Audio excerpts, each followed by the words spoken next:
見切りました。かかれ。影を撃つ。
捕まえた。ほっやっ争点。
潔白を証明することだ。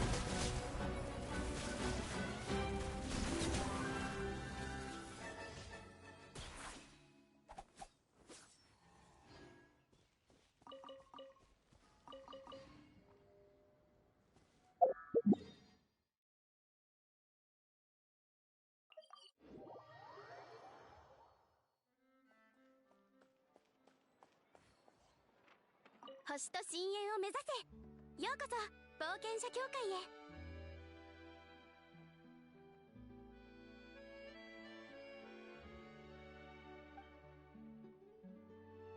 無事今日の依頼を達成しましたね。ありがとう。星と深淵。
風よ、そこもみちばを散らまく惜しみ。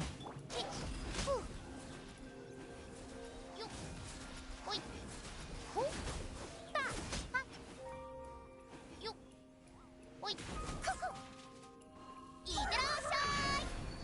火に気をつけろ、5時の炎。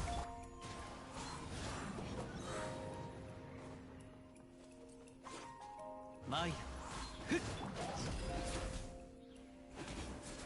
よっほったよっそれ。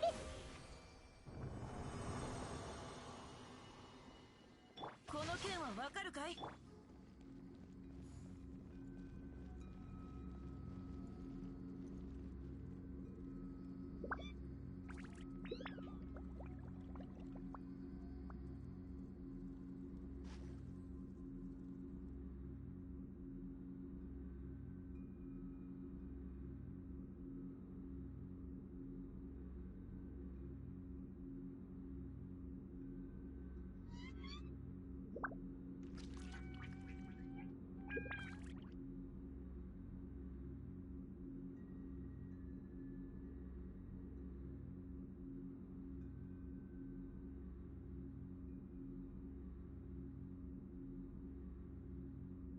お客さんが1人、2人、3人。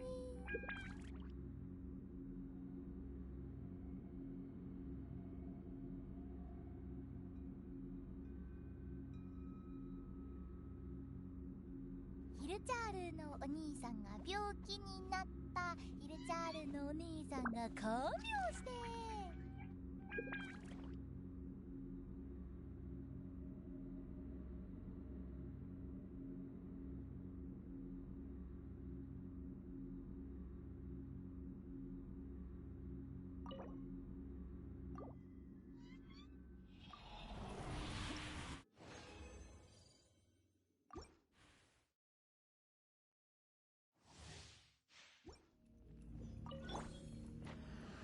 それ助太刀参上。はっそれ風の歌雲の行くごと。はっおいヤッホーほっ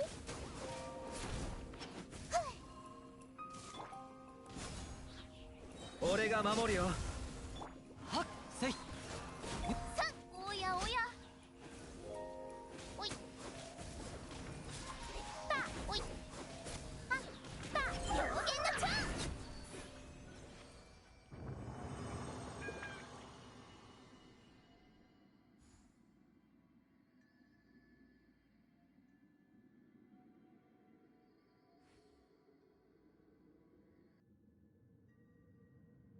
ヒルチャールのお兄さんが病気になった。ヒルチャールのお兄さんが看病して。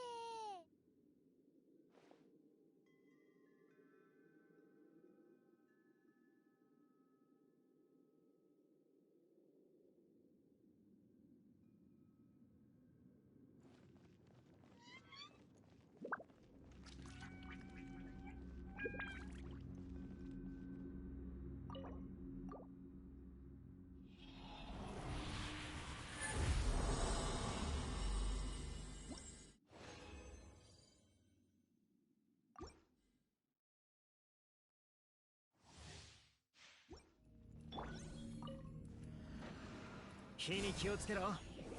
助太刀参上。参るもみちば散らまく惜しみ。ほっはっよっほっ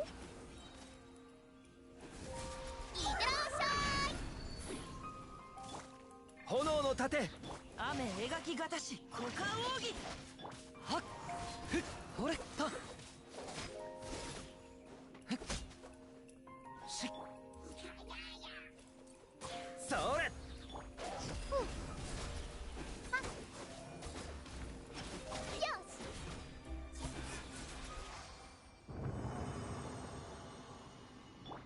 この剣はわかるかい。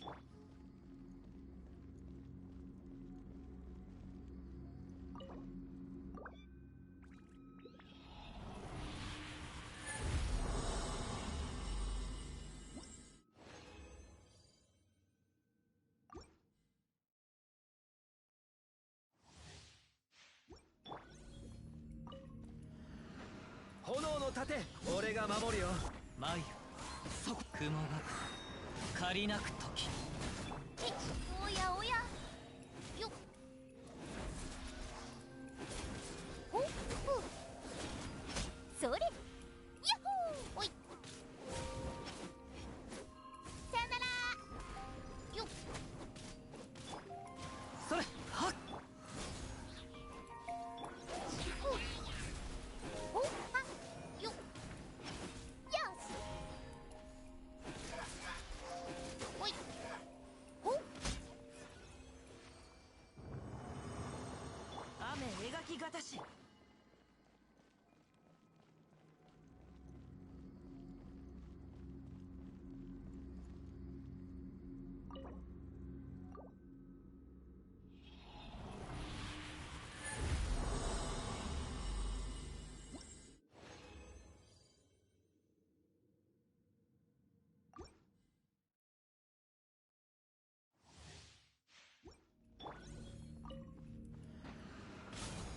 助太刀参上。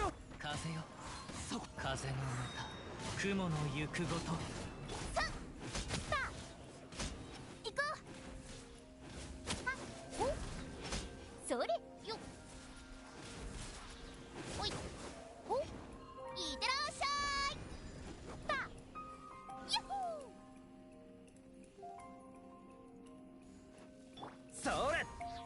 マイラふっほれこの剣はわかるかい？おい、よし。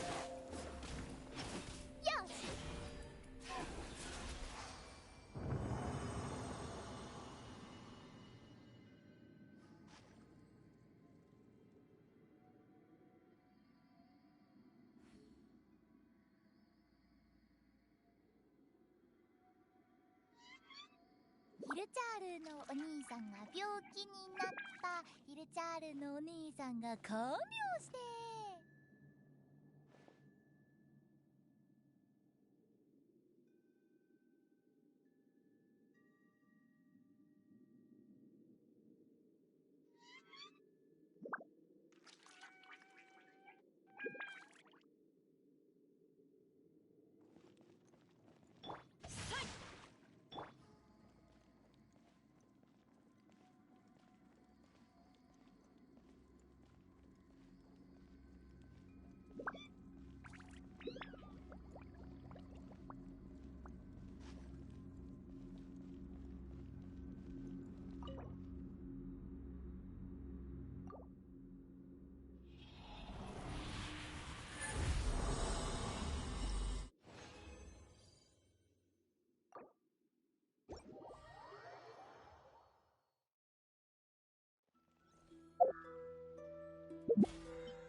この同点も。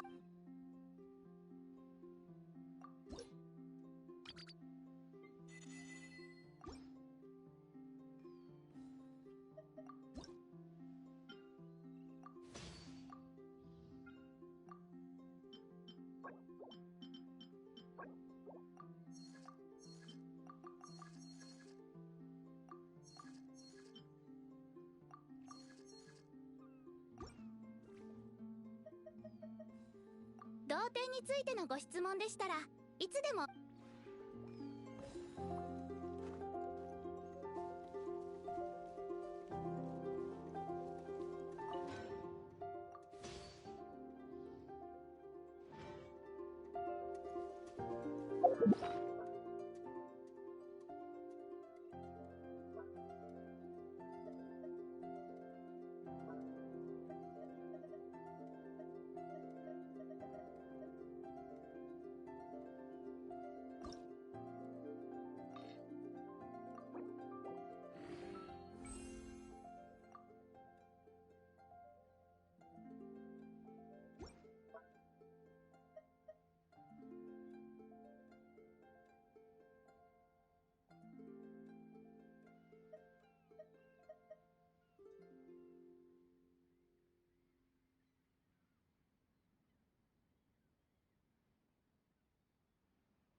ヒルチャールのお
騎士と貴族。よ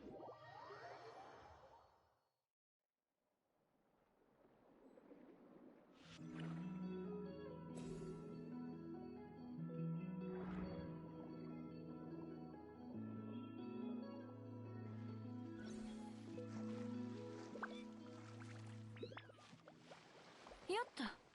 えい。視界が開けたわね。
この仕事は排除するべきですね。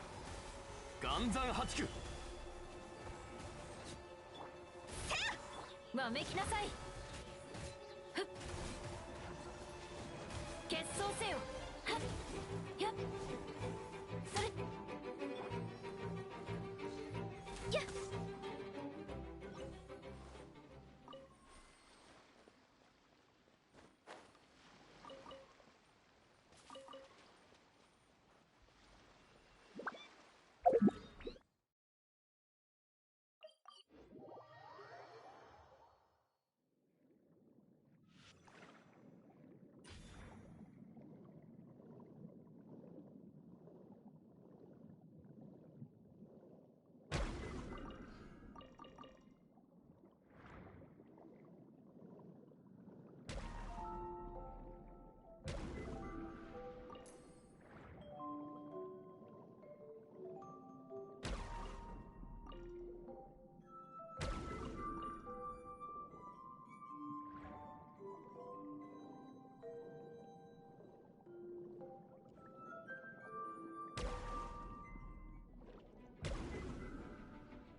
難攻不落。はっはっせいしゅっやっけせやそれはっけそれせい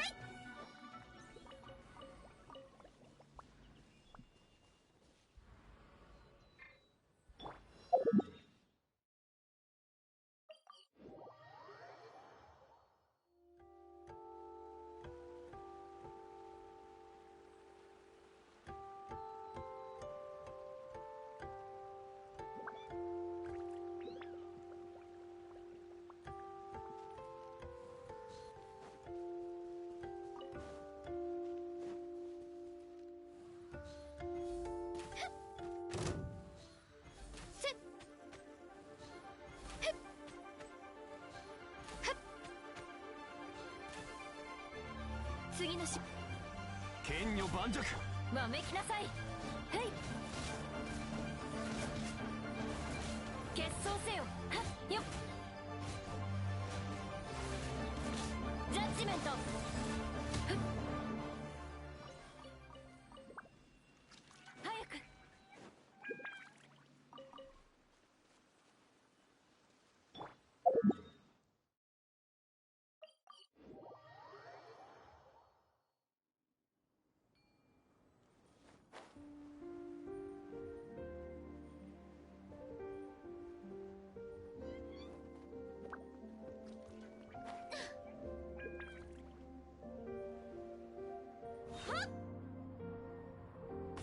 お触り禁止。ふっせっふっふっよっ相関化粧。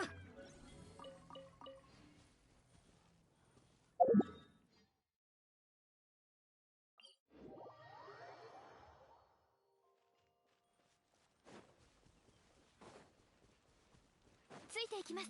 風の神よ我らを見次の仕事はよっ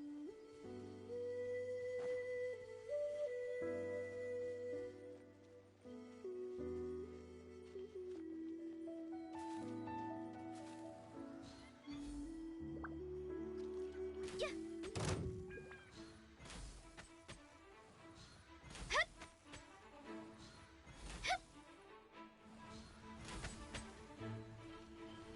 部外者禁止。はっ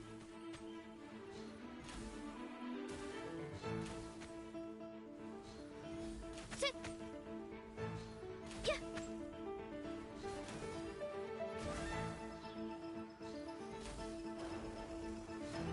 はっ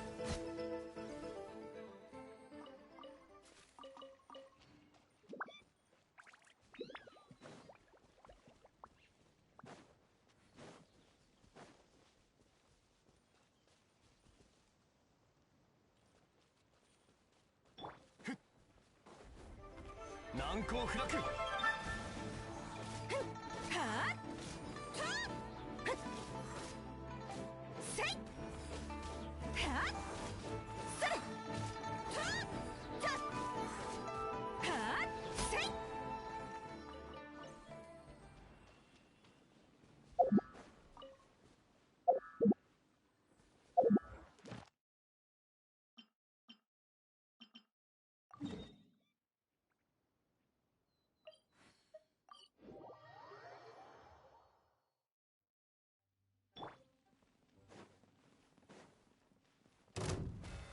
剣女盤石。粉々よそれ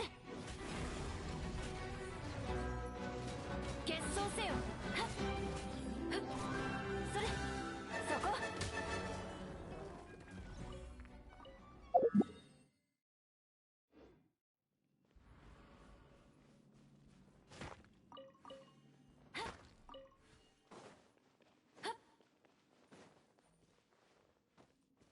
それ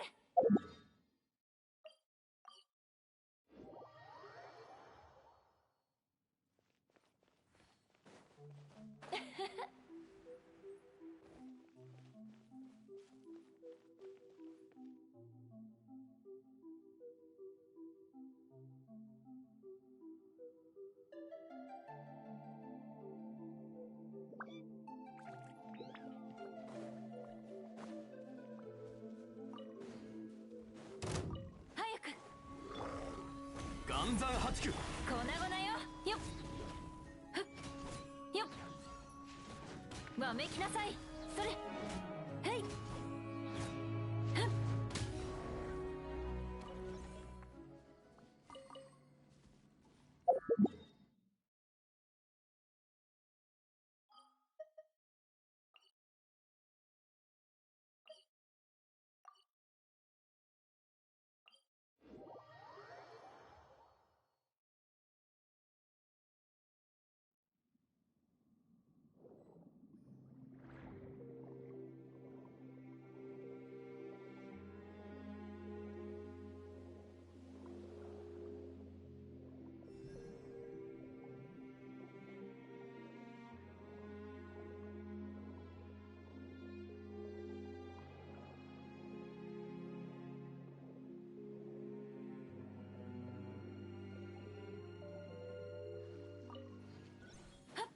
決闘せよ。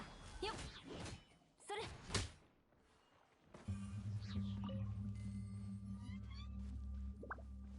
それ、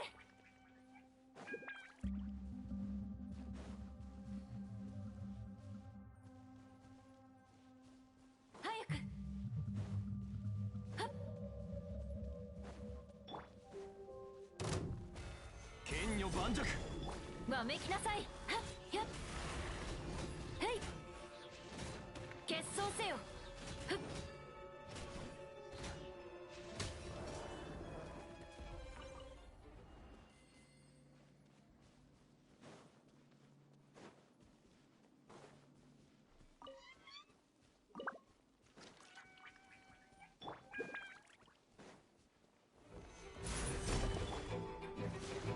へい、はっ、やっ、そこ、粉々よ。よっ、はっ、それ、よっ、わめきなさい。ふっ、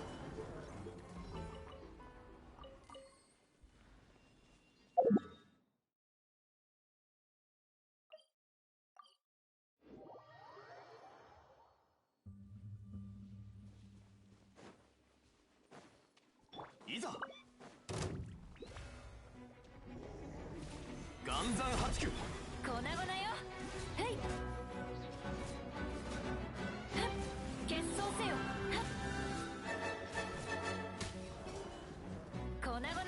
ふっ、へい、砕け散れ。やっ、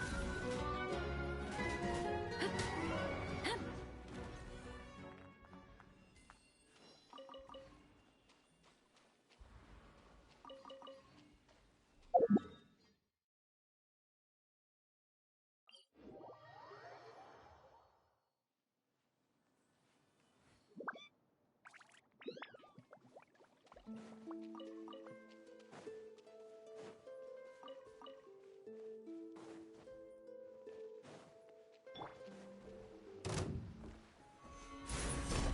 わめきなさい。それ、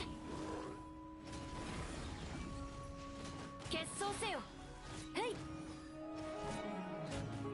そら、ジャッジメント。やっ、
しましょう。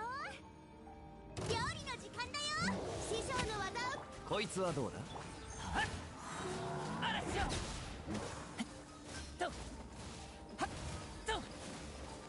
おとなしくしやがれ。風邪ひくなよ。いくよ。やっぜい、罪を認めろ。はっへっだ。ウオパー火をへい。話がすまんすまん。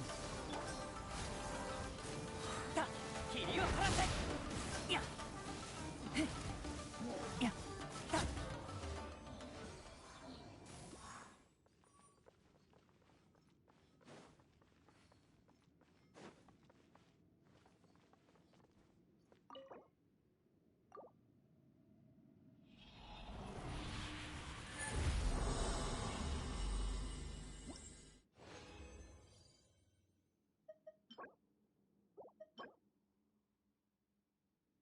Oh shit.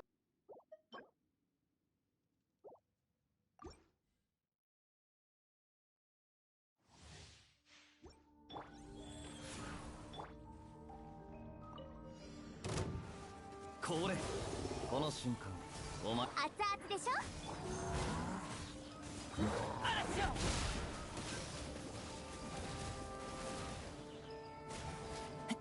と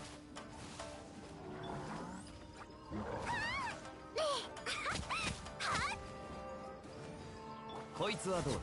風邪ひくなよ。くらえ。罪を認めろ。はっやっへっはっとだ。言い逃れはさせない。と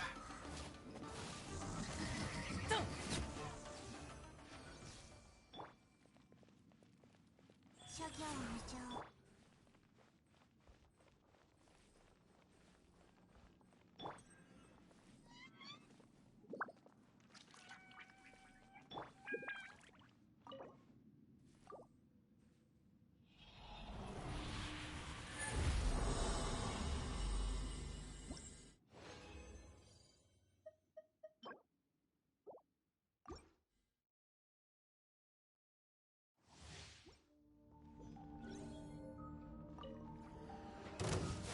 この瞬間お前話が通じないなら霧を晴らせ。へっへっやっ生々流天我が名はドアクシンクなり。くらえ。ぜいふんだ。嵐よ。これ、すまんすまん。師匠の技を食らいなさい。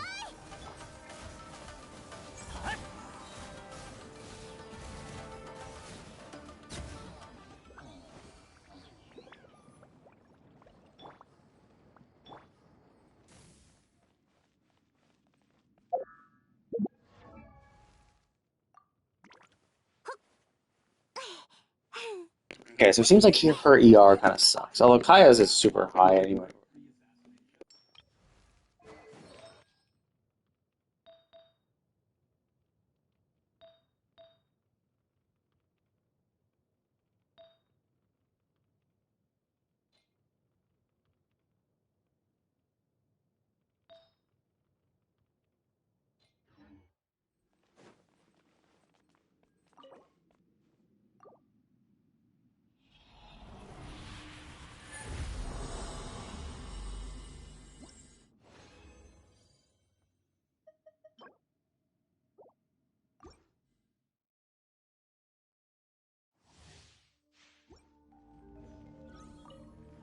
熱々でしょ。おとなしくしやがれ。風邪ひくな。霧を晴らせ。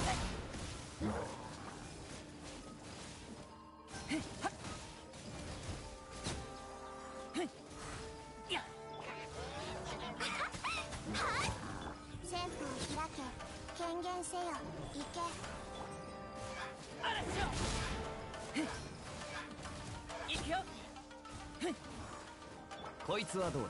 この瞬間お前料理の時間だ。罪を認めろ。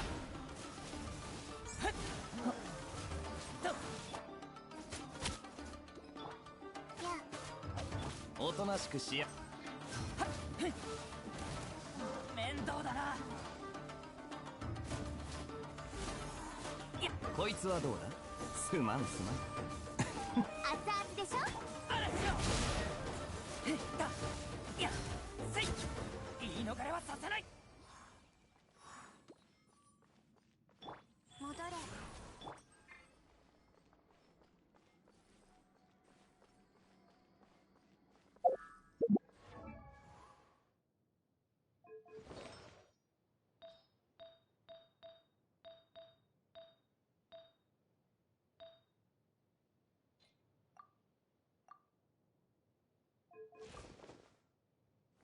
Oh man, McFurry is absolute dog shit.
これこの瞬間お前話が通じないなら罪を認めろ。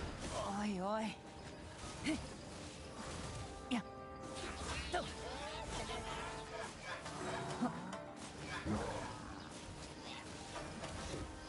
嵐よ。せい。こいつはどうだ。すまんすまん。我が名はドワクシン君なり。もっと行くよ。せい。いや霧を晴らせ。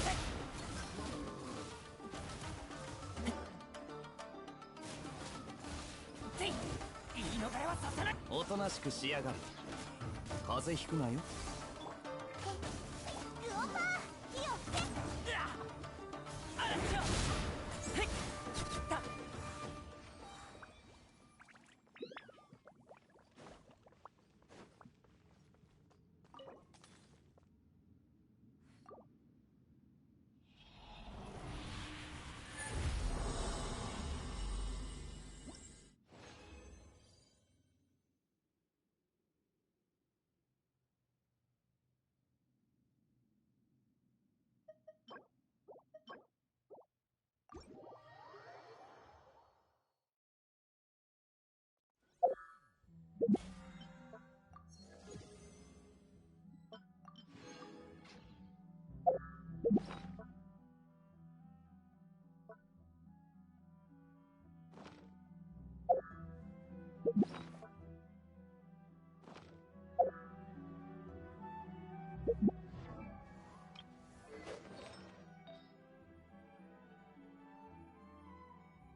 Wow, that's like almost a perfect set for this, as long as it doesn't have flat attack for everything else.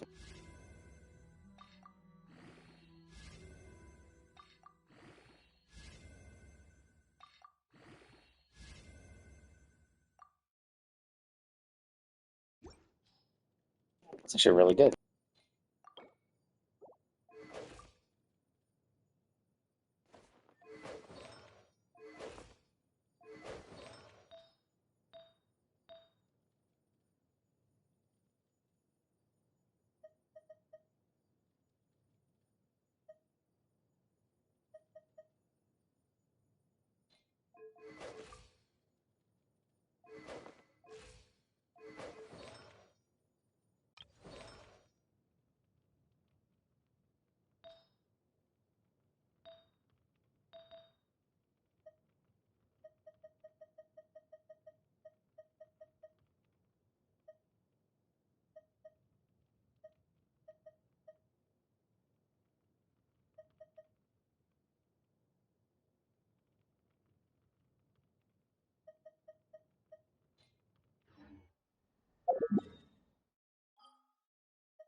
こいつはどうだ。せいたやはっせい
お披露目だ。競争よ決心となれ。いでよ。光り輝くがいい。やめてくれ。ご助力を。取った。やっ、それた。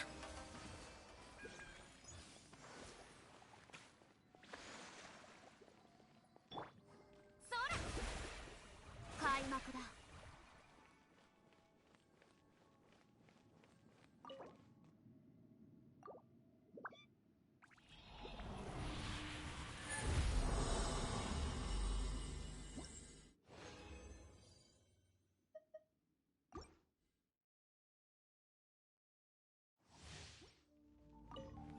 僕をたたえ。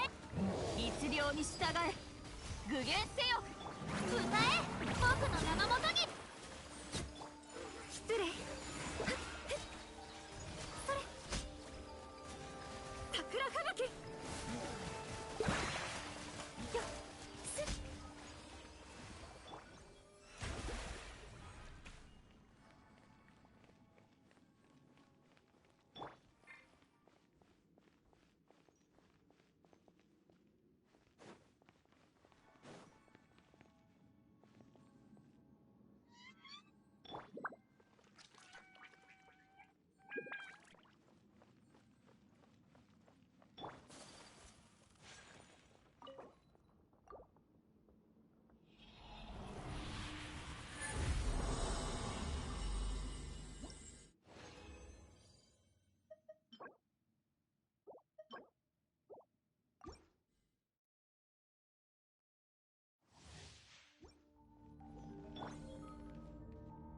お披露目だ。世界を熱狂の渦に。ご安心を。魂よ。念の表像。天心直送。踊りなさい。それ。神里流消滅。よっはっ。ガジャーン。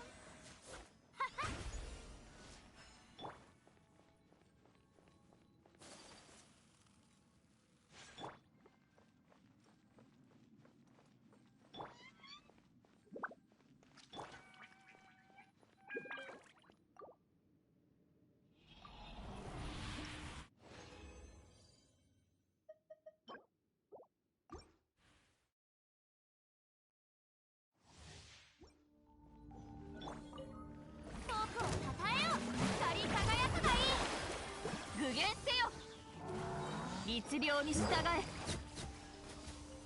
と失礼。え、桜吹雪。ソーランの憩い。はっ。それ。すっ。はあ。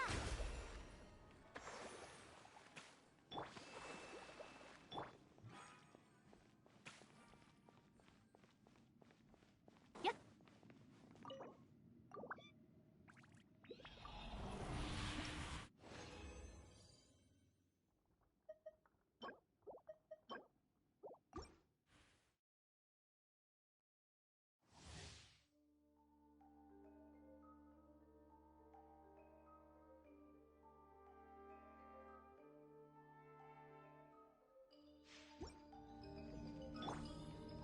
お披露目だ。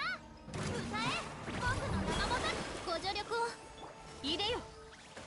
連気過信。表層よ。決し。雪を前。にゃっ。すっ。はっ。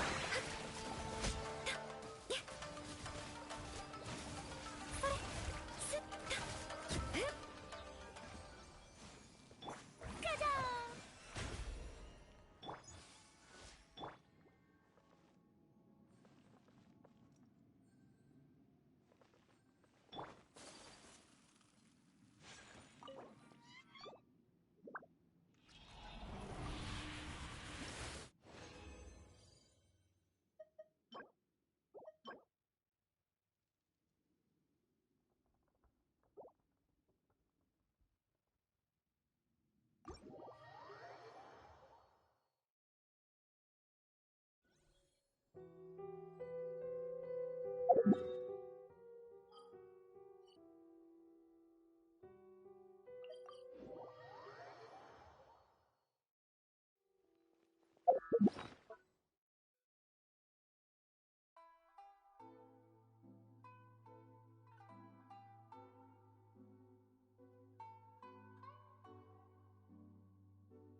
念の表像、天心直送。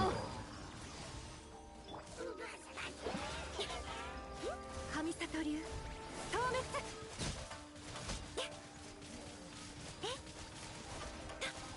それにゃっソーランの憩い。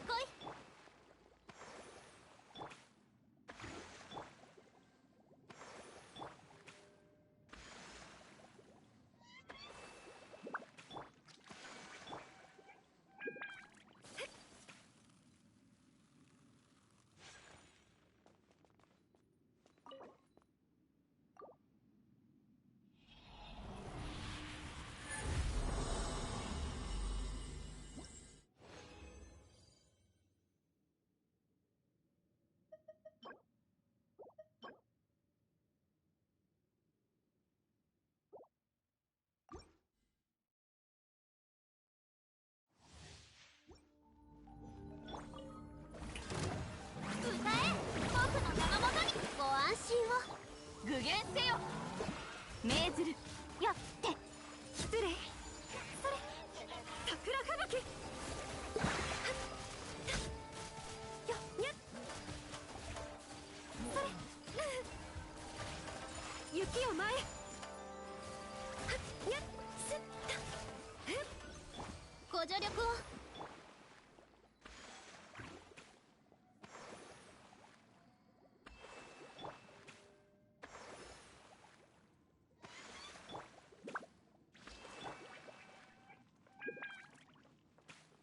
行きましょう。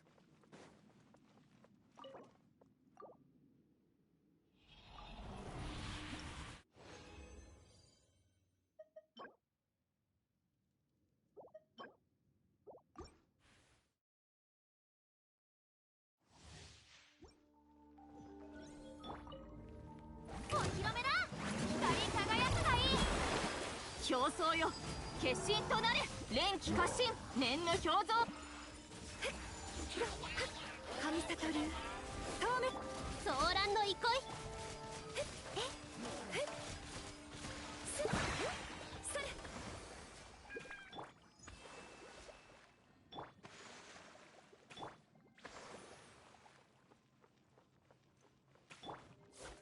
ガジャーン。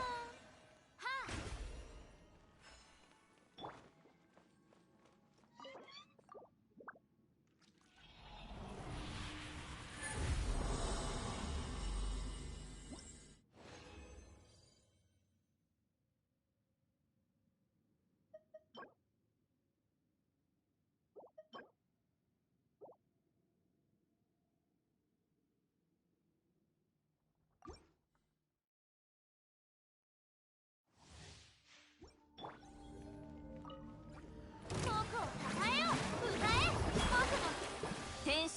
そう連気過信具現せよ失礼よ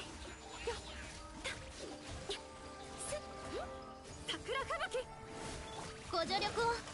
えはっよ無礼者やっはったらそら光よ。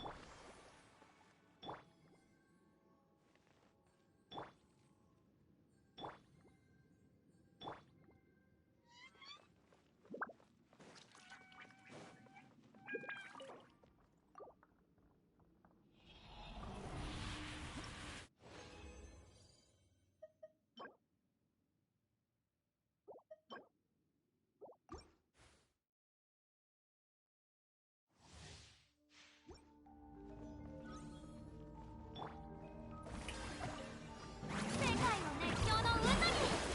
念の表像表層よ決心となれ具現せよはっやっふっ雪を前立ったご安心を。はっよったんやふっふっやはっえい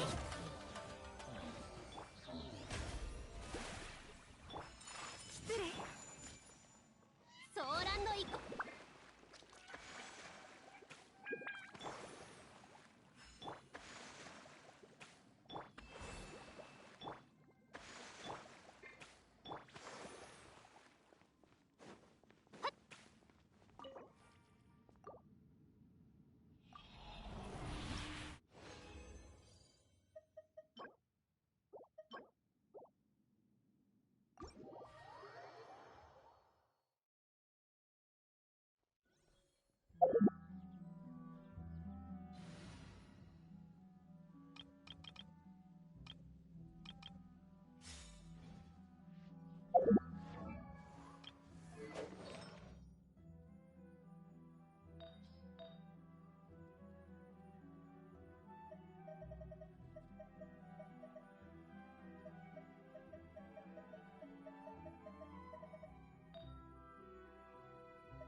Oh my god, this is such fucking dog shit.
Oh my fucking god, are you fucking kidding me? You go fucking defense percent and all into fucking flat attack.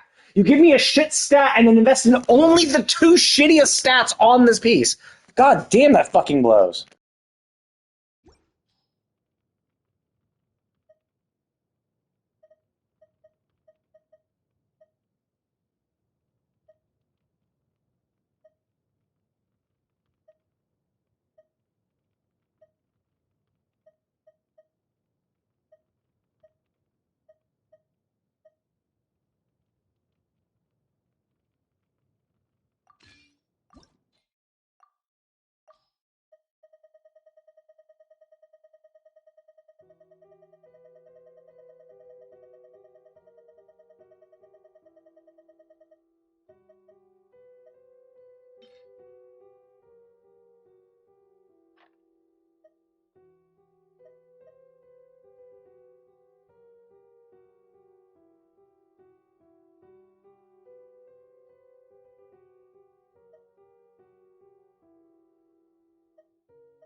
Oh my god, look at this fucking piece of shit!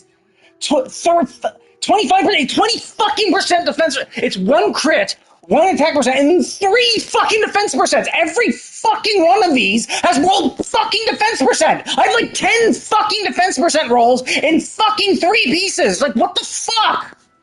At least this one's not complete dog shit because I rolled once in a crit damage, but holy fuck, this is annoying. Where you have two stats that are actually good, and he just fucks you with every other stat.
And that's fine, because this is an energy recharge set.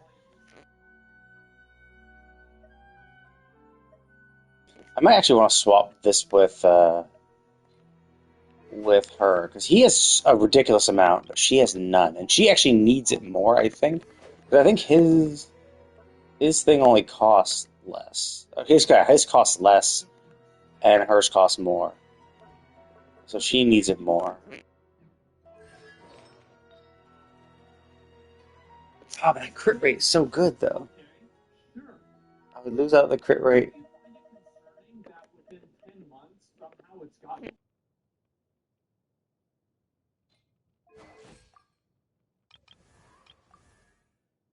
Yeah, I mean, this would bring his crit rate up much higher, but she actually has crit damage that's worthwhile.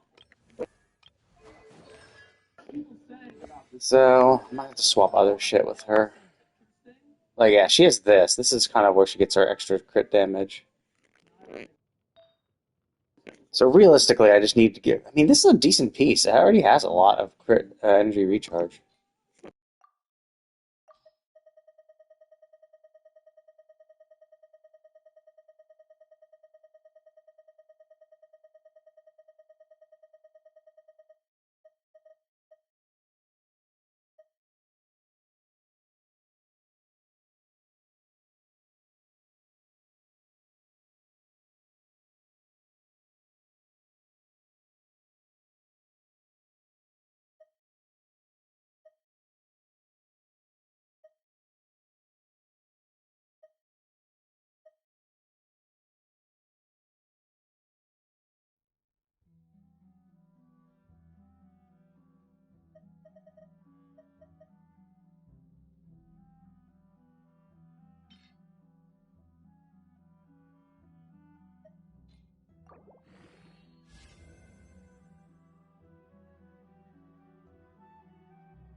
Not amazing, but not bad either.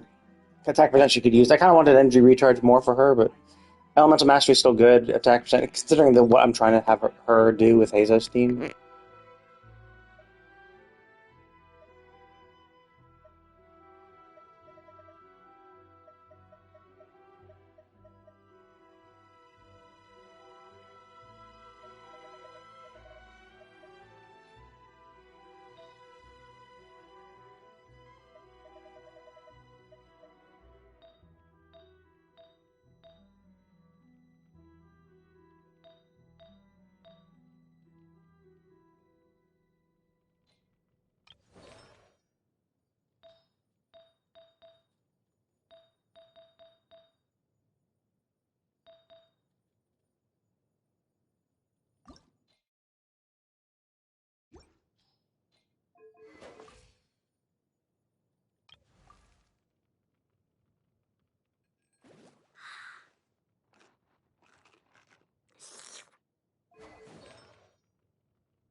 Oh, that fucking blows.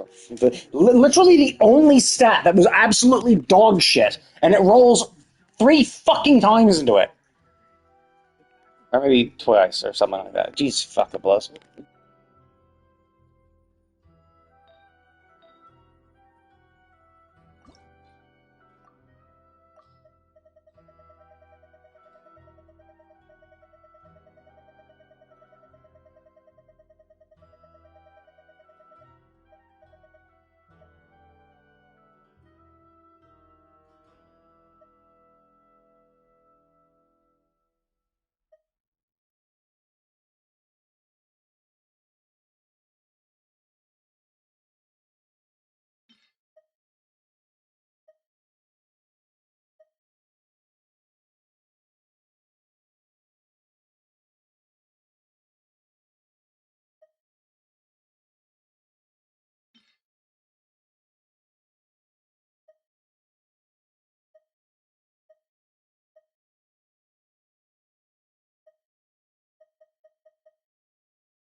Actually, that could be good for Hydro. I don't know though if I want my HP, because HP is usually good for Hydro, but usually if you're scaling HP, whatever, that's still kind of good.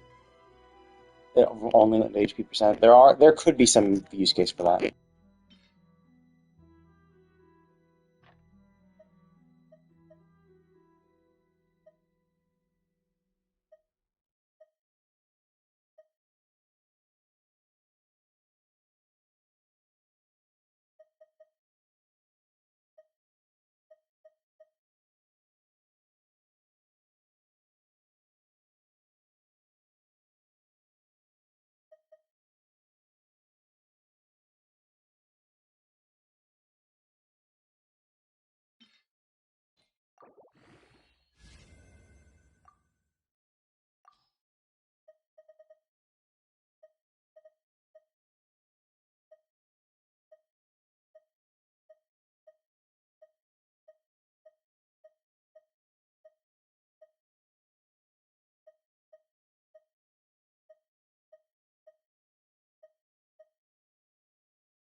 Wow. Again, literally the only shit stat on this piece, and it rolls into that. Like, are you fucking kidding me? Literally anything else would have been better than that. It's just like, God, that's why artifact farming is blows in this game.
Oh, good. Actually, that's the one stat I wanted for her. She's really low on energy recharge. She needs more.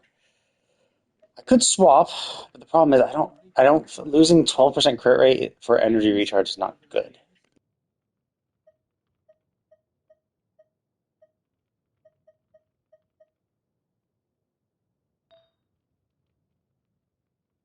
Ideally, if I can get this to roll into energy recharge, that would also be good.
I mean, could be worse.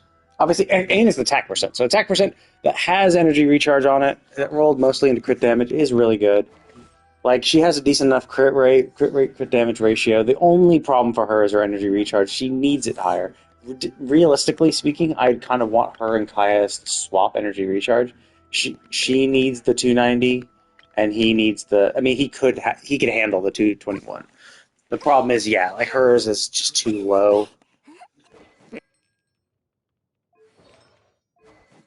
Oh, I guess she doesn't even really need it too, because she gets 12% crit rate from because of the catch.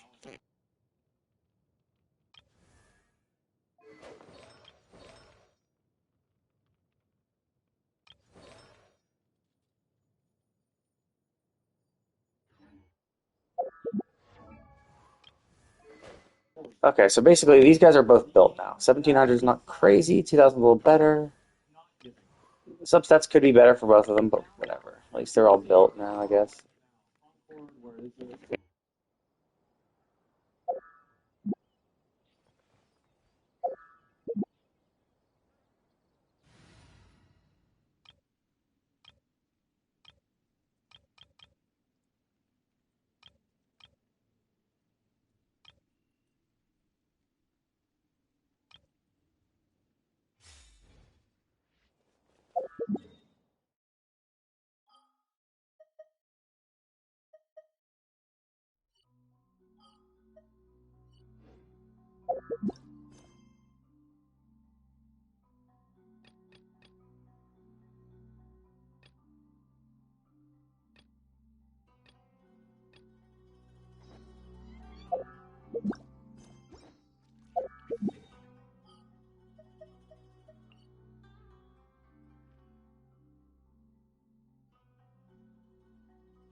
Wow, this is actually crap.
に足らないわ。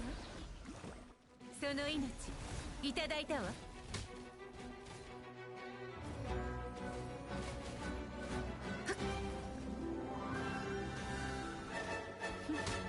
諦めなさい。はっ。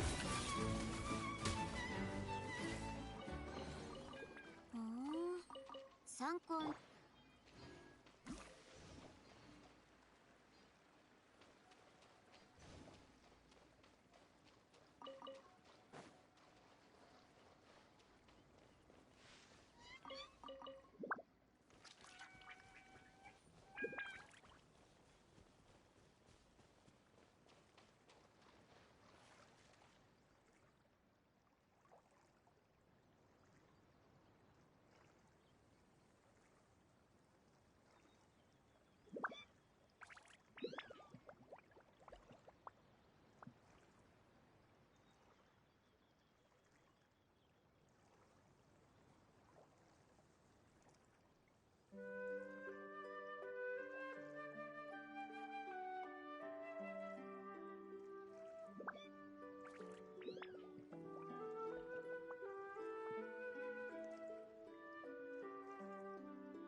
なかなかの軽眼ね。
ければ多いほどいいわね。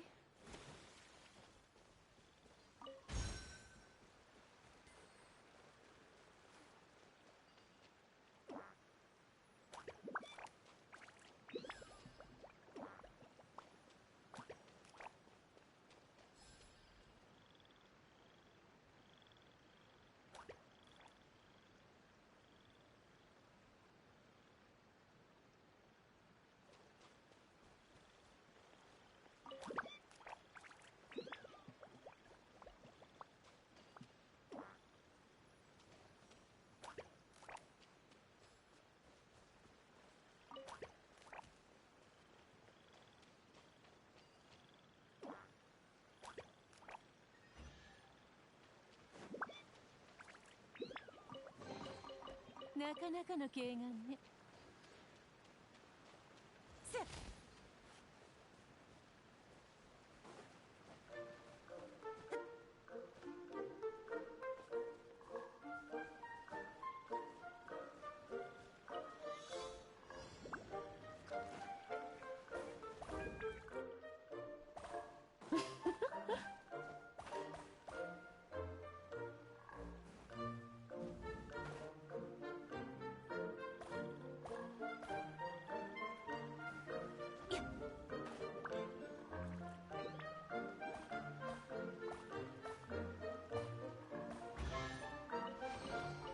なかなかの軽眼ね。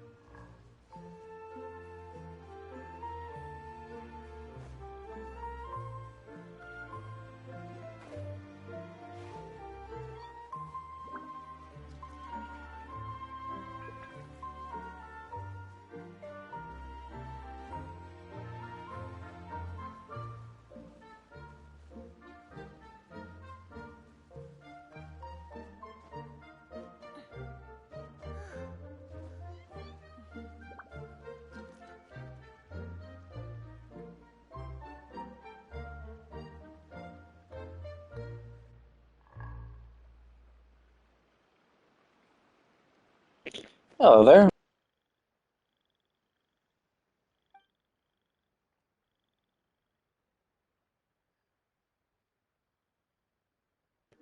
Doing well. How about you?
What? I have a better glider than.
財宝は多ければ多いほどいいわね。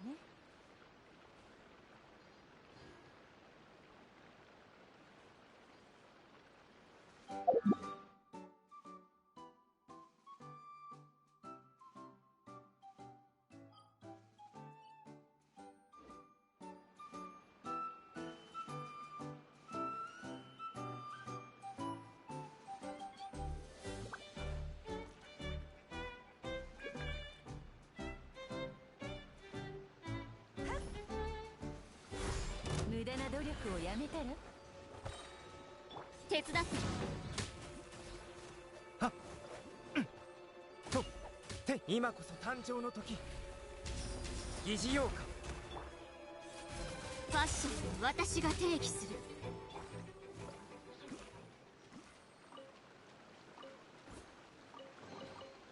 財宝は多ければ多いほどいいわね。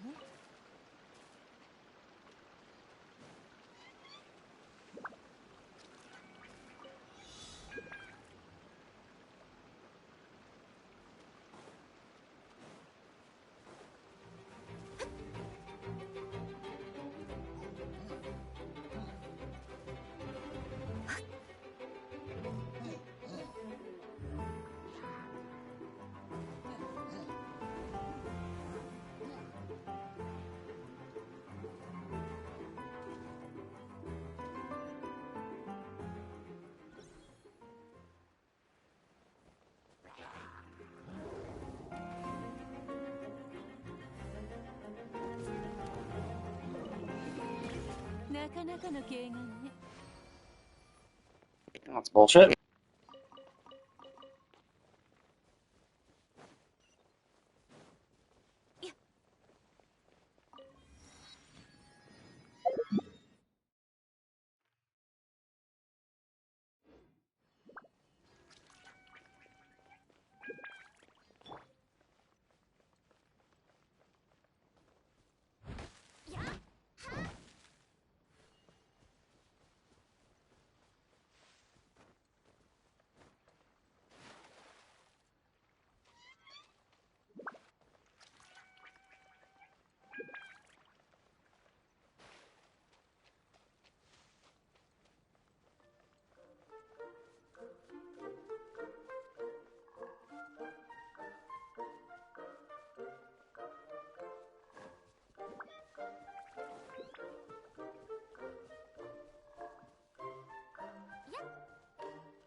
Ah, there's nothing over here. That's kind of sad.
前に気をつけます。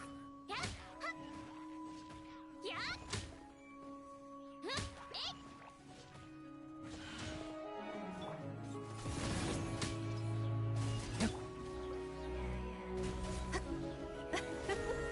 い。さようなら。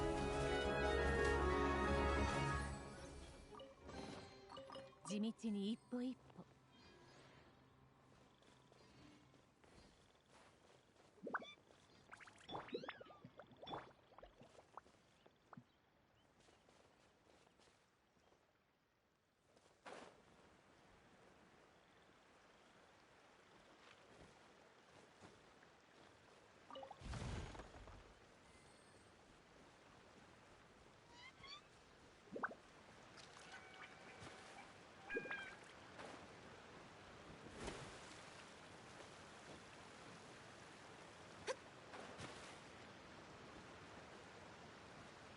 やった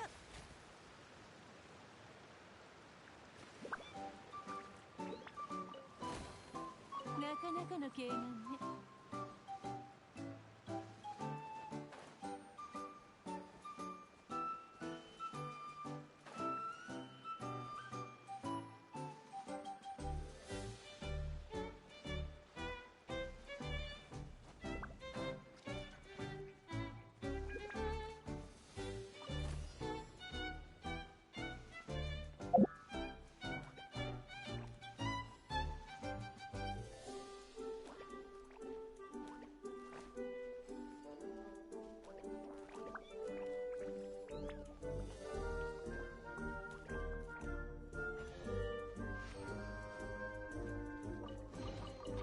財宝は多ければ多いほどいいわね。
地道に一歩一歩。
財宝は多ければ多いほどいいわね。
なかなかの軽眼ね。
たもと。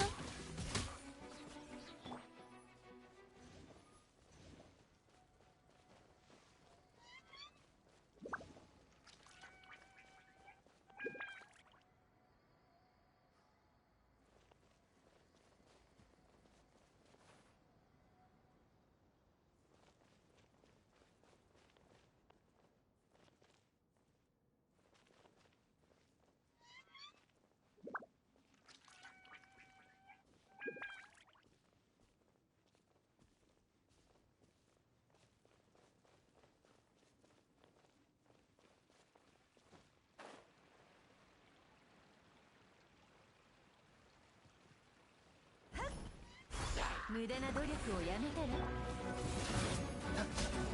酒せいて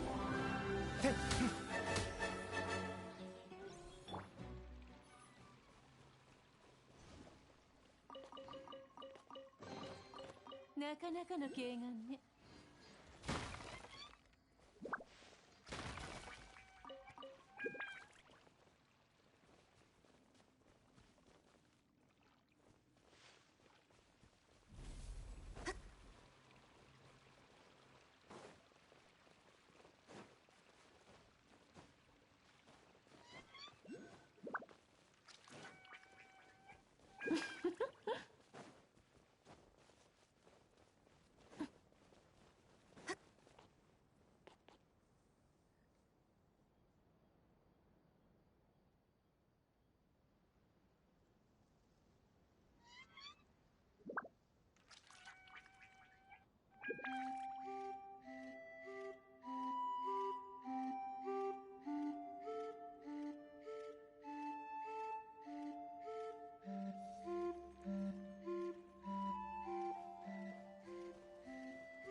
財宝は多ければ多いほどいいわね。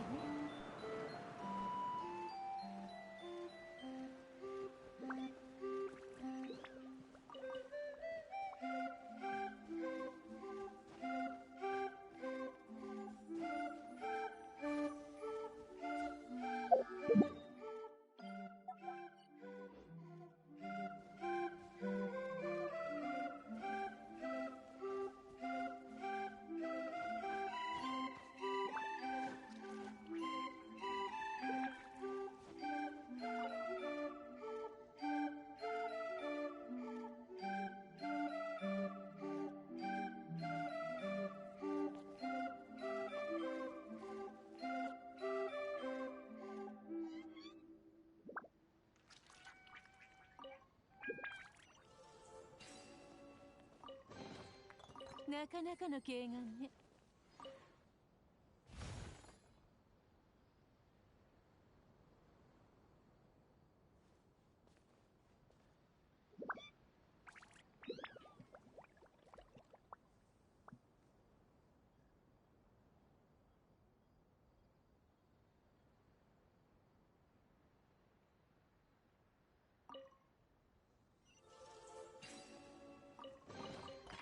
なかなかの軽眼ね。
地道に一歩一歩。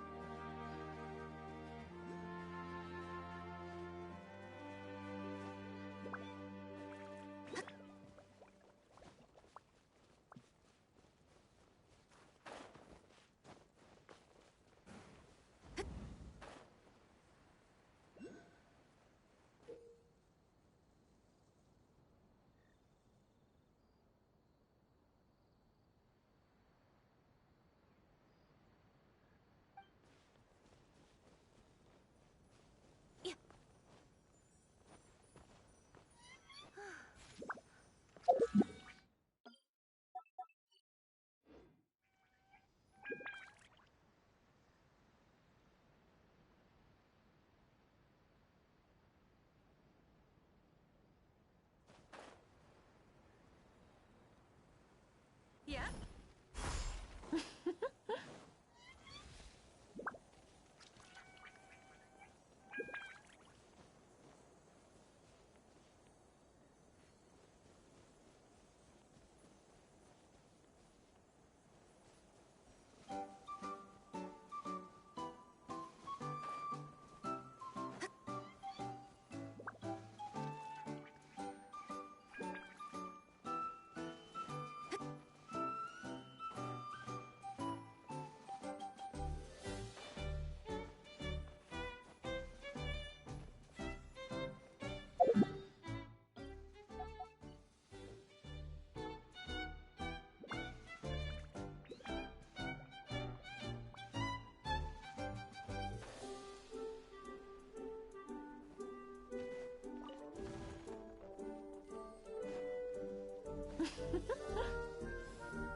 なかなかの軽眼ね。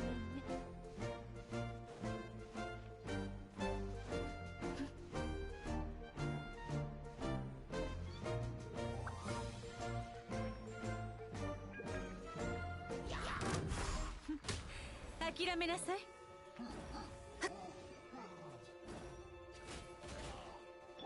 手伝って。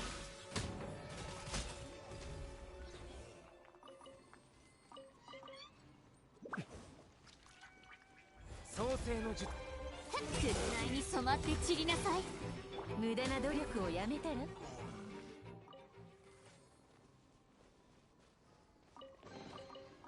かなかの軽眼ね。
And to go to the bathroom, we are back.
お城が買えるほど貴重な骨董品でも人が得る快楽それを手にしたほんの一瞬だけよ。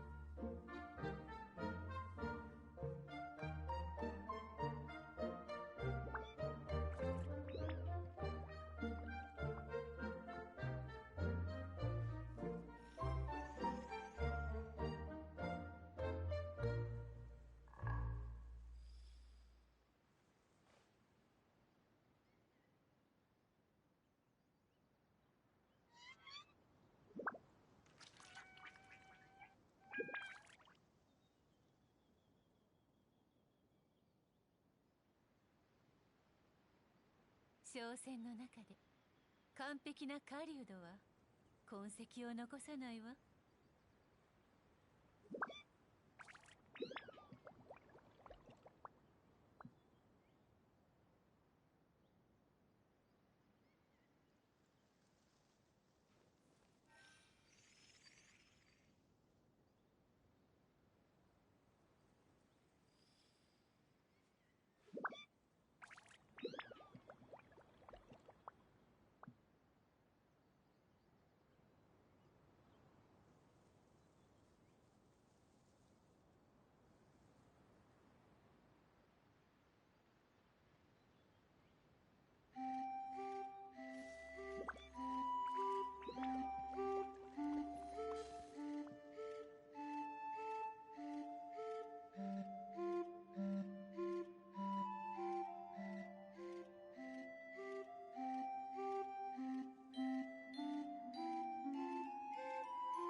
先でも探そうかしら。モラは大いに越したことないわ。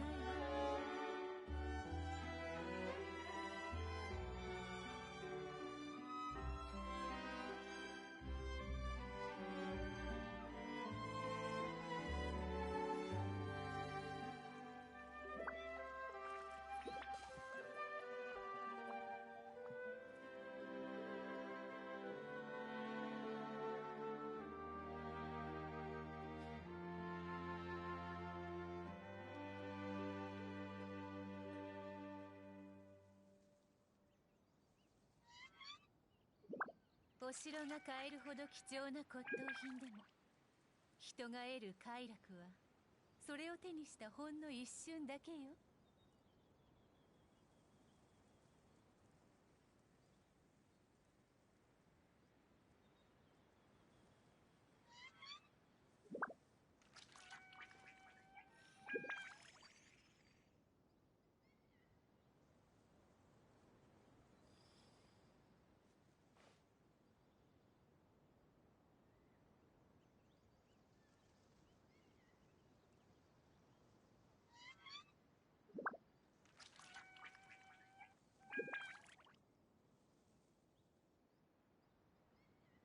商船の中で完璧な狩人は痕跡を残さないわ。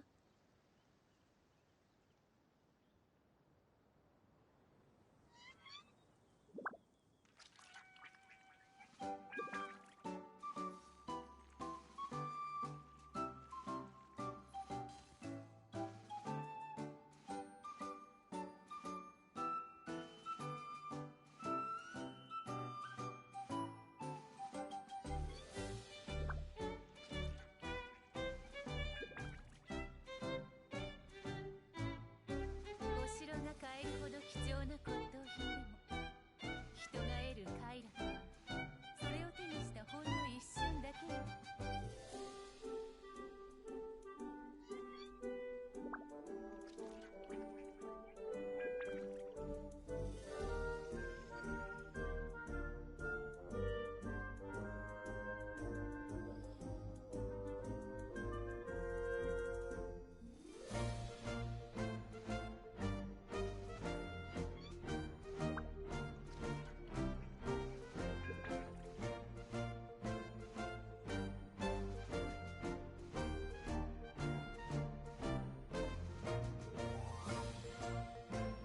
商船の中で完璧な狩人は痕跡を残さないわ。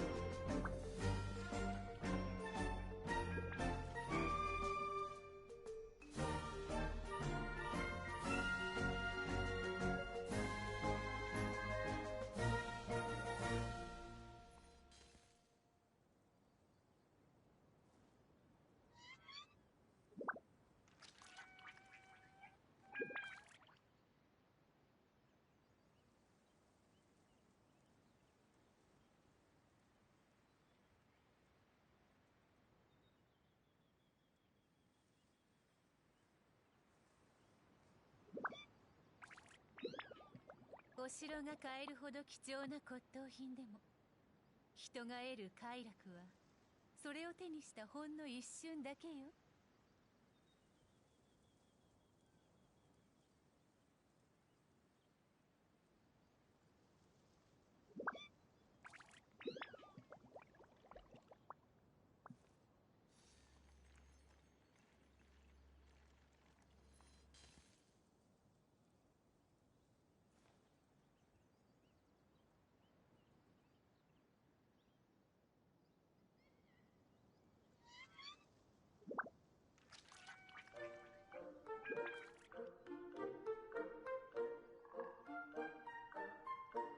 商船の中で完璧な狩人は痕跡を残さないわ。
私が守ってやる。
Yeah, realistically, I'd like it to the last point to go in crit rate for both of these, just to get my crit rate ratio a little better.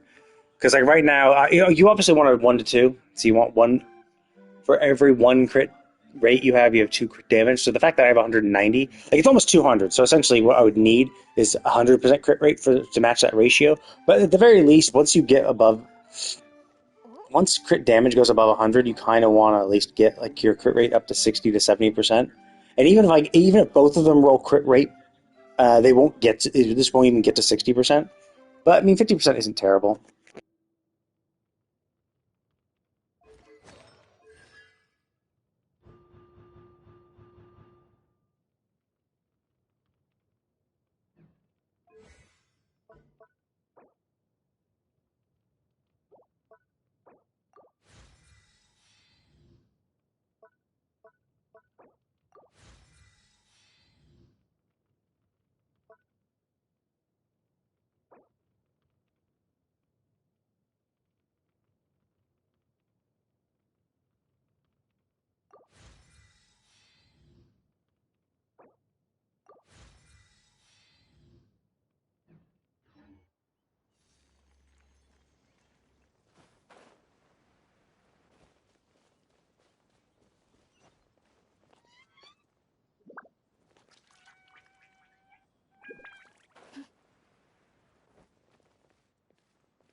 なかなかの軽眼ね。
Oh, shit. Okay.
Oh, this is the footprint that thing that those little squirrels are making.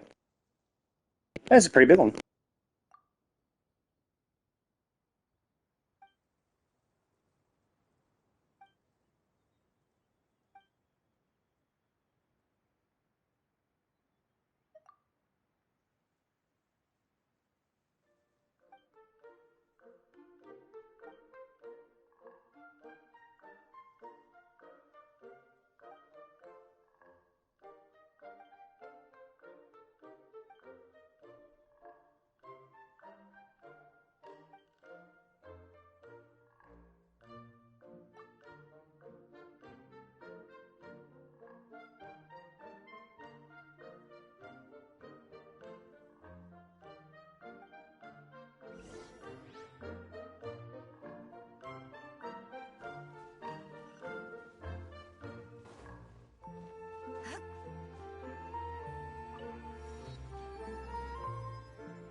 Yeah?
るに足らないわ。降参しなさい。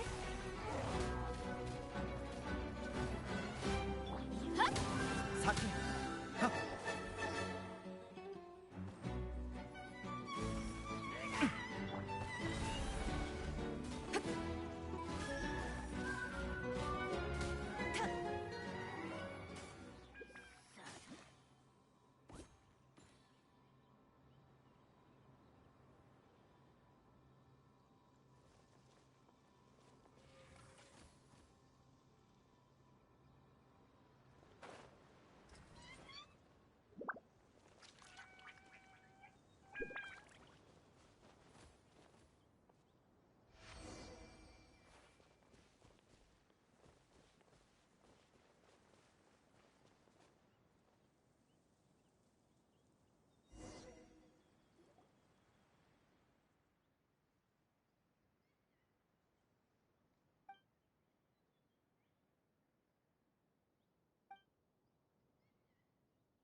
Oh, but I've already been there. Or actually, oh, or maybe that only appears once I've...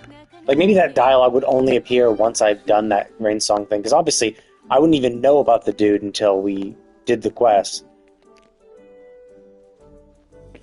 So, if I hadn't done that, what would the dialogue be? Or are they just assuming that because they're... Actually, no, I guess it's both, but I guess this one's a little further away than that one. So maybe they're assuming that you would go to this one first. But then how do we know the name of the frog? So that is kind of... I am curious how that would work if I had done it the other way around.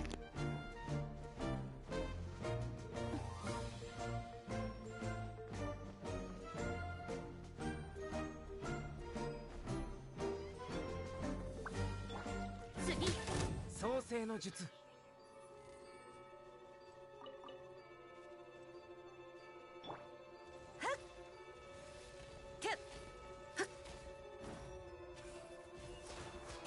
血で血を洗おうかっつ。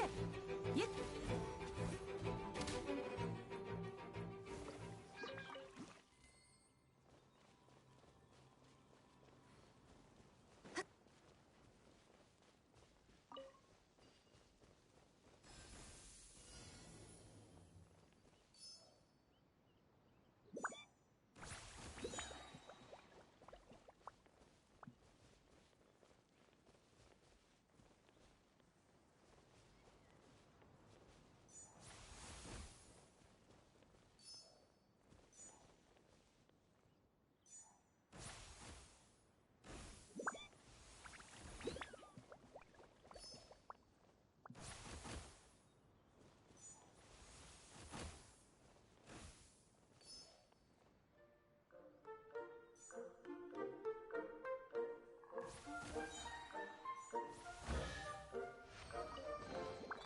なかなかの軽眼ね。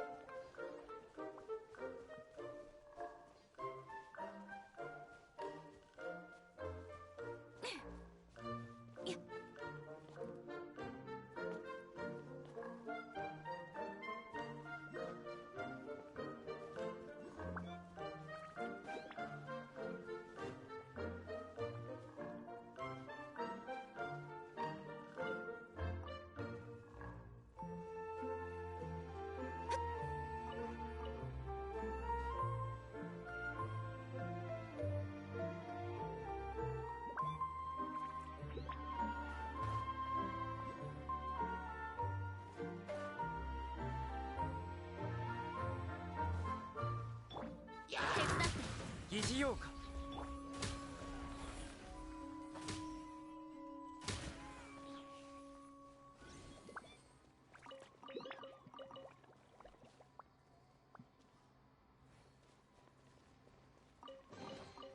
地道に一歩一歩。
無駄な努力をやめたら。はっ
道に一歩一歩。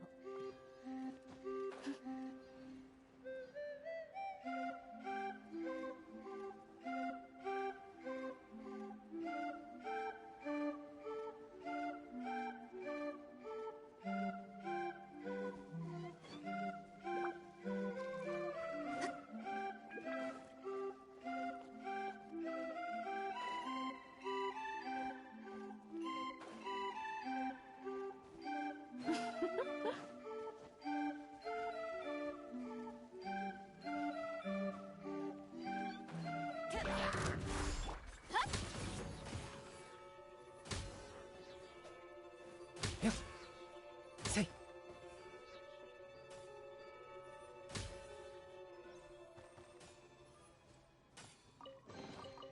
お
財宝は多ければ多いほどいいわね。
に一歩一歩。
地道に一歩一歩。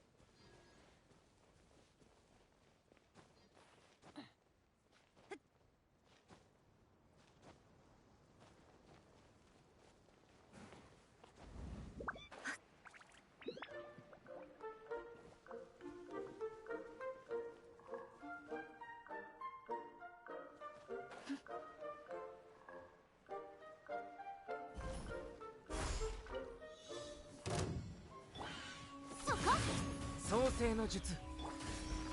戦場のお掃除の時間です。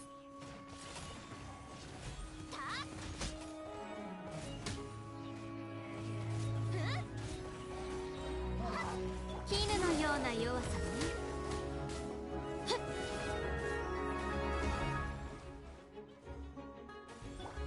やっ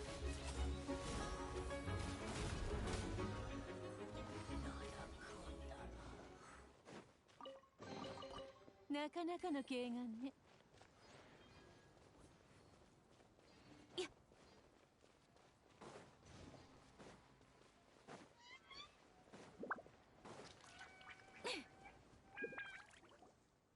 おいおい、シトラス。冗談はよしておくれ。酒場の再会が。本当なんです、長老。 Oh shit, this is actually voiced. It's so surprising. Most of this shit hasn't been voiced.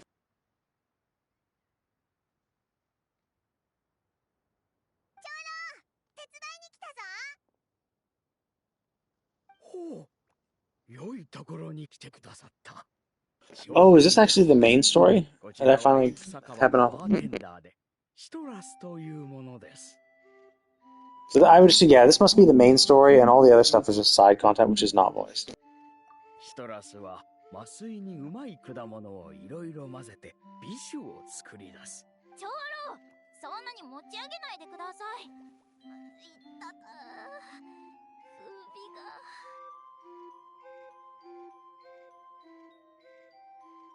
大丈夫？ Oh yeah, this is 100% the main story, because Nilo's with us all of a sudden. すみません。肝心な時に首が動くお手数ですが、私の尻尾を引っ張って首が動くようにしてもらえませんか？尻尾と首って関係ある？もちろん。空の雨と虹のような関係ですよ。とにかく果物をもいで樽に入れ。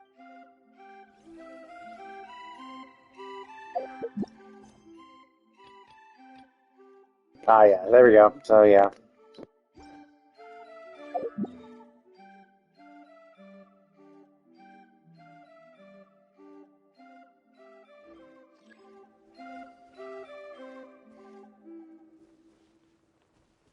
うーん、なんかちょっと違うんですよね。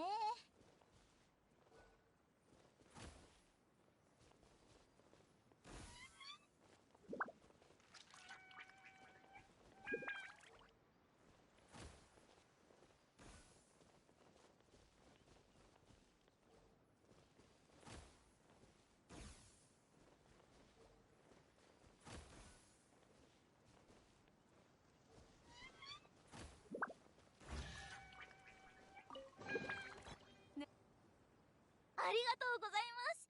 首がかなり楽になりました。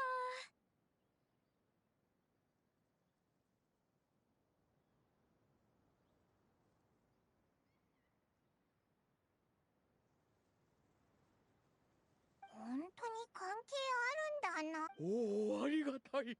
これで一安心ですな。これで一丁上がりだな。残るはあと1箇所だね。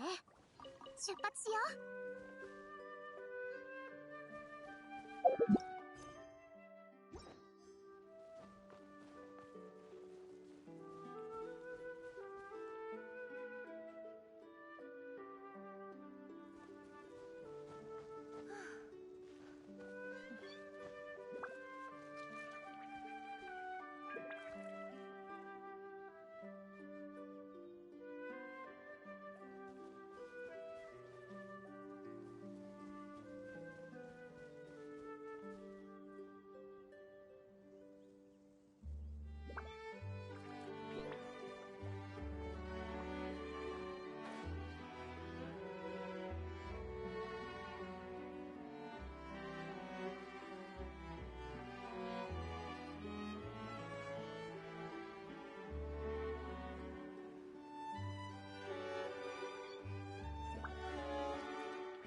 地道に一歩一歩。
Oh, I see. The frogs come here.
Oh, I see. We're going to that door.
But obviously the frogs are gonna hop on that thing, you're gonna lower the water, and maybe the door's gonna...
Well, plus, you proven endless waiting doesn't do shit.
Oh, this is pretty.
けが必要な方がいるはずです。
How do I get the coins? I thought those little.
Oh, I see. So I. Oh no, I probably get those coins from doing. Oh, okay, okay.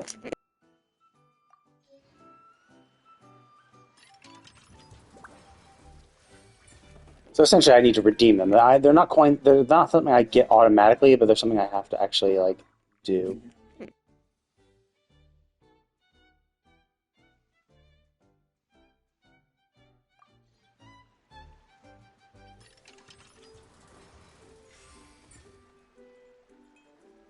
Ooh, nice. I got a cool one.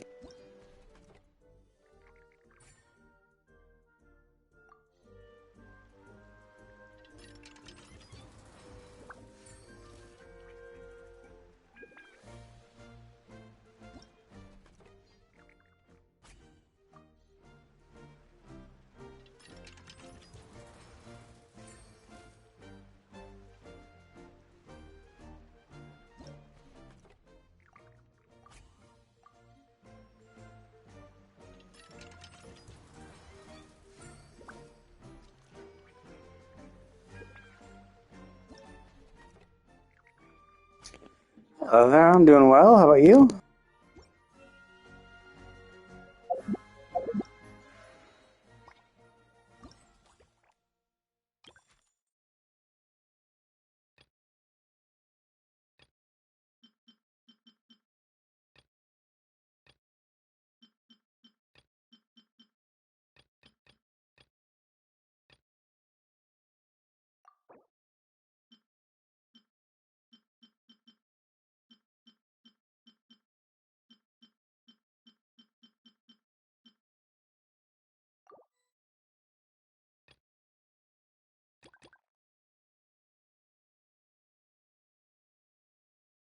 Ah, that's good.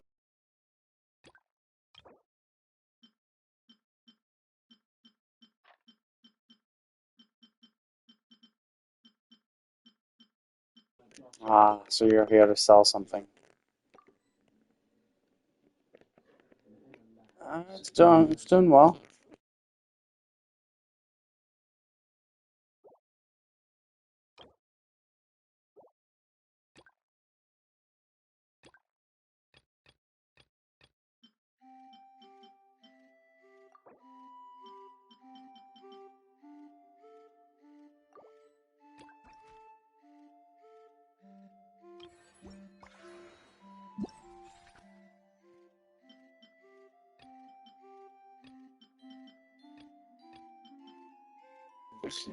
I mean, pretty much.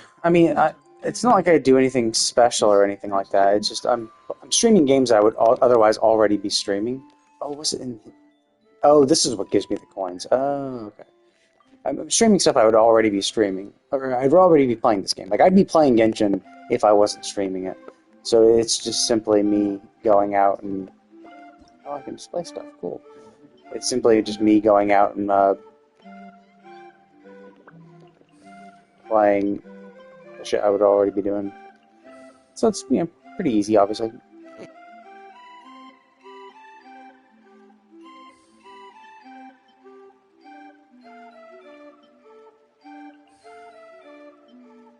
Oh, thank you.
Yeah, I assumed as much. Pretty much all the people who come in trying to advertise their shit start the same way, say the same things. It's fairly common. But I'm not interested. No, thank you.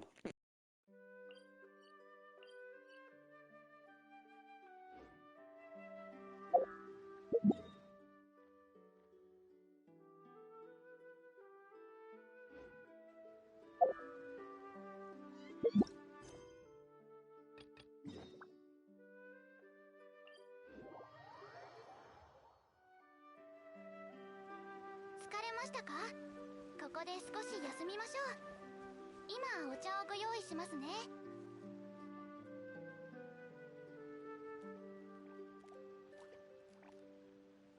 シェーンブルン、またリズムを間違えたな。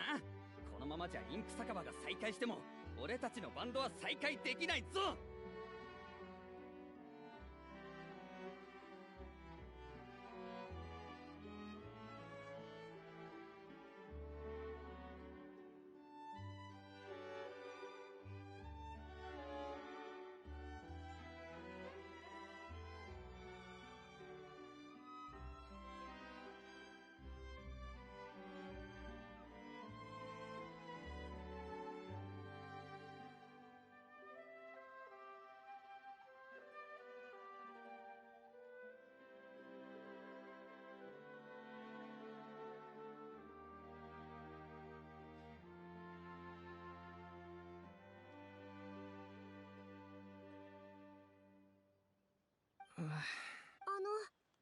練習の邪魔をしてごめんなさい。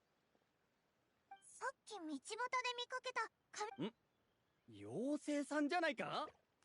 シェーンブルン、いい声を聞かせて差し上げ。でも僕、そんなにかしこまらないで。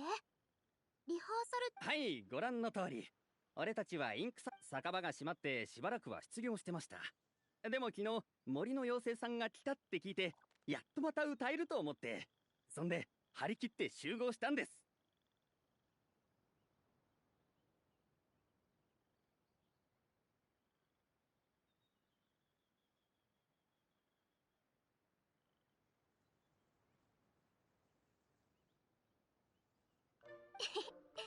気持ちはよくわかるよ。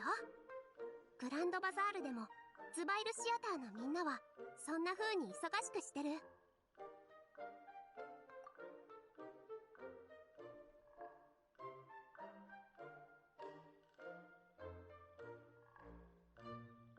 グランドバザール？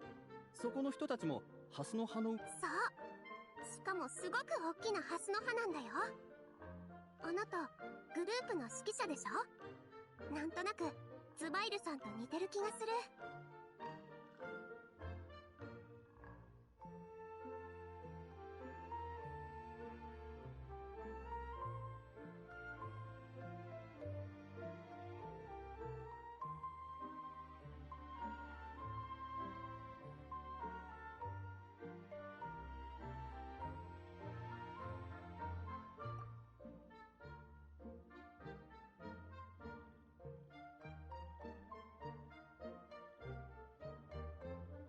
へえ、きっと俺と同じようにハスの葉のお客さんたちのご期待に沿うようにって闘志に燃えてる方なんでしょうね。ただ今シェンブルンさん、私たちにできることはあるかな。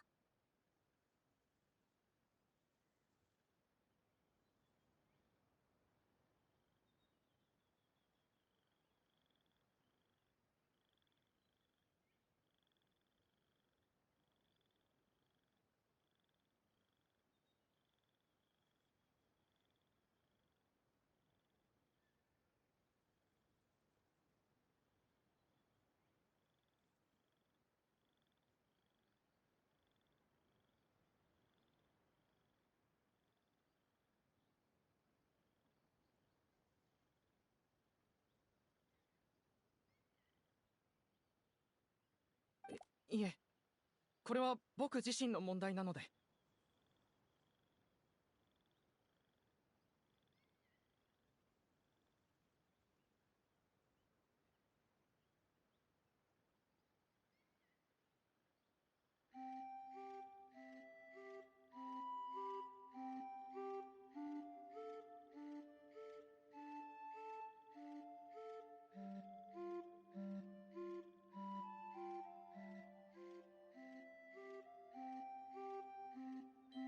酒場の休業中、急に歌い方を忘れてしまったみたいで、みんなのリズムにはついていけないし、音程も外してばっかり。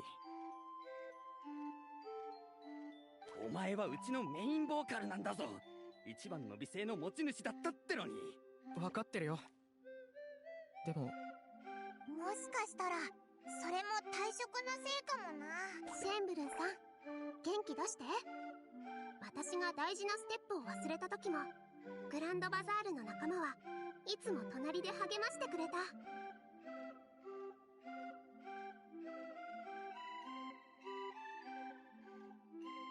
みんな笑顔で大丈夫だよって励ましながら、私が思い出せるまで何度も何度も演奏してくれたの。今度は私たちがあなたを助ける番だよ。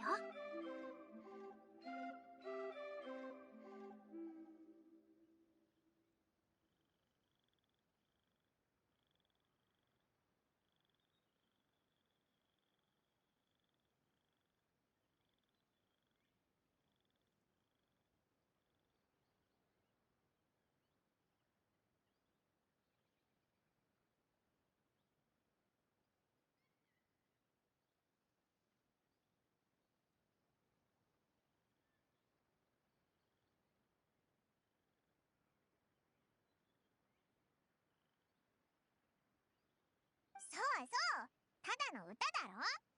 旅人はすっごくリズム感がいいからリズムを取ってやれるぜ。お、そりゃいい。よし、お前は歌詞を歌うことに専念しろ。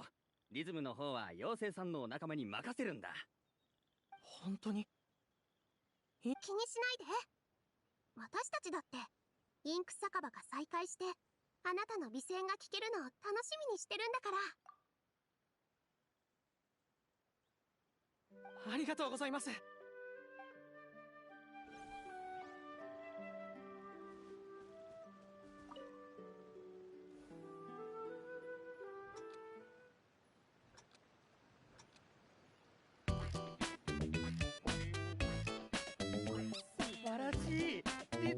ッチリだ。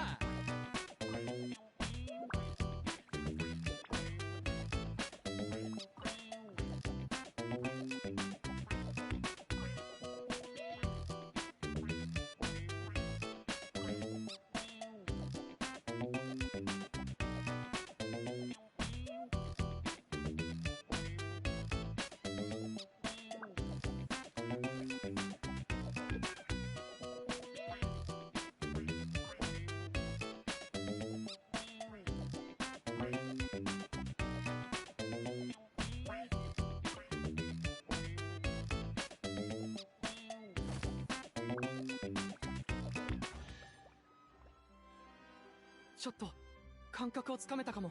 おお、女神よ。よし、その感覚を忘れるなよ。その調子だ。皆さんありがとうございます。おかげでまた泉のように元気を取り戻せたみたいでよかった。だな、お前たちの公演。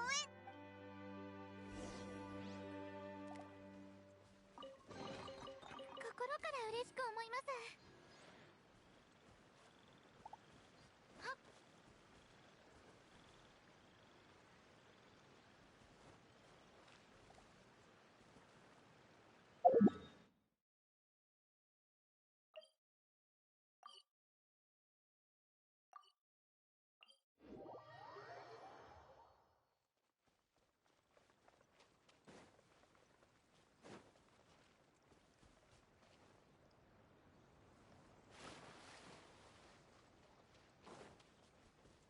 助けが必要な方がいるはずです。これで間に合いますね。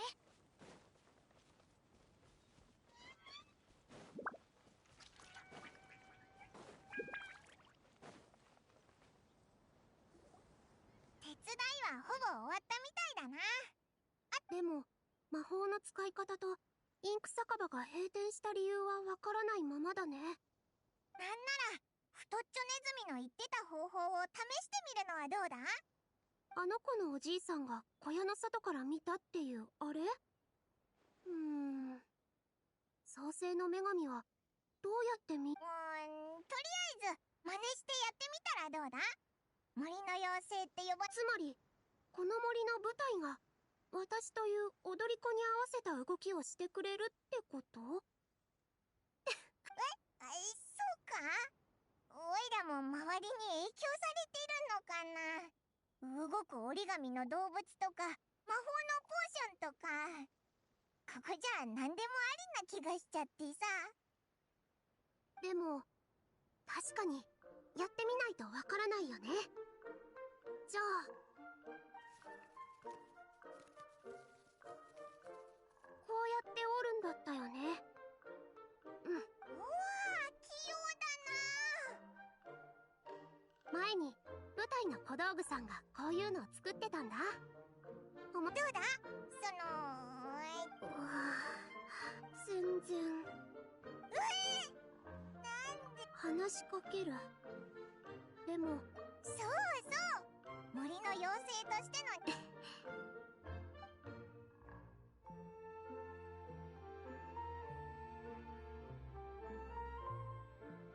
あなたに森の祝福を。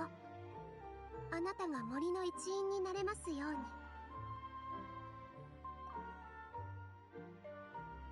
パチサラと名乗り、どうかあの花のように。はあ、私パティサラ。私のナッツよ、そしてピーナッツの殻よ。このアーモンド。ピーナッツの殻。はじめまして、パチサラ。私はニーロ。はじめまして、妖精のニーロお姉ちゃん。どうかあなたがここで楽しく成長。この森の新しい仲間はひとまずほらパチサラ、アーモンドおじいちゃんのところにおいで。ニーロが魔法をマスターしたんだ。アーモンド長老。もちろん構いま。さっき魔法を使った瞬間、あそこに違和感を覚えて。なるほど。パティサラもアーモンドおじいちゃんの言うことをよく聞い。パティサラ言うこと聞く。走る。こら、お前という子は。さすがニーローが作った子って言うべきか。やけに元気だな。なあ、さっきは一体どうやったんだ？あの子の幸せを祈る気持ちを。すごく童話っぽい解釈だな。だからこの森は祝福の森って言うんじゃないかな。そういう魔法がニーローには祝福を授けるとき、この森の中をでもインク酒場の地下には妖精殿、ただいま戻りました。早いな。インク酒場の地下にはこの私でさえ初めて見るものがありましたぞ。透明なもの。なんで今のでわかるんだ？パイモンも。そう、正しくは空のインク瓶かな。ああ、そういうこと。旅人パイモン、私と一緒に材料を取りに行ってもらってもいいかな。そういえば。もちろんだぞ。永遠に沈まぬ夕日。変なものばっかだな。おお、めちゃくちゃ早い童話ってなぞなぞじゃないだ。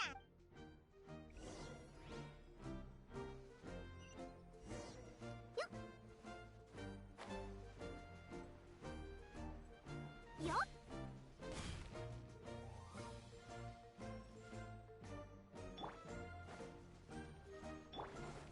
タモト、きれいにしませんと。騎士の風格に気をつけます。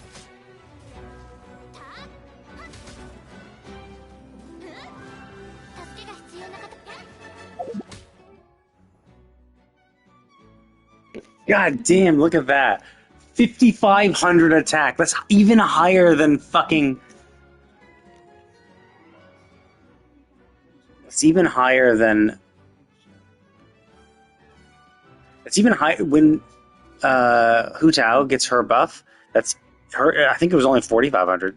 So, because my defense is so ridiculously strong.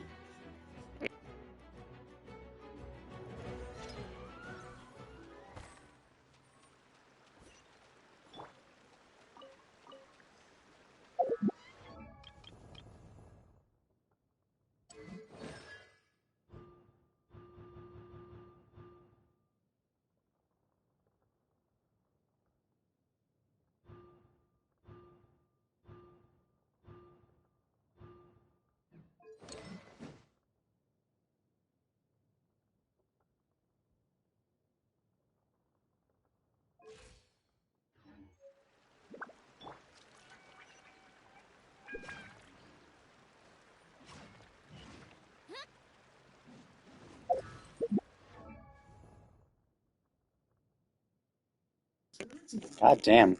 So yeah, so I had 3,600 defense. So the attacks and this baby increased my attack and defense by a bit. So that's what I'll be able to bring it up to 3,600. But my attack went up 4,500.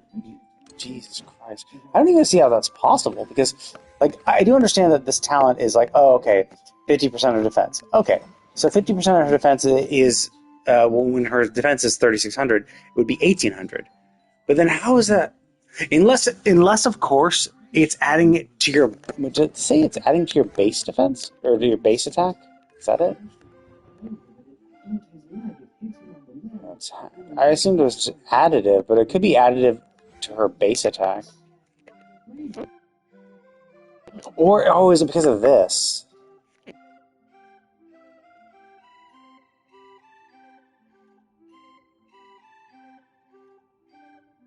Oh, I see. So her burst also increases it by 80%. And then her Constellation 6... an additional, so it increases 130. Oh, okay, so that's it. It's 130% her defense. So her defense would be at that point. So 30% of 10% is so 360 times 3. So essentially another 1,000. So yeah, Jesus Christ. Another 1,000 to 30. Yeah, so it's 4,500. Yeah, goddamn.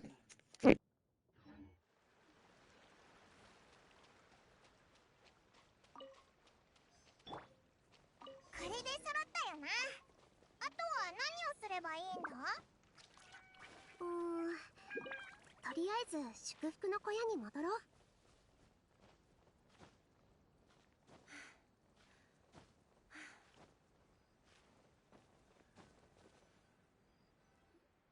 ちょっと待ってて。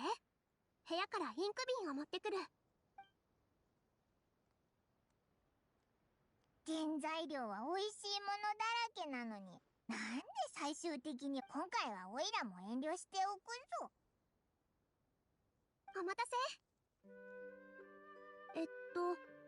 確か本にはこう書いてあったはず。こうして、次は、それで。できた。魔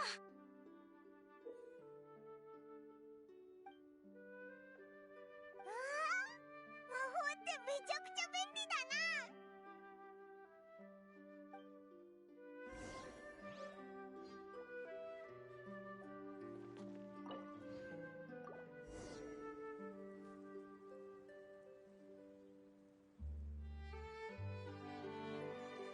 この匂いは。じゃあ長老、これを地下の透明な瓶のそばに置いてきてくれる？はい。森の様子。いざとなると。ありがとう。あなたたちがいて、いいか？森のみんなを待たせちゃ悪い。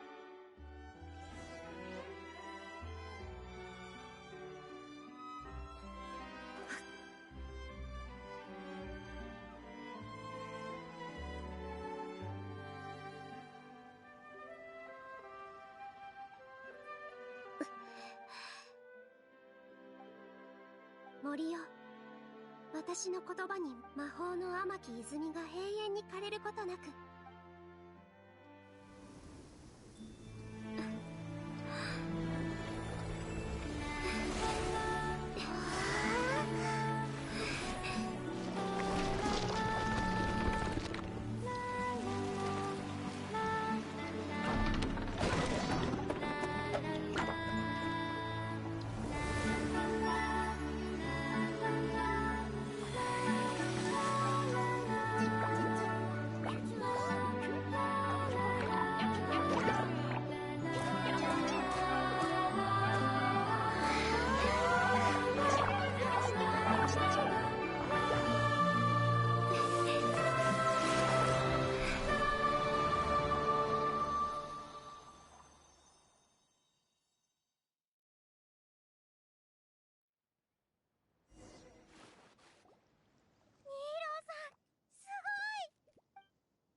That was very pretty.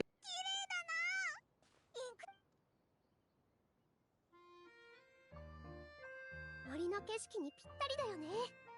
それにこんな感じに開くとは思わなかった。まるで折り紙の本みたい。そうでした。何もかも思い出しましたぞ。この私がオルビット城の頂上でこの世界を救う勇者が予言の崖に降臨するとき、勇者とその仲間がこの世界に再び平和をもたらす。今まで予言の前半を忘れてたのか。それゆえ私はあそこで待っていたのですな。予言の崖って大きな壁画があるとこか？オイラたち確かにあそこで間違いありません。あなた方は妖精殿と共に祝福の森。そうか。お前たち、今までも散々竜を倒してきたんだし、もう一匹くらいどうってことないよ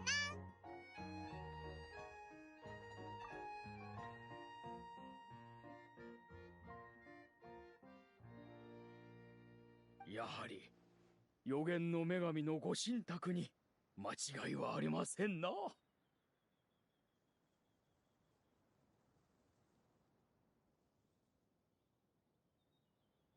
私も一緒に行くよ。魔法が使える森の妖精がいれば旅もかなり楽になるでしょ。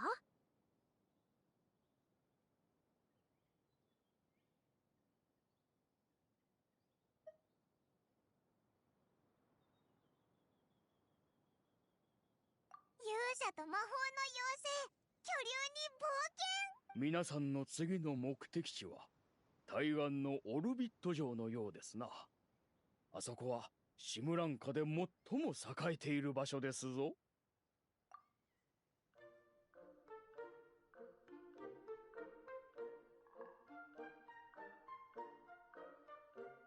お城のてっぺんにある星の庭に行けば予言。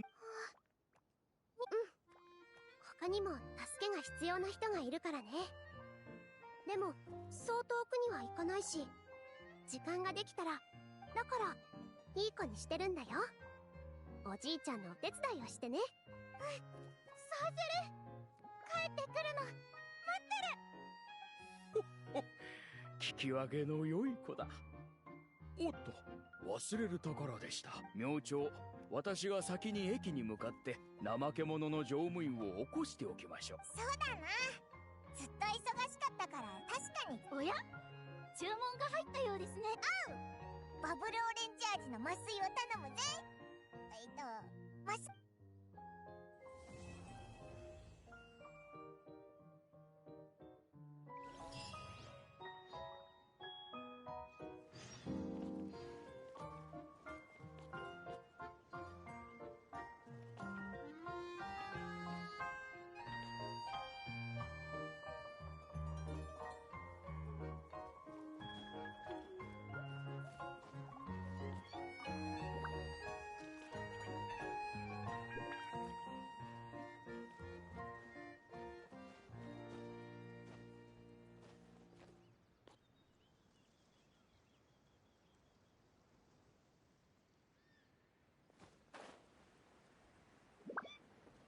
いや、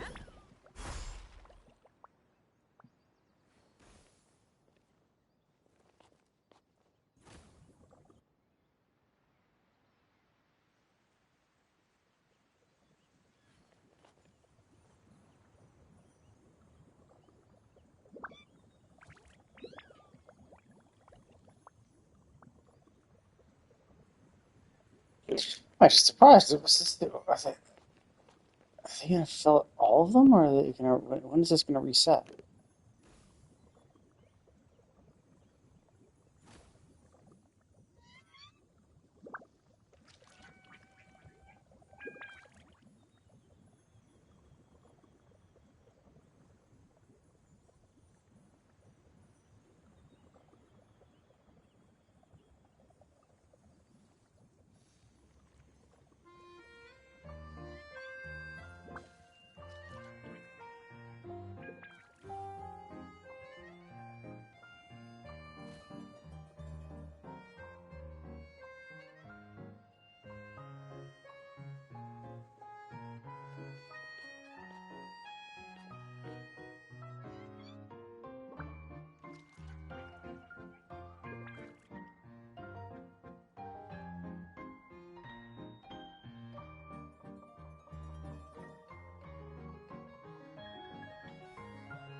新しい投資先でも探そうかしら。モラは大いに越したことないわ。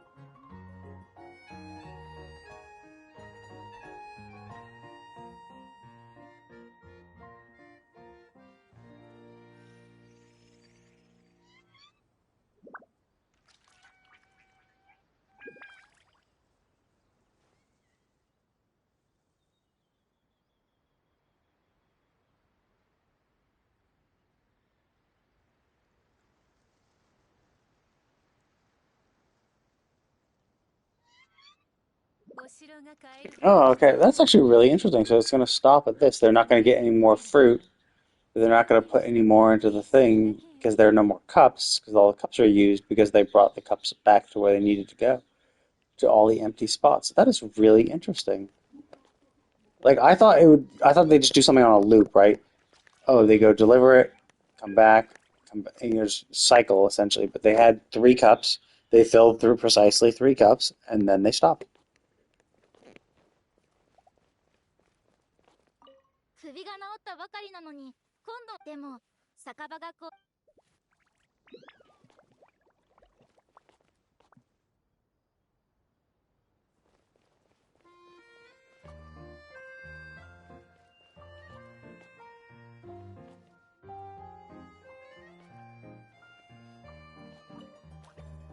クラッカー飲みすぎだぞ。お前に。なあ、声までか。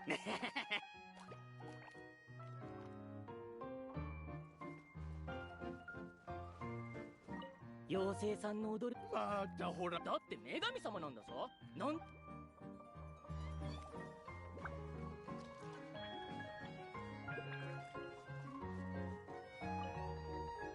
ラーさん、パティサラもいいよ。一番簡単なステップから教えるのでいいかな。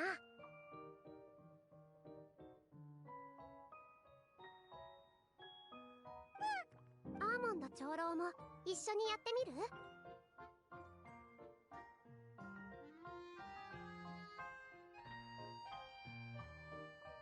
私ですか？おじいちゃん。わかったわかった。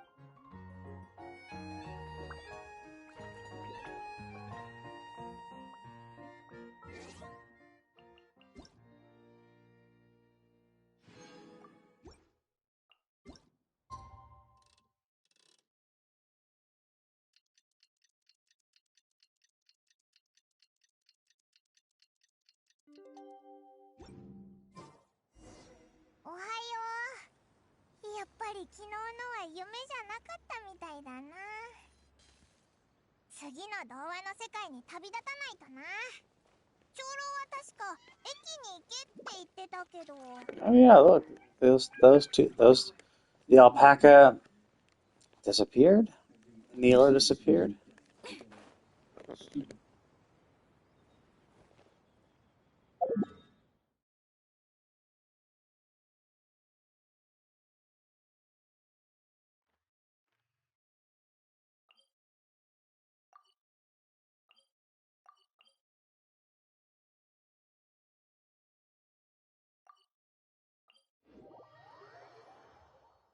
新しい投資先でも探そうかしら。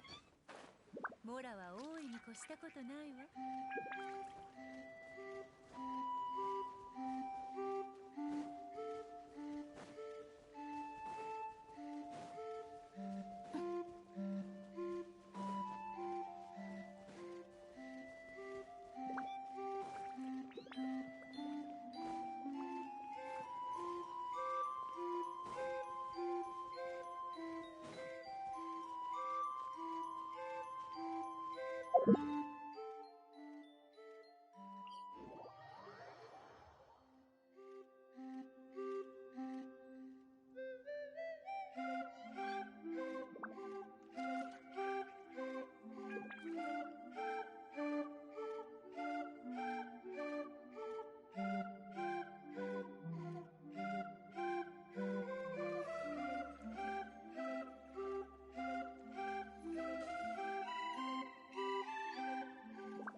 狩人は痕跡を残さないわ。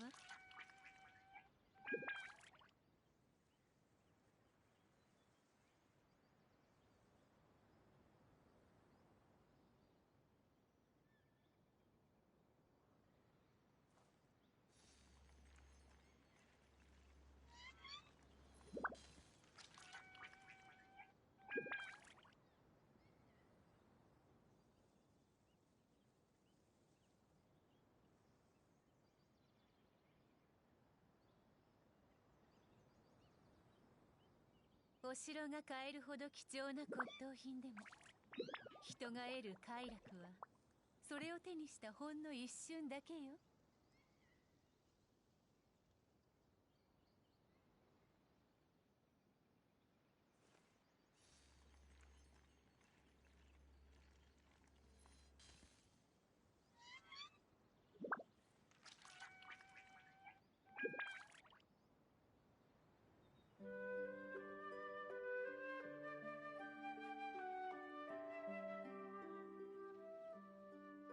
挑戦の中で完璧な狩人は痕跡を残さないわ。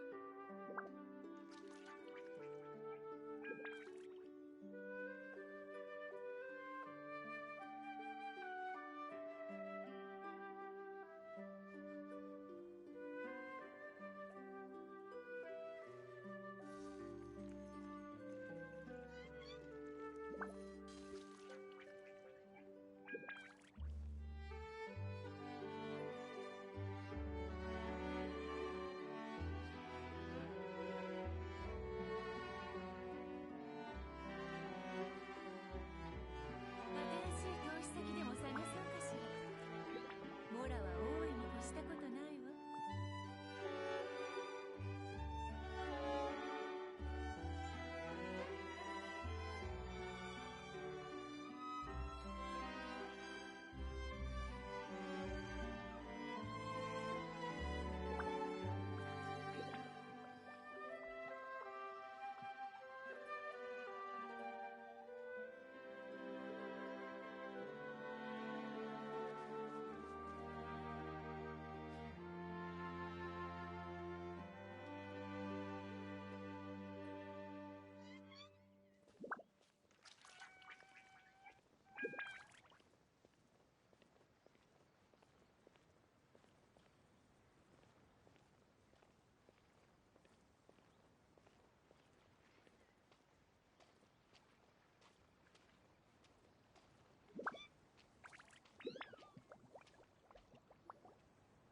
起きろセドゥ。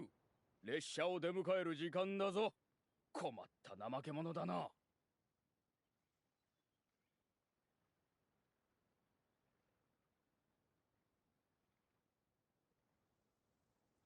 いやー、出迎えってどうやるんでしたっけ。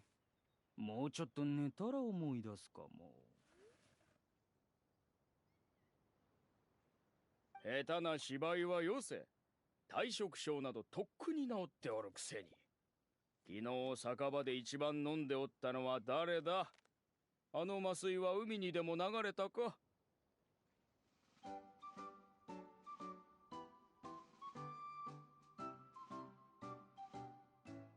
いやー、見間違いですって。昨日のは私じゃありませんよ。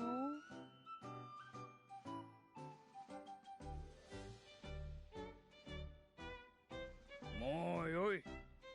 退職しておった時は私が誰かもわからんようだったが、今ははっきり目覚めておるではないか。さあ起きろ。すぐにご一行がいらっしゃるぞ。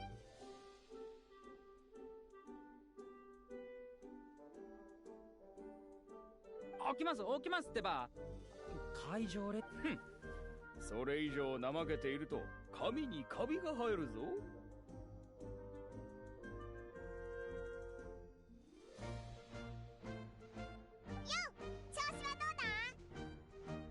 おお、勇者殿と精霊殿、それに妖精殿。いいってば、気持ちはよくわかるぜ。朝ぬくぬくした布団から出たくないって思うのみんな同じだよな。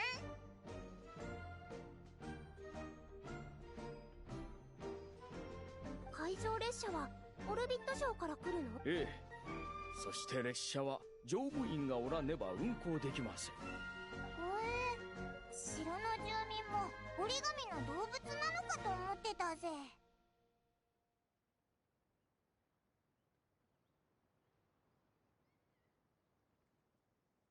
もちろんそういうものもおります。城はよそから来た客人にも寛容ですからな。しかしあそこの住民は我々とは少し違います。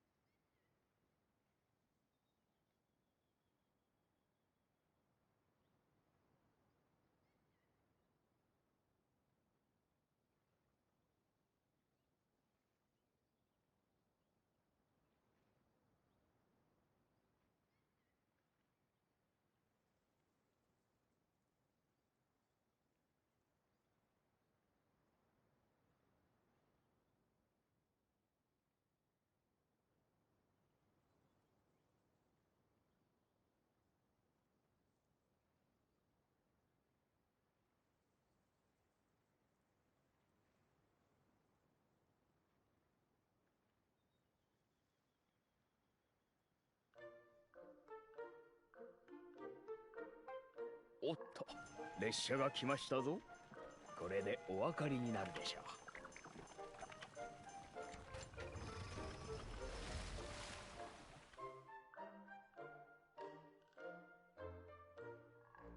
はじめまして、ホイールです。この海上列車の乗務員を務めております。列車をお呼びになりましたか？積み木の小人だぞ。ええ、勇者と祝福の森の勇者と妖精殿。それならそうと言ってくだされば。気にしないでホイールさん。それより早くオルビット城に行きたいんだ。はい、もちろん光栄です。では皆さん、お好きな席へどうぞ。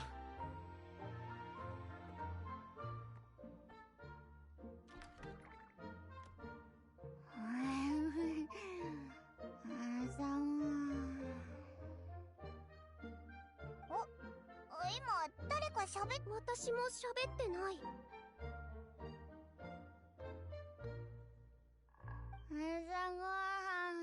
列車の中から聞こえてくるみたいだね。あ、キララ。鳥もも。あれ、キララじゃないか。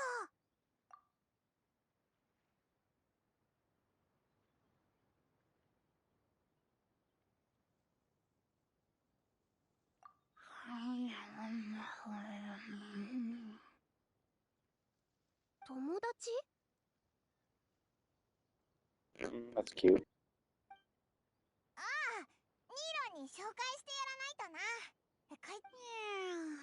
うるさいな。あれ、もう朝？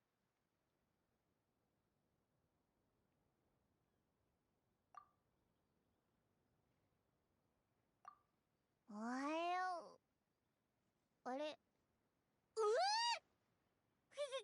たち、旅人とパイモン？はあ、よかった。本当によかった。昨日の出来事は夢だったのか。すっごいリアルな夢だったな。お客様、車内での寝泊まりはお控えいただけ。にゃ、夢じゃなかったにゃ。キララ、落ち着けって。オイラたちもシムランカ、そんな名前だったんだ。昨日は積み木の小人がオルビット城って呼んでるとこの周りをひたすらうろついて帰る方法を探してたんだ。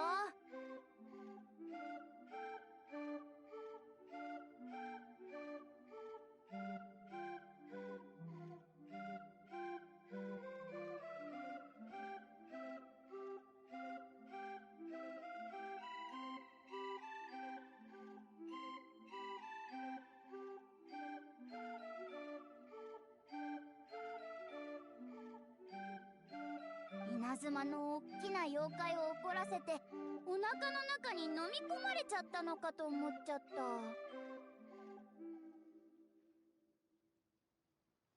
キララさんは稲妻の人？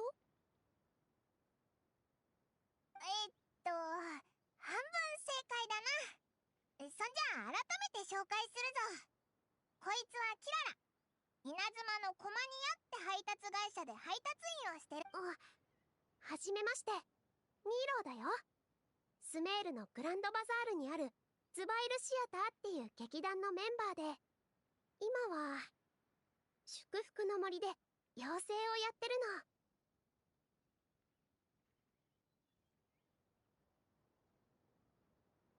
ニーローさん。うわー、スメールに配達に行くときに噂はかねがね。ステージも見に行ったけど、シムランカの世界ではそういう身分ってだけだよ。それはそうと、その服。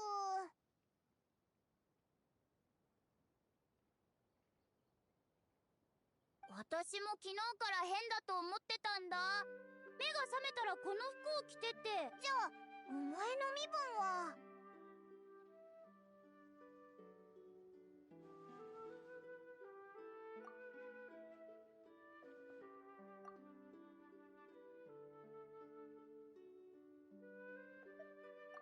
それって身分って言えるのかな。確かに長靴は履いてるけど。ここに来る前、得体の知れない声に話しかけられた覚えはないかな。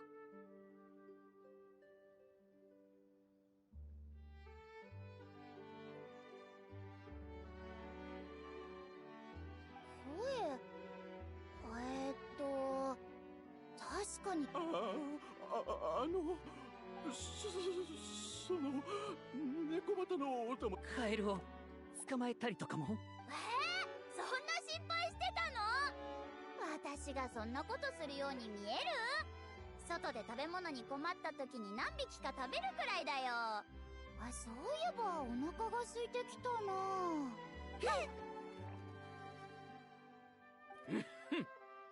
お前たち勇者殿のご友人をそんな目で見てよいとでも思う。猫に怯えるのは我々の本能だが、この長靴を履いた猫股。そんなこと言う割に一番腰が引けてますよね。Did he call her Nekomata in boots because we did that? If we'd chosen the other option, would they have addressed her as something else? 本当に心配しなくて大丈夫なのに。昨日城で折り紙の小動物に会った時も壊しちゃうのが怖くて爪も出さなかったんだよ。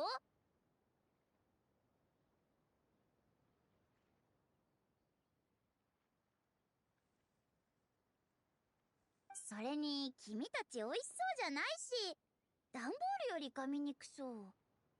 いやいや、美味しそうだとしても食べたりしないから。いや、これは失礼。我々お客様、そろそろおしゃべりに夢中になってたらもうそんな時間か？それじゃあ急いで乗ろうぜ。キララも一緒に来るか？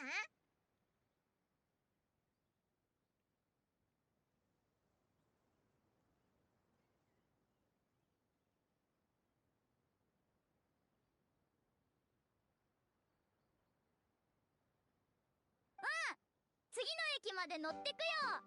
城の周りで気になる場所があったんだ。では最後に祝福の森の住民を代表して勇者殿、すべてが解決。約束する。アーモンド長老。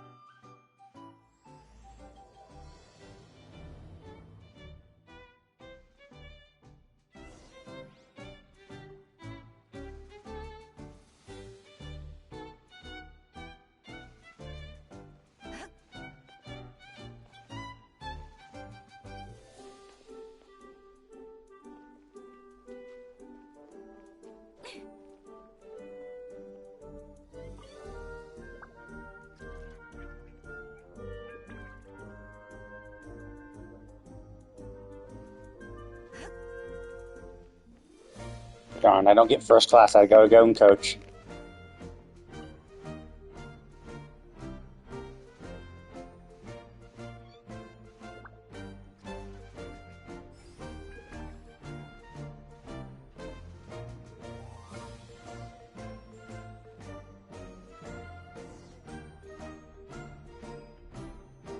Oh, I see. So they just needed us to connect the cabins. Just like, why do they need us to do that? Why couldn't they? There you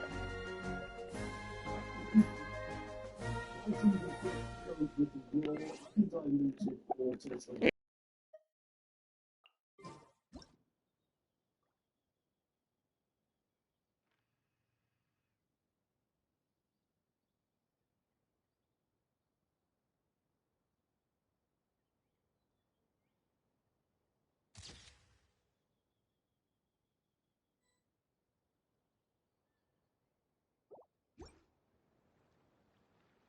Hello there.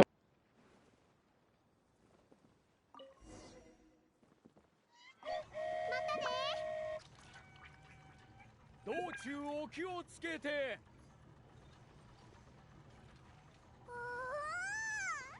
本当に海の上を走るんだな。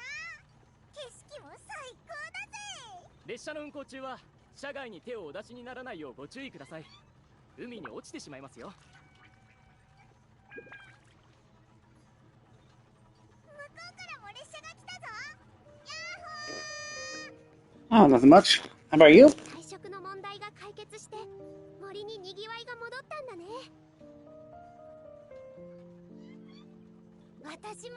遊びに行きたいな。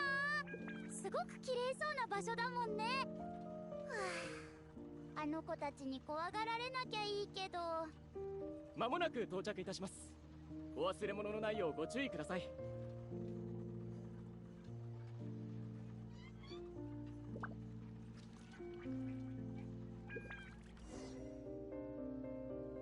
到着しました。あそこがオルビット城です。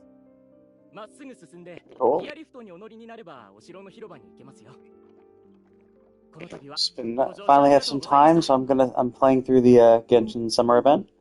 Been enjoying it so far. It's been pretty interesting. おかげさまで快適な旅だったよ。ありがとう。車内も広々としててぐっすり眠れたよ。また来るね。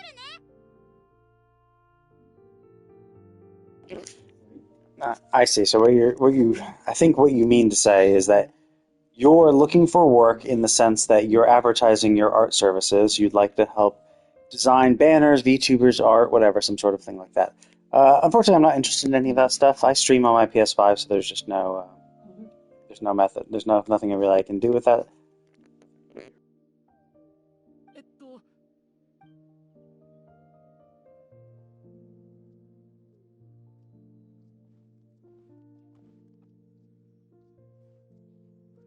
これからどうする？キララが気になってる場所ってこの近くか？昨日ぐるっと一周してみたんだけど、この辺一緒に行こうか？先にオルビット城に行ってて。あそこならきっとこの世界の手がかりがいろいろ見つかると思う。私はやっぱりここが気になるから、昨日は屋根を伝って見回ったんだ。知ってるでしょ？私、Not that I'm aware of, no. 爪に石 I が don't really 挟 have まっ that た many みたいに friends. 何をしてても気になってしょうがなくなっちゃうんだよね。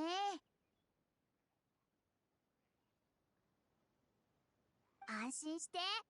君たちが大変な時はすぐ駆けつけるから。駒に。わかったぞ。そこまで言うなら先に城を見てくるぜ。大丈夫大丈夫。私は妖怪なんだか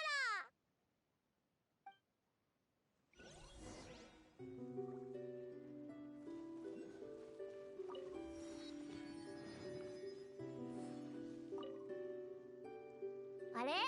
お城での用事はもうちょっと気になって調べたい場所があるだけで、別に急いでるわけじゃない。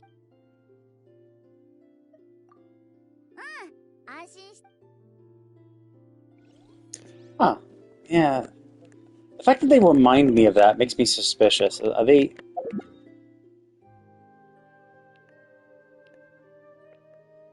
Maybe she's the quest that takes us to the next area.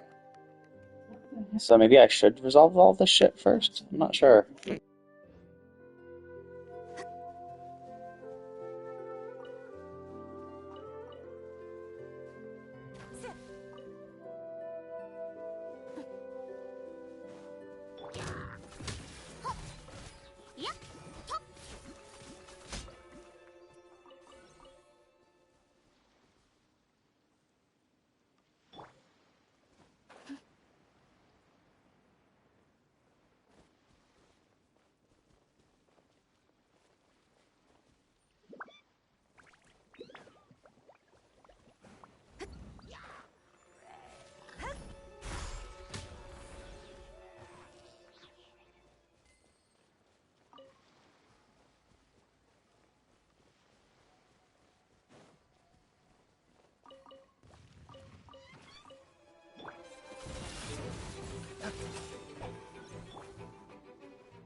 諦めなさい。さようなら。無駄な努力をやめたら？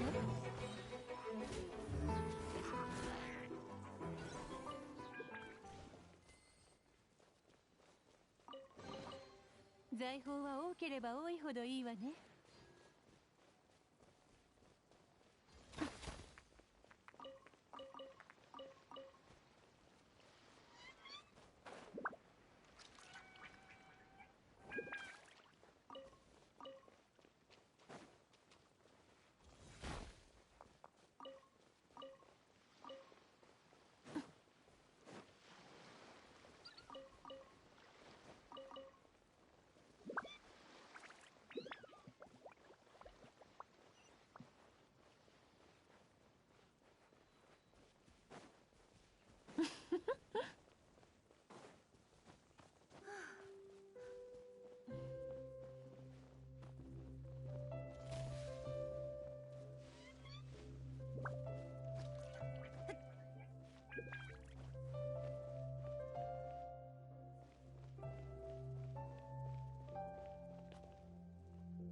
What?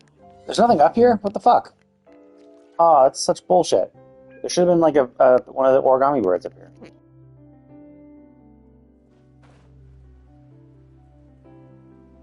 I only climbed up because I assumed there would be.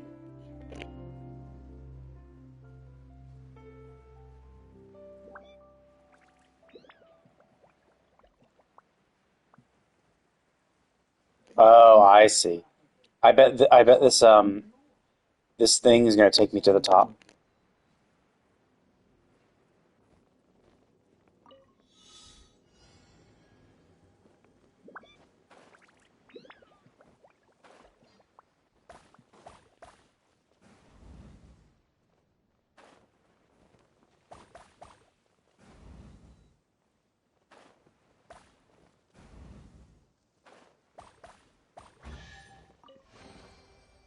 Oh, I guess not.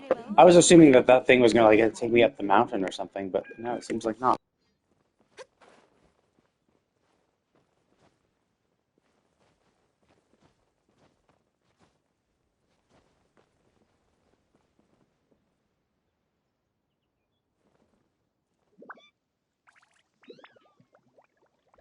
Guess there's nothing else to do on this island. Yeah.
地道に一歩一歩。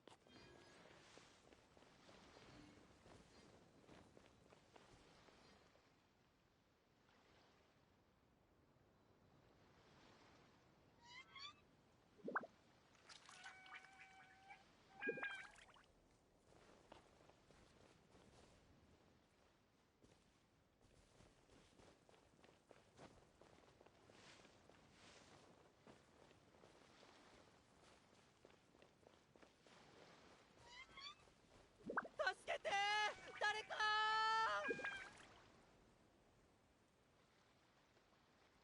助けて助けああ予言の女神を感謝します。そこの方々一体何があったんだ？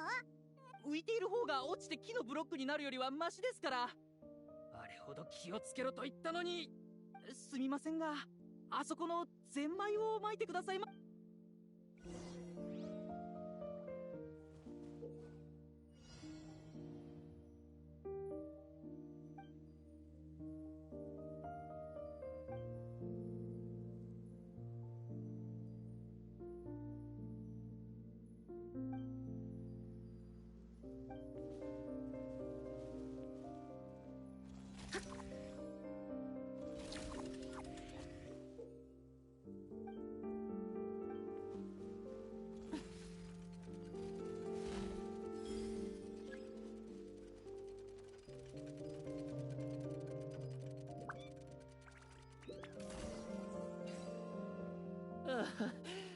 さっきのは何だったんだ？予言の女神の魔法をご覧になったのは初めてですか？簡単に言えばこれは万物の軌道を司る予言の女神がオルビットに下された贈り物です。これがあれば人生の軌道を外れた市民を元に戻せるのです。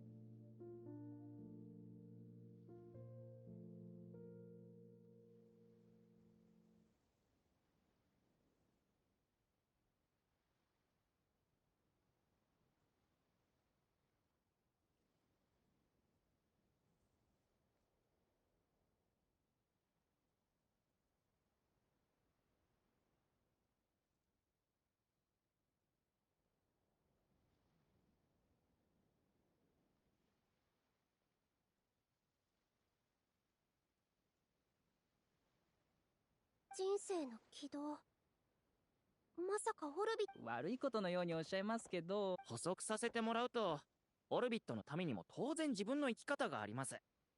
僕だって毎朝オリーブオイルかごま油のでも、さっきみたいに落っこちて木のブロックになりそうな時などは魔法が発動するんです。つまりお前たちの命や安全を守る魔法ってことか？例外はあるものの、おおむねその。とにかくあなたたち。皆さんはオルビット。そうだ、ギアリフトっていうやつにどこ。ああ、それならそこの鍵の刺さった台のことですよ。あれが本当にご安心を。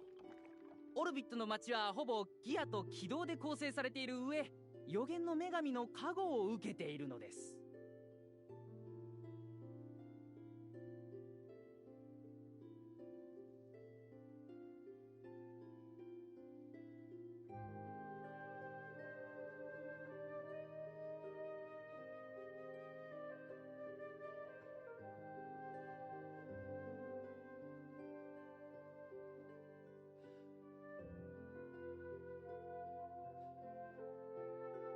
つまりその軌道は固定されていて、前進と書かれた車が後退することは。フォンテーヌのクロックワーク玩具みたいだな。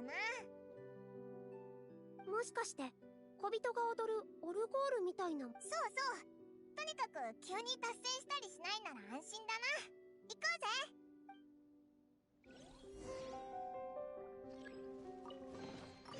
うぜ。なかなかの軽眼ね。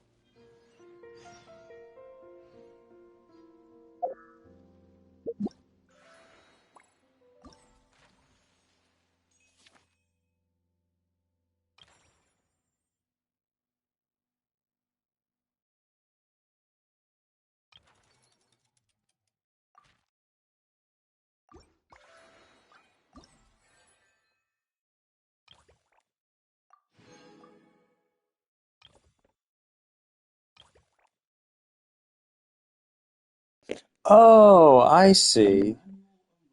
Jeez. Oh, interesting.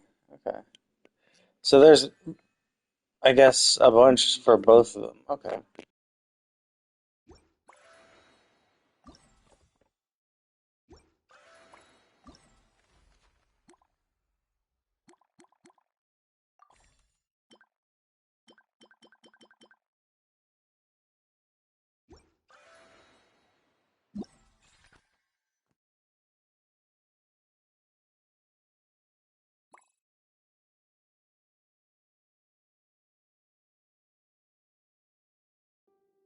$75 times. Holy fuck.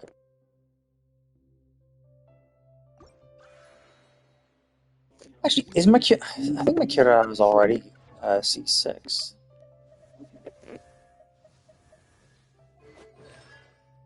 Oh, she isn't. Oh, cool. So actually getting this will actually help her. That's nice.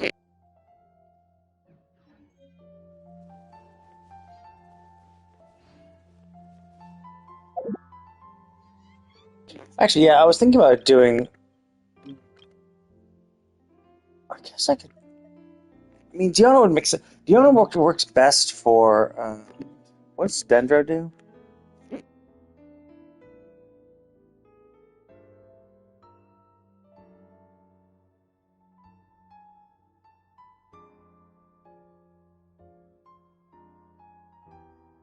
So I could switch Diona with Kirara, but the idea was that these were all bow users. That was my Amber team. It was all bow users. And technically these kind of make sense because Amber and Fischl are in the same team. Cole likes Amber, or friends with Amber. And then, actually, I guess all of these are, well, except for Cole, and then she's also Mondstadtian. I'm not really using Diona for anything else, really, or am I not? Yeah. I think I brought Fischl into one of my teams. Oh yeah, I was going to use him in this team.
逃げようなんて思わないでよね。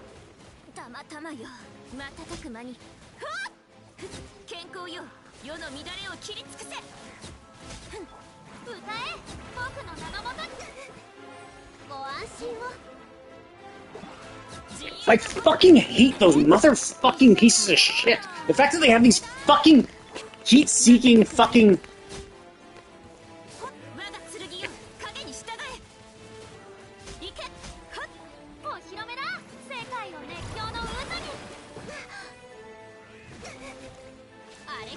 The fact that they fucking stagger is so fucking annoying. Just fuck off and just give me 5 fucking seconds to attack.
世の乱れを切り尽くせ。陣営のごとく。ああはっよっ。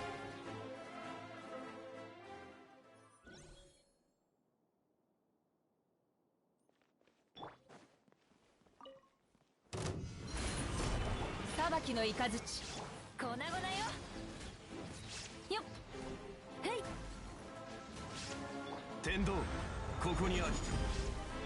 ここより弱滅の時。よっせいストップ。難攻不落。決闘せよ走行の恩。砕け散れ。よっわめきなさい。ふっよっ。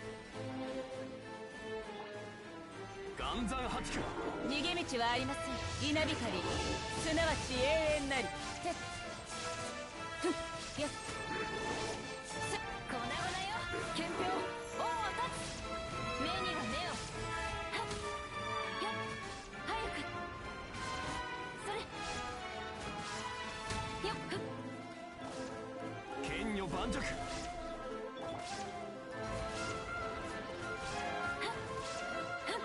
わめきなさい。天道万象。見切りました。走行の恩。砕け散れ。はいはっよっ決闘せよそれ逃げ道はありません。難攻不落。無我の境地。と裁きの雷天理チョーク。わめきなさい。兵糧のようにうなれ。ジャッジメント。よ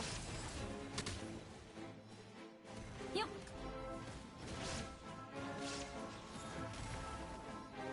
ふっ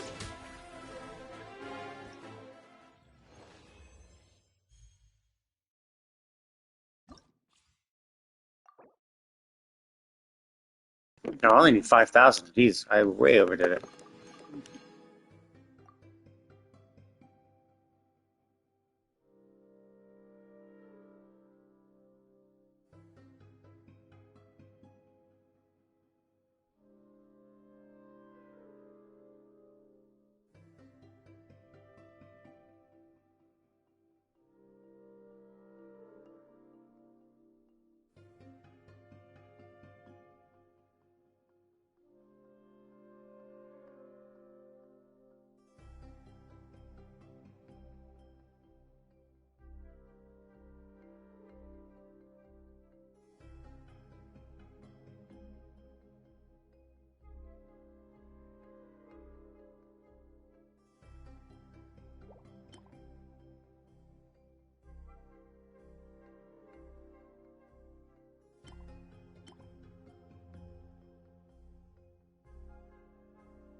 炎の盾。世界を熱狂の渦に。俺が守るよ。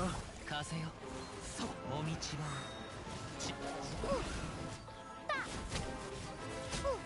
それ行こう。はっよっはっよったおいよった両弦の蝶ガジャー光り輝くがいい。それ5時の炎はっそれはっとやはっへっ舞ふっ風の歌雲の行くごとおいったおっはったよっいってらっしゃい。炎の盾助出しさん遠くを抱えよ世界の熱狂の渦に。せいはっと俺さっ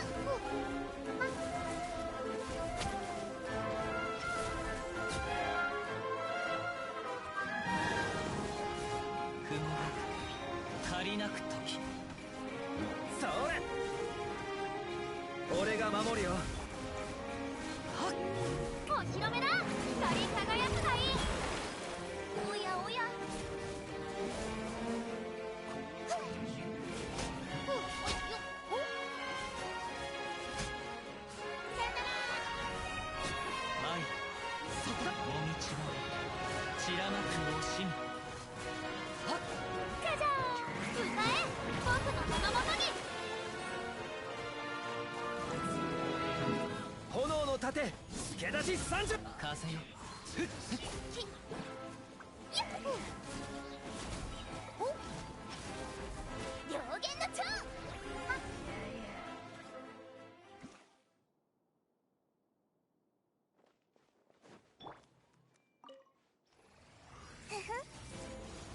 見切りました。終わりね。稲光すなわち永遠なり。てっふっはっそこひゅっし手をつなぎましょう。痛がっちゃいないわ。ご助力を。ふっはっせーやっここより弱滅の時ふっはっふふ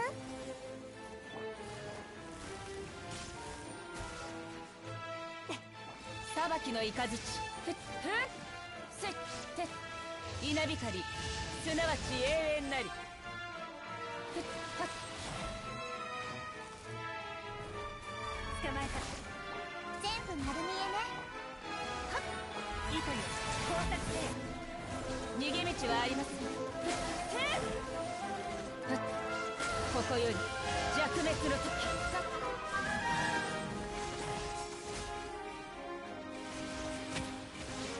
そこ見切りました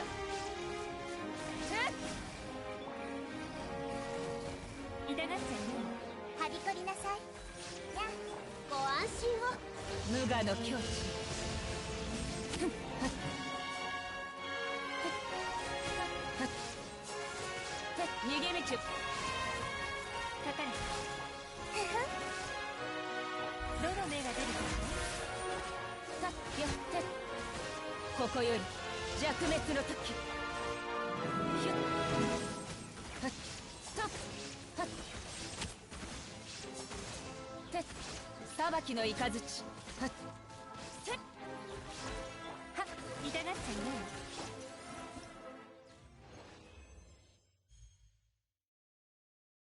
ない。They're much, much worse than that one.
次はお城のてっぺんに行って予言の女神の神託を受けないと。私たちが城の奥へ向かうのを王様が気になさらないといいけど。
国王陛下のおなーり。王様、なんでこんな時に。まずいぞ。オイラたちが城に入るって聞いて怒ったのかも。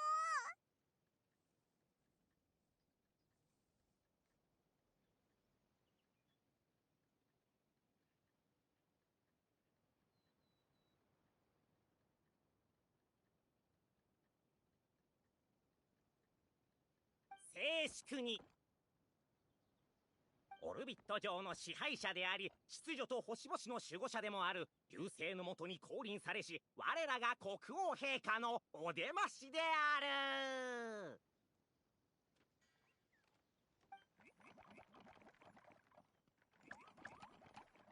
肩書きが長いな。遠くからようこそ。あんたたちの功績は聞いたよ。森に甘き蜜をもたらす妖精と予言の。あれ？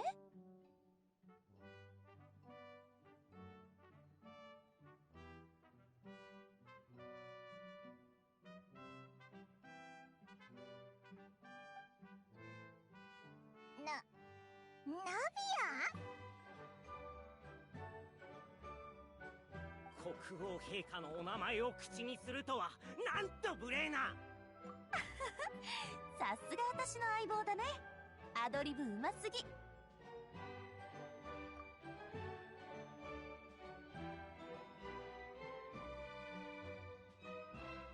いはい、みんな肩の力を抜いて。紹介させて。こちらは旅人と最高の仲間パイモンよ。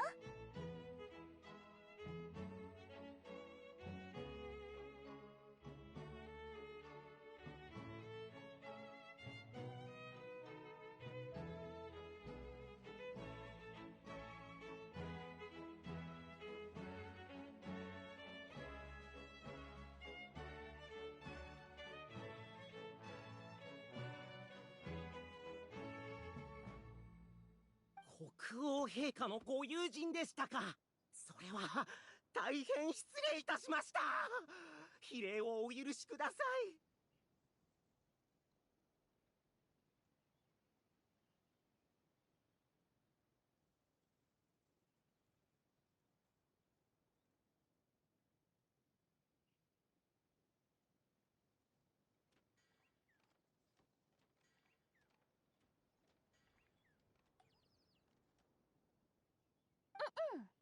さて、歓迎の儀も終わったことだし、みんな持ち場に戻って。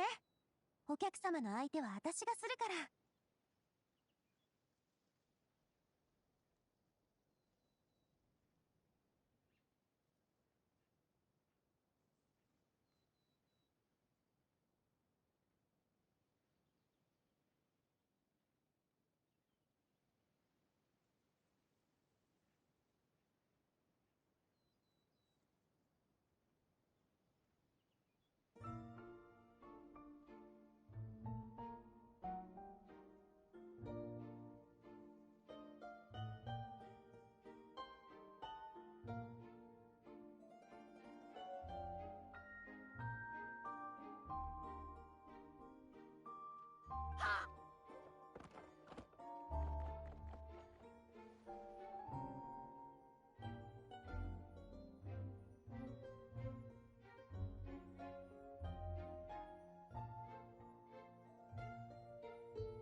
やめてよ、かしこまっちゃって。で、どうやって。それはこっちのセリフだぞ。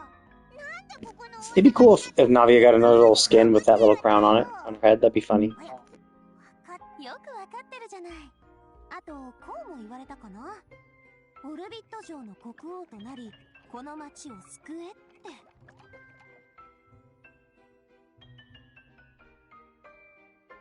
私も似たようなことを言われたい。そうそう。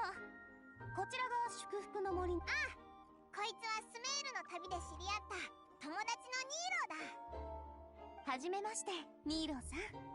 私はナビア、スピナディロースらの会長よ。お前は本当にのんびり屋だな。この世界から出られるかどうかもわからないのに。何が心配なの？これより難しい問題をみんなで解決したことだってあるでしょ？これくらい全然どうってことないって。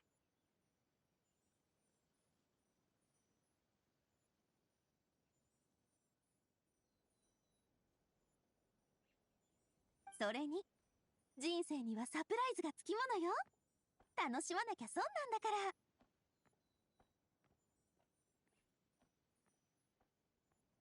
ら。ナビアさんはポジティブなんだね。そう言ってもらえて嬉しいよ。予言の勇者と妖精があんたたちだって知って私もほっとした。私たちってもう予言には慣れっこだと思わない？予言といえばオルビットの街は何かヤバいことになってるのか？まさか。そのまさかよ。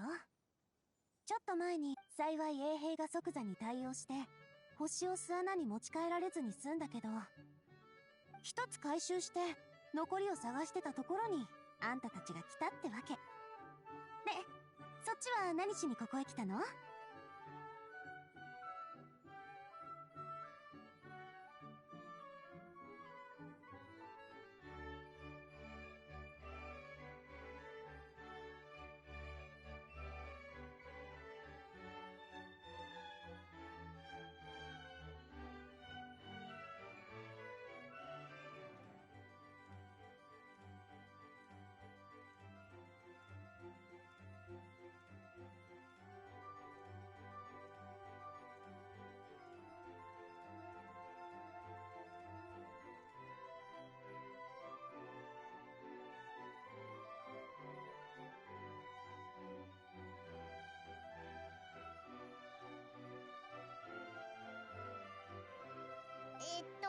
ち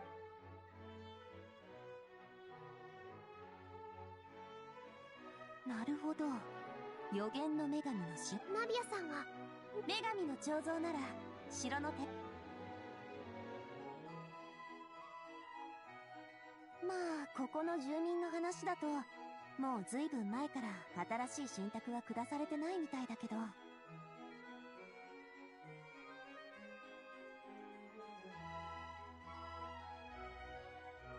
ういうことだ？アーモンド。ああ、多分シムランカの勇者に関する予言だからでしょ。最近になってみんな気づいたの。へえ、そっか。あんたたちも試したいならやってみたら？侵入者？ここって悪霊以外にもなんか問題があるのか？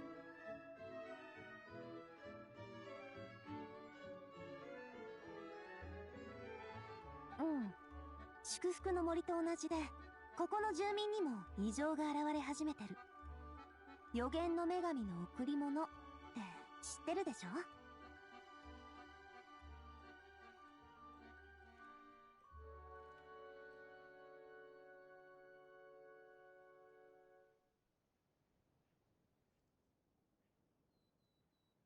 積み木の小人を守る魔法なら。そう、それよ。最近は街でトラブルが続出してるから、みんなその場に固定されたまま身動きが取れなく。クロックワークのおもちゃに例えると、レールが劣化したりギアが。そういう感じ。その隙を狙って野外の魔物が。でもそれは私が数日かけてほとんど一掃した。待てよ。じゃあ祝福の森より後の2つの問題はまだいいけど、そこについては予言星空につながるギアを動かすのだ。お？起動は文字通り受け取る。でもそうなのよね。妨害を無視して私たちでゼンマイを巻いてもいいけど。そう、さすが相棒、よくわかってるのね。できれば全員に理解してもらいたいんだ。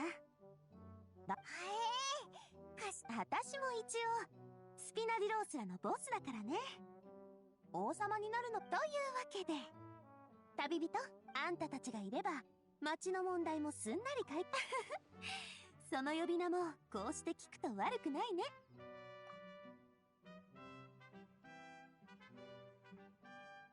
まったくく水臭いな。そんなこと私にも手伝わせて。よかった。オルビット城の国王としてみんなにお礼を言うよ。じゃあ案内するから、まずは城のてっぺんにある女神像のとこに行きましょう。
かの有名なスピナディロースらの現会長でありリーダーで、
Oh my god, what the fuck? Like, literally the last 3 fucking weapons I've gotten, I've absolutely gotten butt fucked.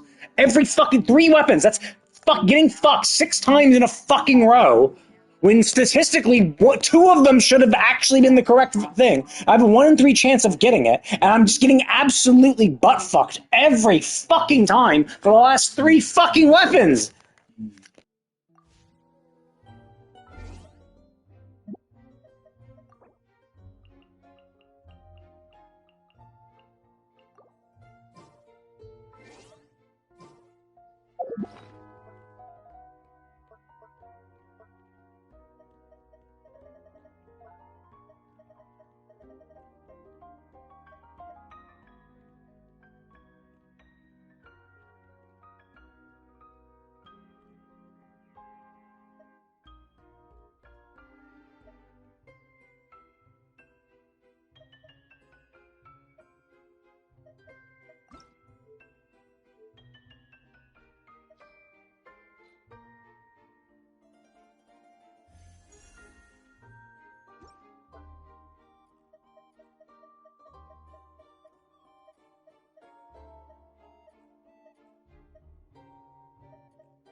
お城が買えるほど貴重な骨董品だぞ。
Oh god damn, I got a double 5-star. Holy shit.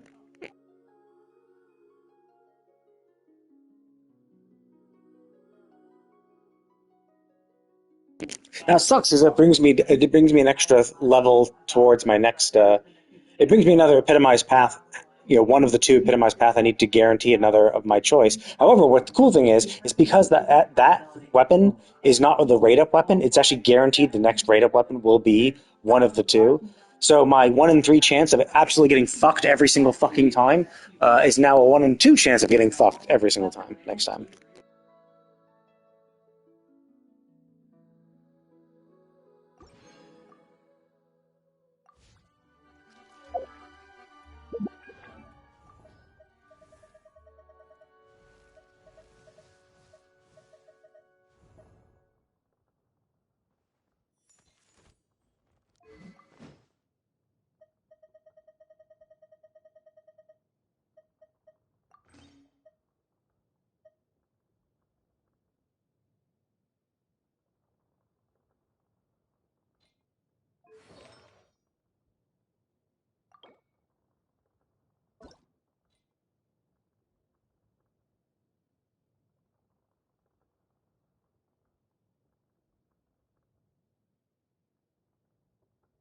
Really? Two-piece sets, and that's the best I can get? Not even. Oh, actually.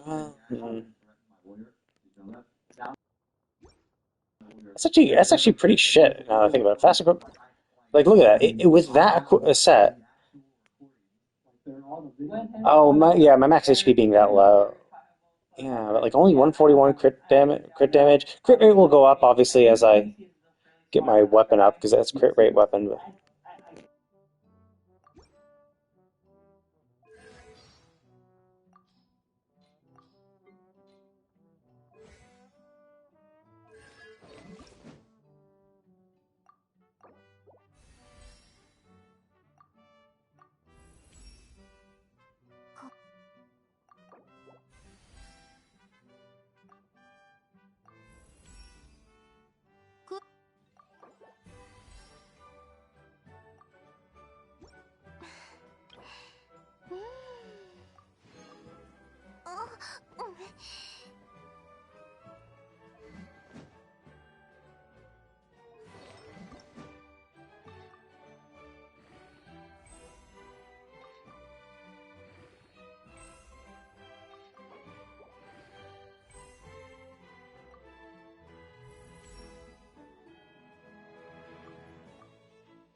思い立ったが吉日。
スピナディロースらの出番よ。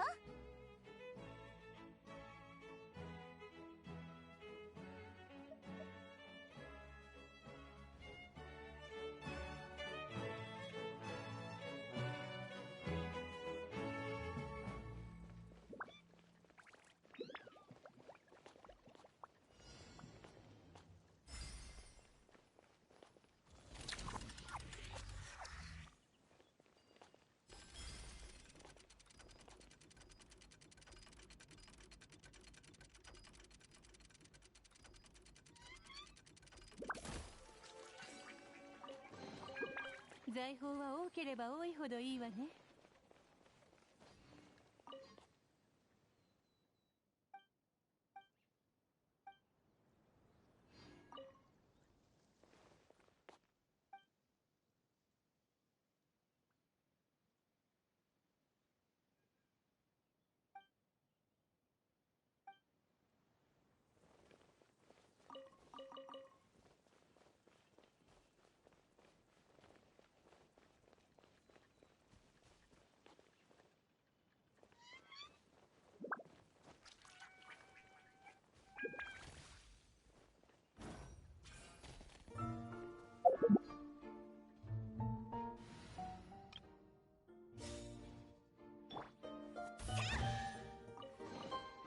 みんなも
今度は私が客は主に。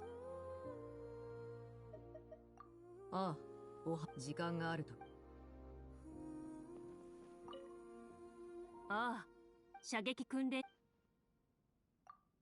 ああ、安心してくれ。狭くても広くても生存面におけるリスクも特にまだ見つかっていない。なかなかよくできている。ここの原理とデザインにはとにかく私はもう少し滞在。ああ、帰ったか。射撃訓練中の騒音が周りの迷惑になってしまわないか心配でな。いいだろう。何か興味のある話題はあるか？仕事か。仕事とエピソードという。仕事から帰る途中時間の無駄だと思わないか？自分はそんな状況に遭遇したことがなくてよかったと思っている。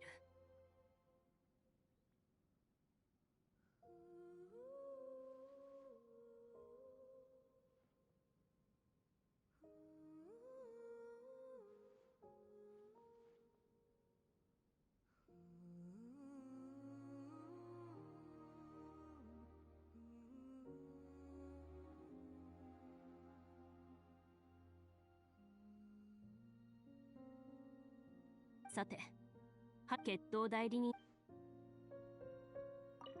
ああ、射撃訓練中のいいだろう。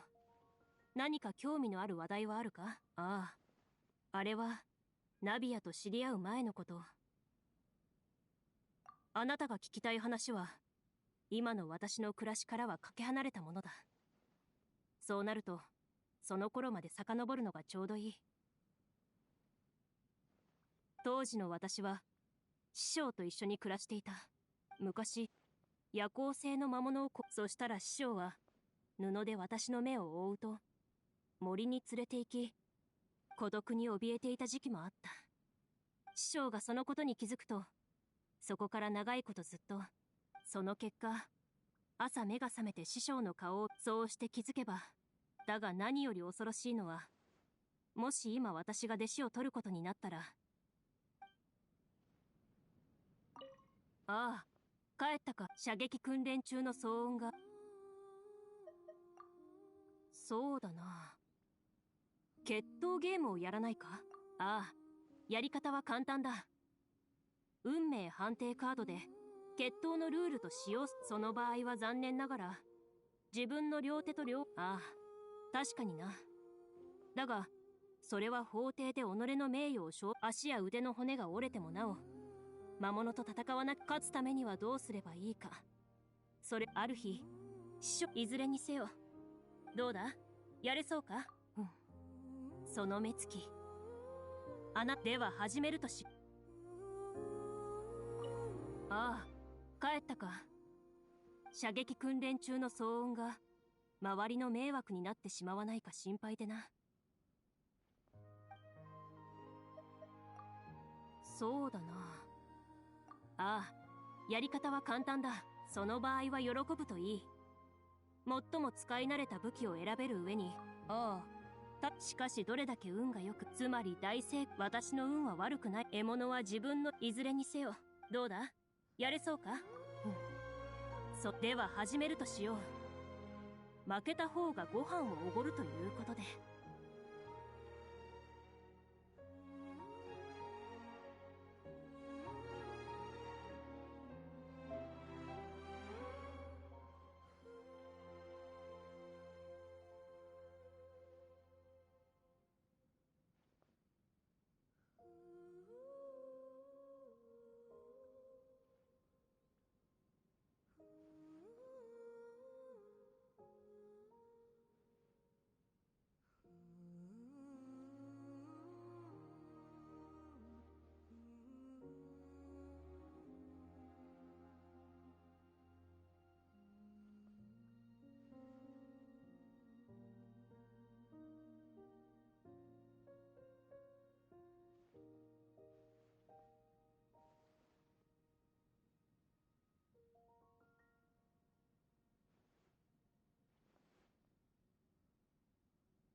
やあやあ、ここは本当に。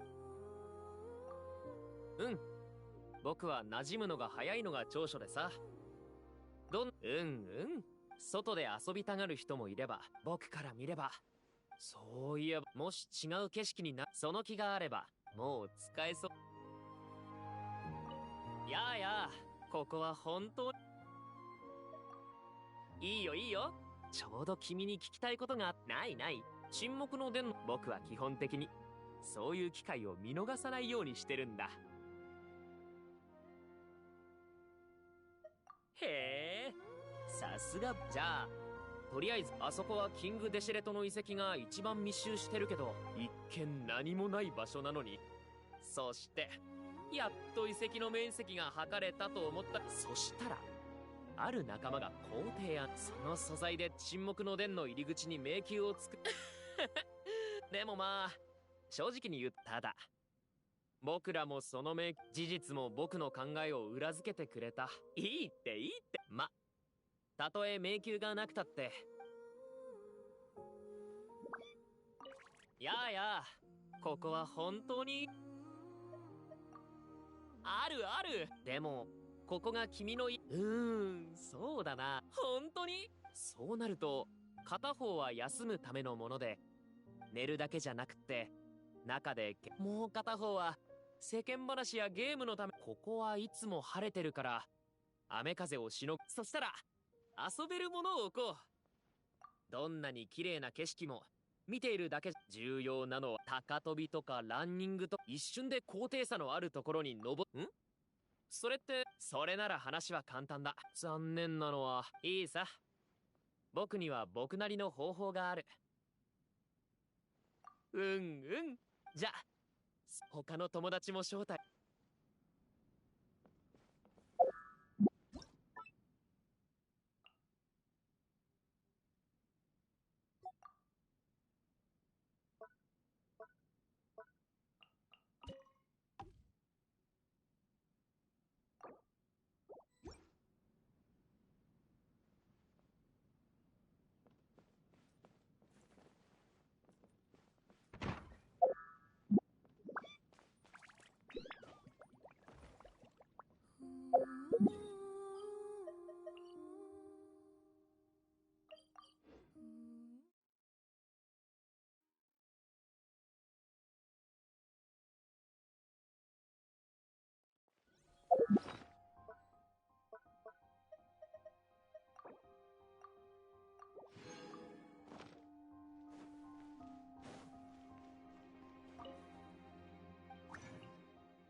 旅行に行きたい。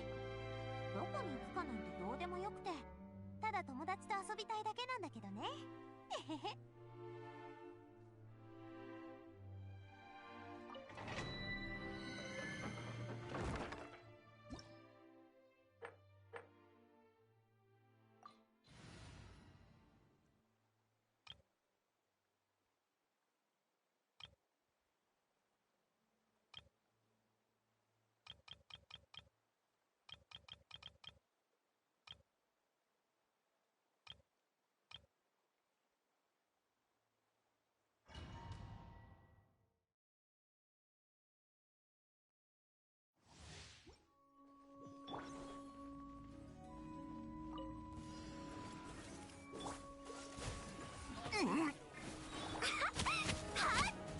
の瞬間お前は罪を認めろ。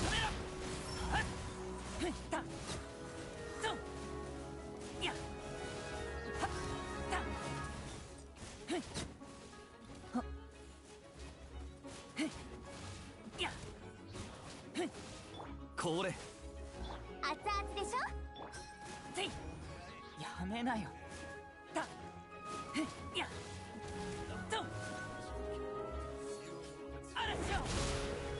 風邪ひくなよ。ルオパー気をつけ。話がくらえせい霧を晴らせせいふっややた諸行無常。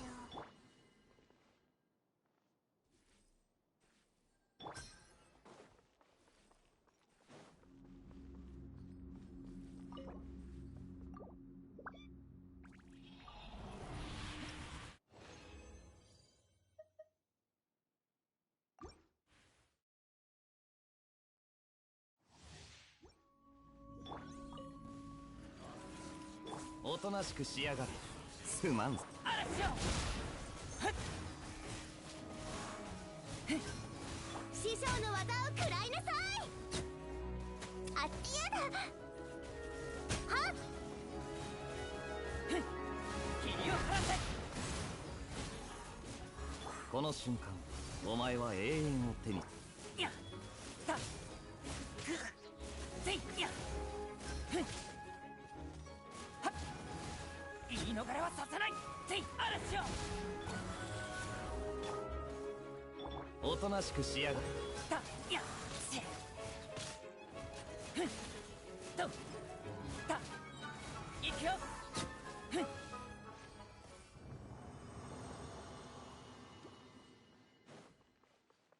や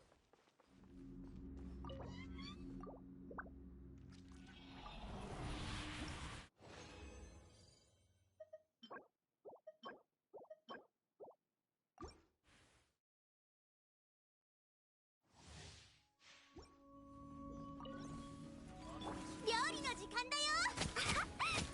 これすまんすまん。霧を晴らせ。はっだふっくらえはあいけ。せいふっだだせいふっだふっといくよ。こいつはどうだ。風邪ひくなよ。まずい。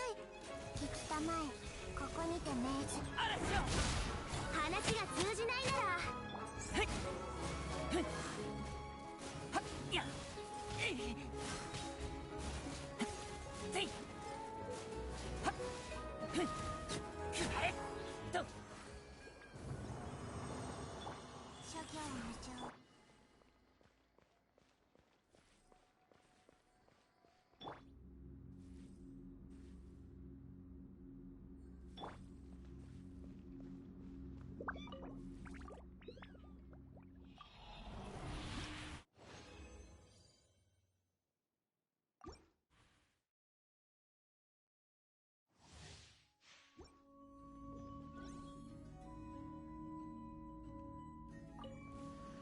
おとなしくしやがれ。すまんぞ。熱々でしょ。罪を認めろ。はっ言い逃れはさせない。だせとはっふっせいだふっや嵐よ。こいつはどうだ。風邪ひくなよ。ルオパー気をつけ。せいととくらえ面倒だな。霧を晴らせ。せいせいルテン。我が名はドワクシン君。ふっせいだふっはっだ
Oh shit, I'm out of money.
ついていきます。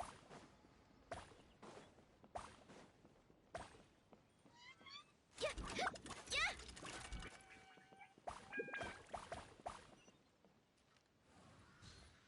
せっ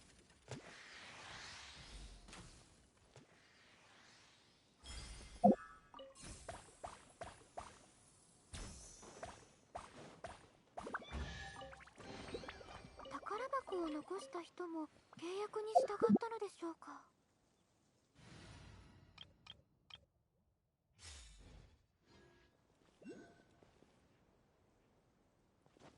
そら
外の収穫だな。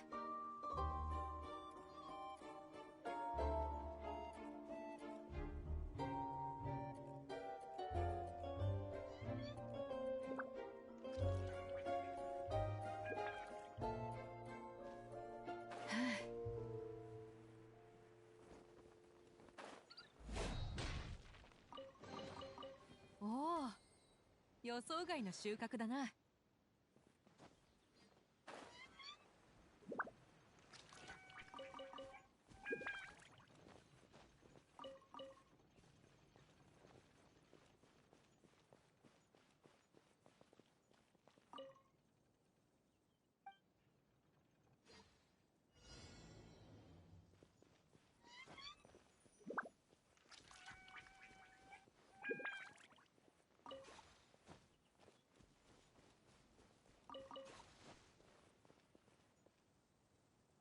よっはっ。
おお、予想外の収穫だな。は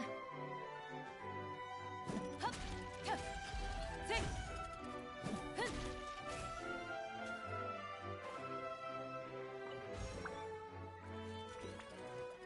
そら。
の収穫だな。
予想外の収穫だな。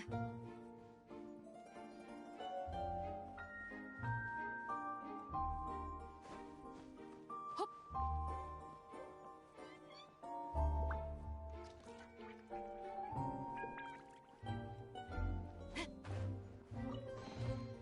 いい値段で売れそうだ。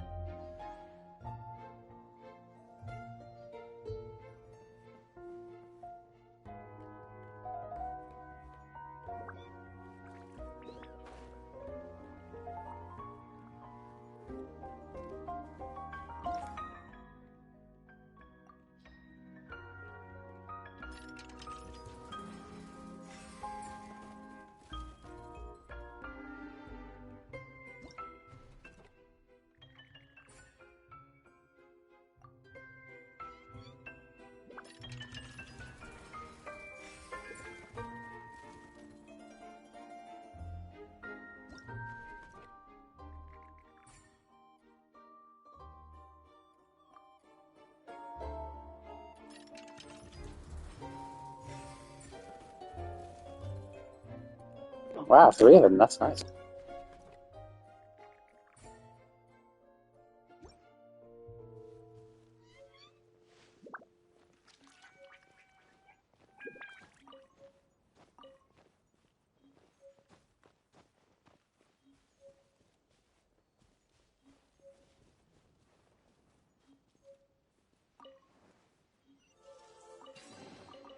おお、予想外の収穫だな。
よっ。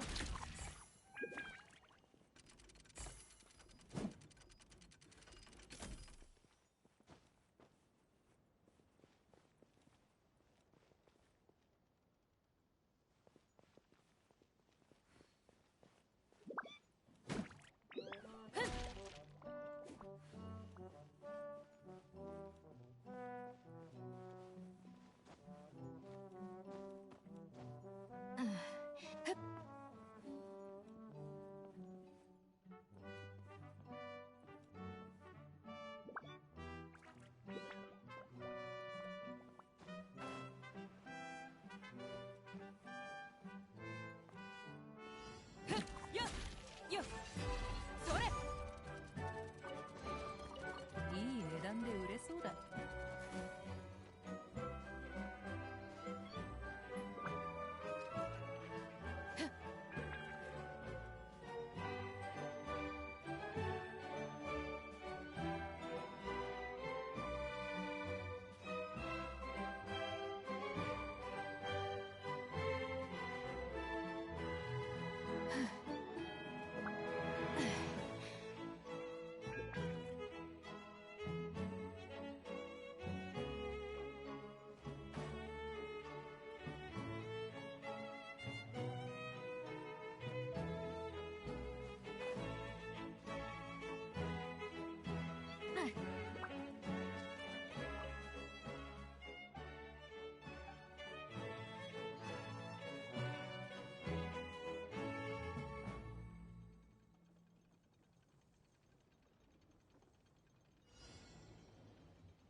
おお、予想外の収穫だな。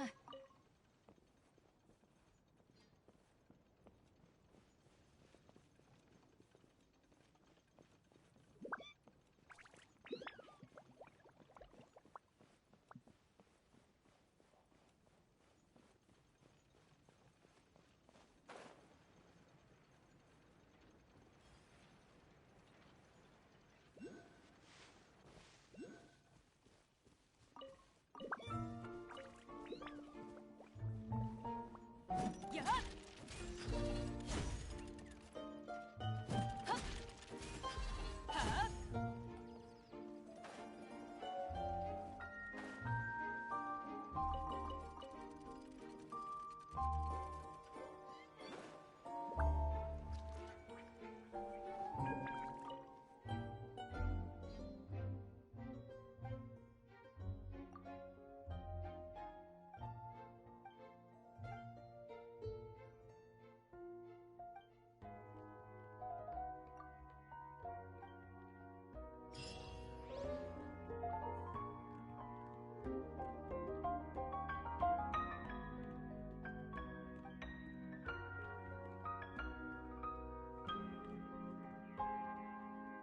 砂漠ってのは付き合い。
悪くない。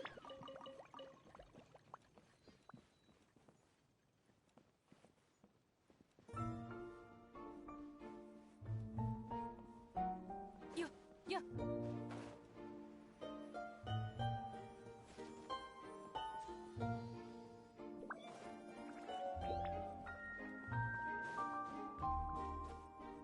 ほっ。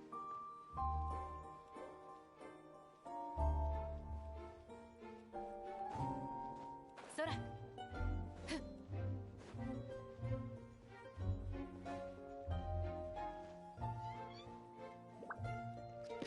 Hello. I'm good, how are you?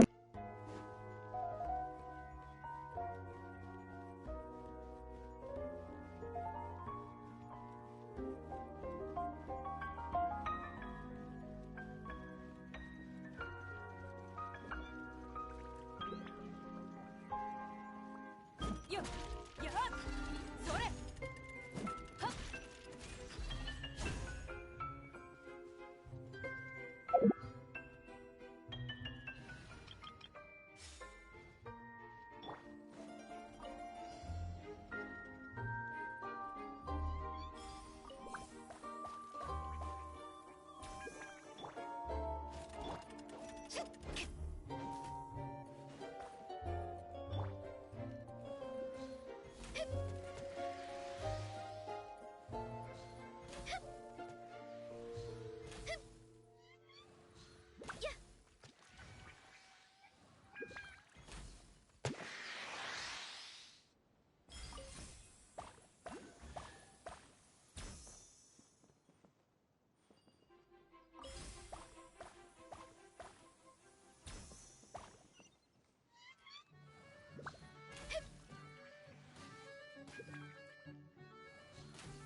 宝箱を残した人も契約に従ったのでしょうか。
悪くない。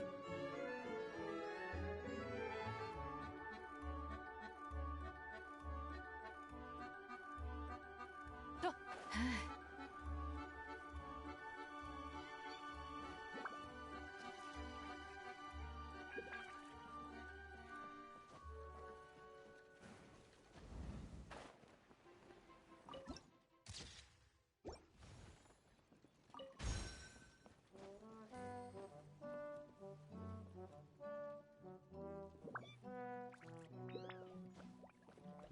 そら。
権限逃げ道はありません。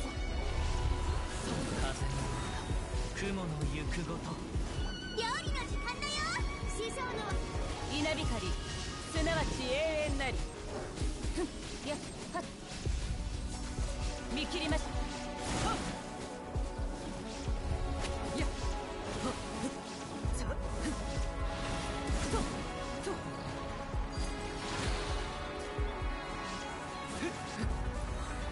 裁きの雷無我の境地。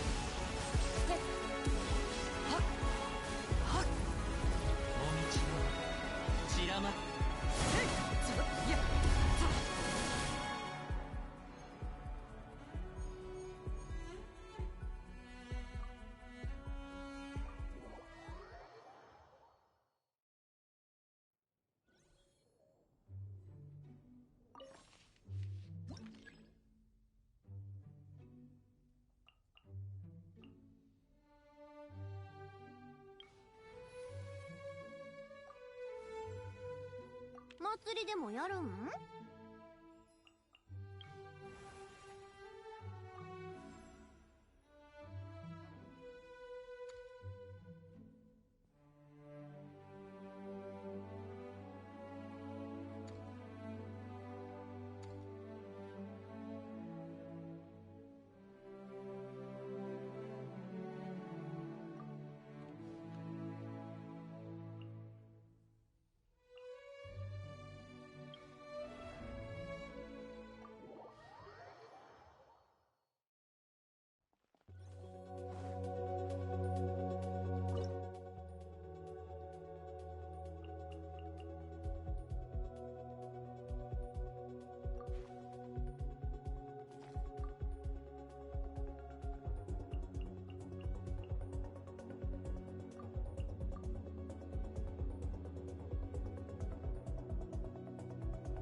？Motherfucker! I wanted to do like fucking burst!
That's fucking annoying. Having fucking flying enemies? Are you fucking kidding me?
私にこ言ってるぜ。今のなし堪忍してよ。やっはっはっはっへい。陣営のご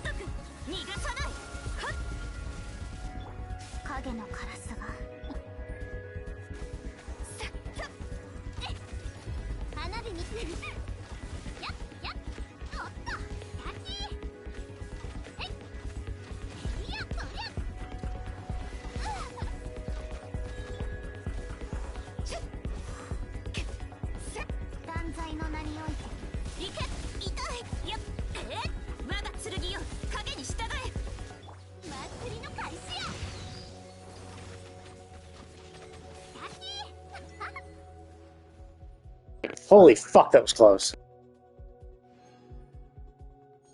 Literally by a second.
Oh, I see. Those are the which ones I got the whole thing on. Damn. Actually, I got stars in almost all, just except for the boss ones.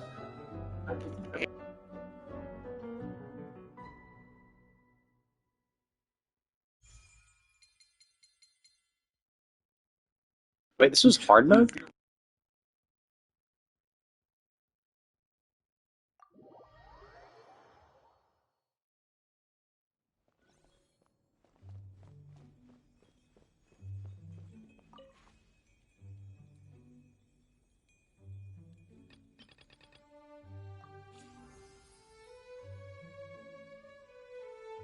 Oh, cool. So I get all. Oh, wow, that's nice.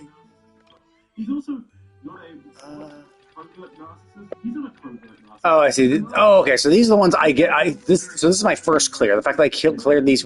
Oh, wow, I get a billet thing. So the fact that I cleared them all once, cool. And then beating them all once again, it's another. That's cool. So do I get any bonuses for getting stars then, or is that just purely shits and giggles? I mean, I guess that's kind of cool. It's something that's purely just a bonus. So it's purely just a bonus, I guess. So I don't need stars.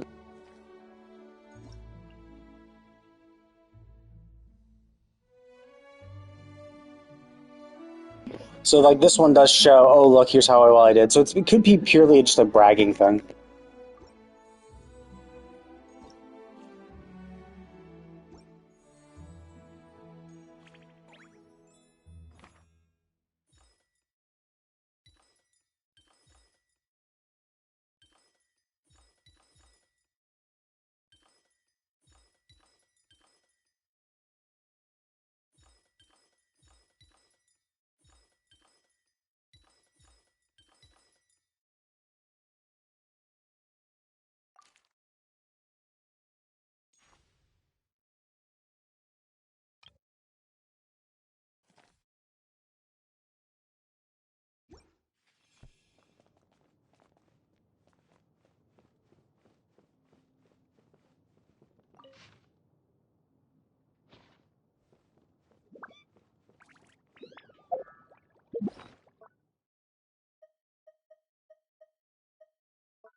Oh, okay, cool. Okay, so I just need to do normal mode.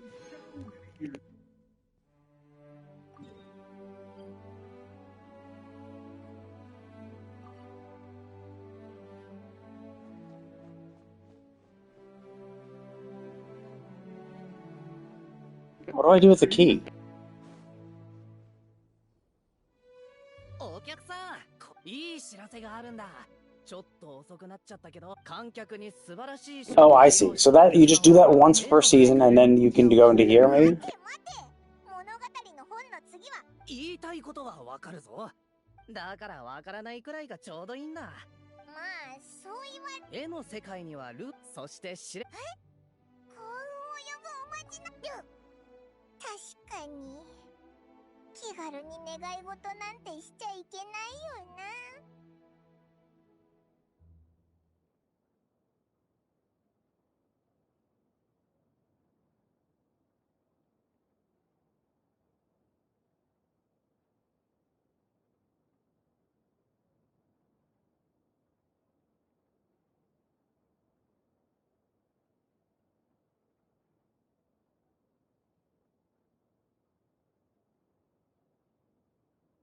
絵の具はもう額縁に落とされた。魔女の姉ちゃんがくれる小さな祝福ももう秘密じゃない。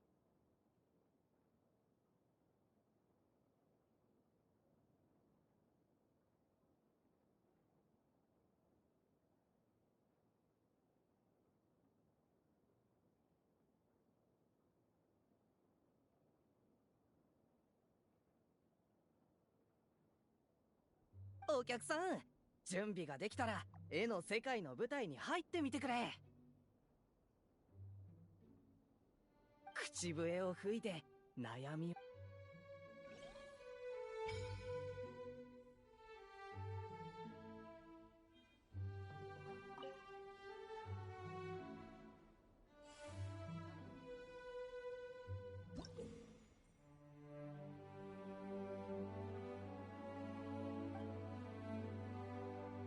Hello.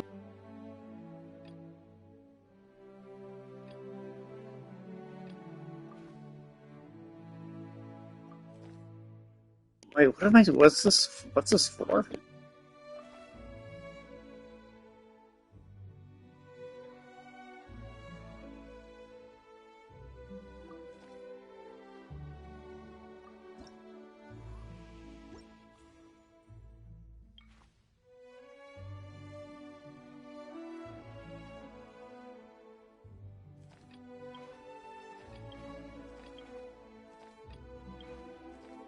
Oh, that's interesting. So you have to max these guys out.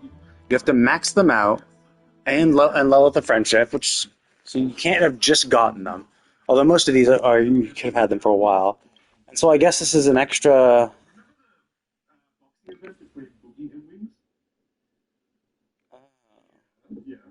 There's not that many of these guys. Is this just a simple little fight?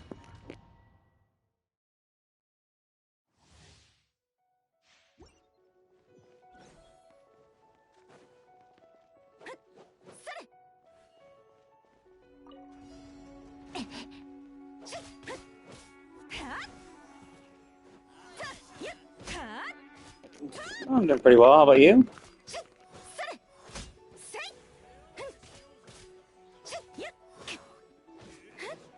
いざ勝負。それ。受け止めるか。せや。やっ。それ。た。はあ。仲間を守らなくては。いざ勝負。風の神よ、我らを導きたまえ。やっ、それ、はあ、せい。はあ、それ、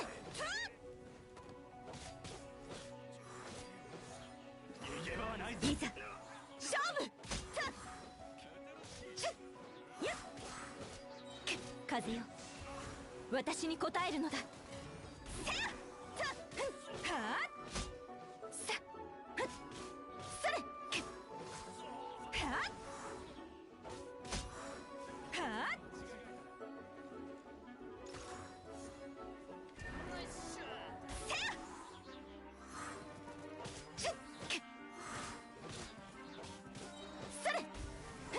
剣に誓う。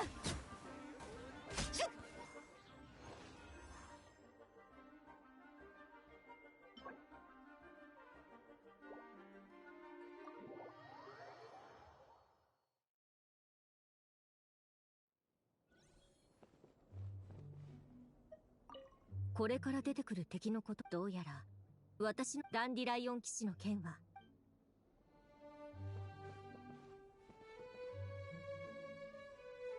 So wait, what's the point of that then? Like I got the little thingy.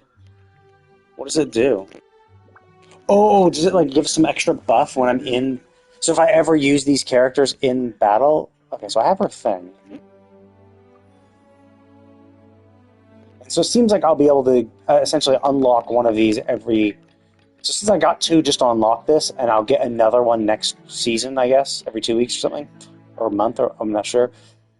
Or maybe maybe it's by month, I'm not sure. So maybe every month, so every 2 months I can unlock a new one, but I'm not sure what the fuck.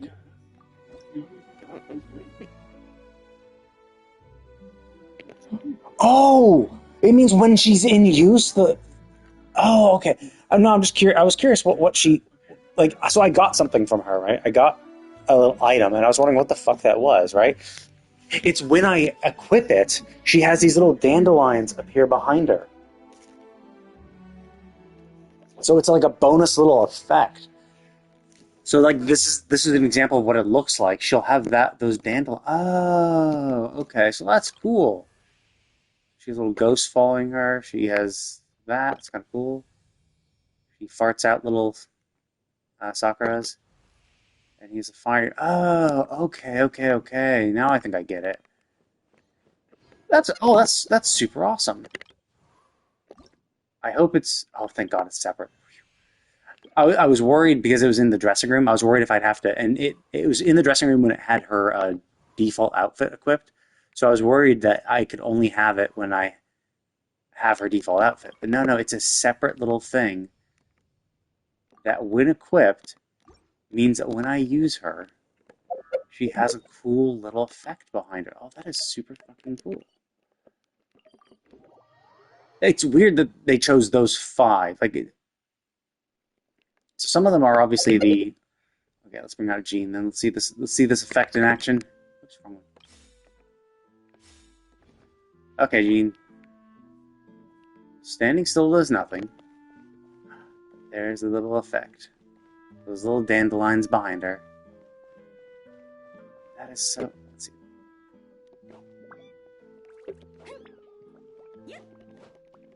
Okay, so even attacking. So any sort of movement whatsoever has the dandelions appear.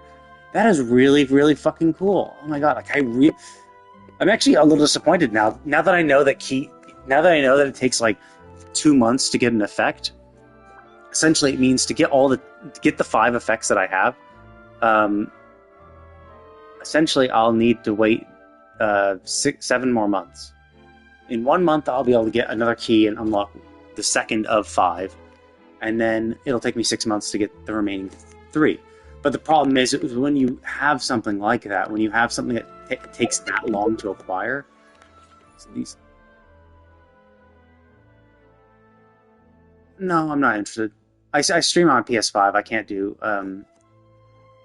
any VTubing shit. Even if I want to do, which I don't. So okay, so I can get Diluc a fire effect, which is cool, but like I have a C6 Diluc, which I've literally never used, so not helpful. I might use her. That one looks really cute on her. I do want to use Ningguang.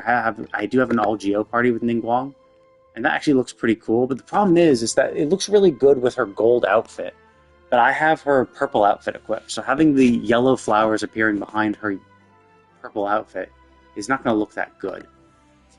I don't use Chi-Chi really at all, but that looks funny.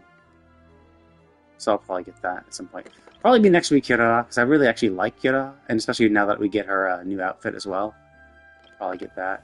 And then, so it'll probably be Chi-Chi, it'll probably be Kirara, Chi-Chi.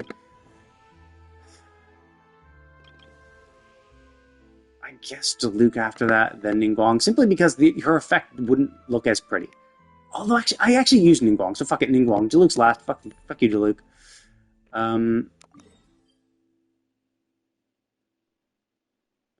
So I have 10 days in the season, and there are 10 days in the month. So I think this is a monthly thing. That's really interesting. So I guess the big question is that if I go to my diary, can I get another key?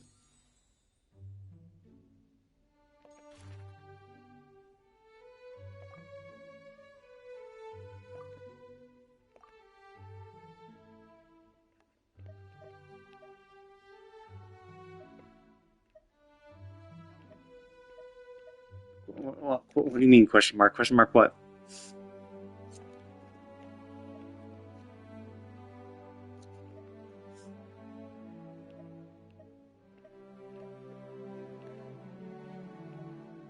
Oh wow, actually, wait.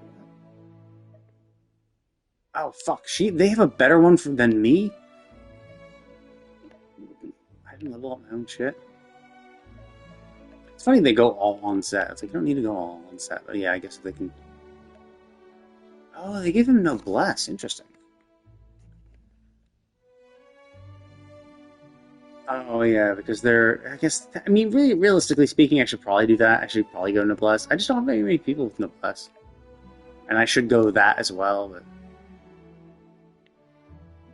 Oh, yeah, I mean, you quite literally said that, the exact same shit, and I said I wasn't interested. So...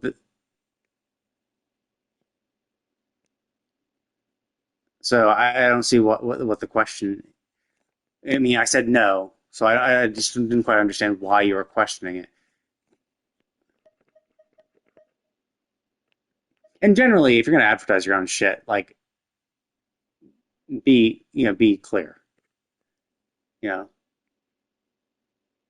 Like, don't just have a question mark, because that means jack shit. Like, you wouldn't just do that you wouldn't text anybody with something like that. You'd say, you know, did you hear about my offer? Or what do you think about my offer? Or something like that. To let you know, oh, by the way, this is a follow-up for the previous thing I said.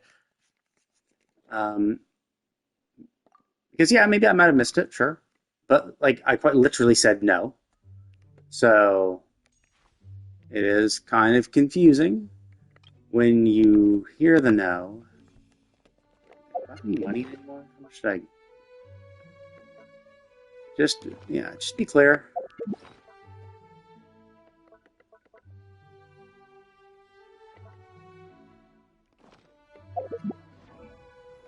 Especially when it's also somewhat of a dick move to come on and advertise your shit. Like, I understand you're just hustling, you're just doing what you got to do, and this is just the easiest way to advertise. And obviously you're advertising to the people who want the shit. But similarly, it is still, regardless, it's still kind of a dick move to go on.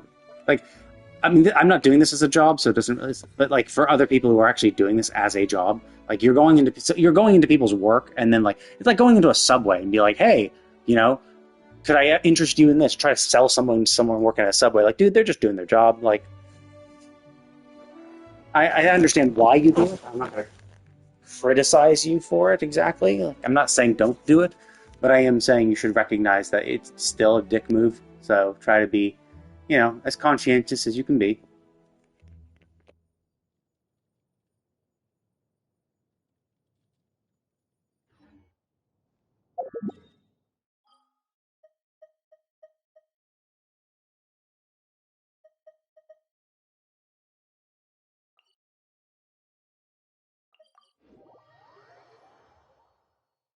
Okay.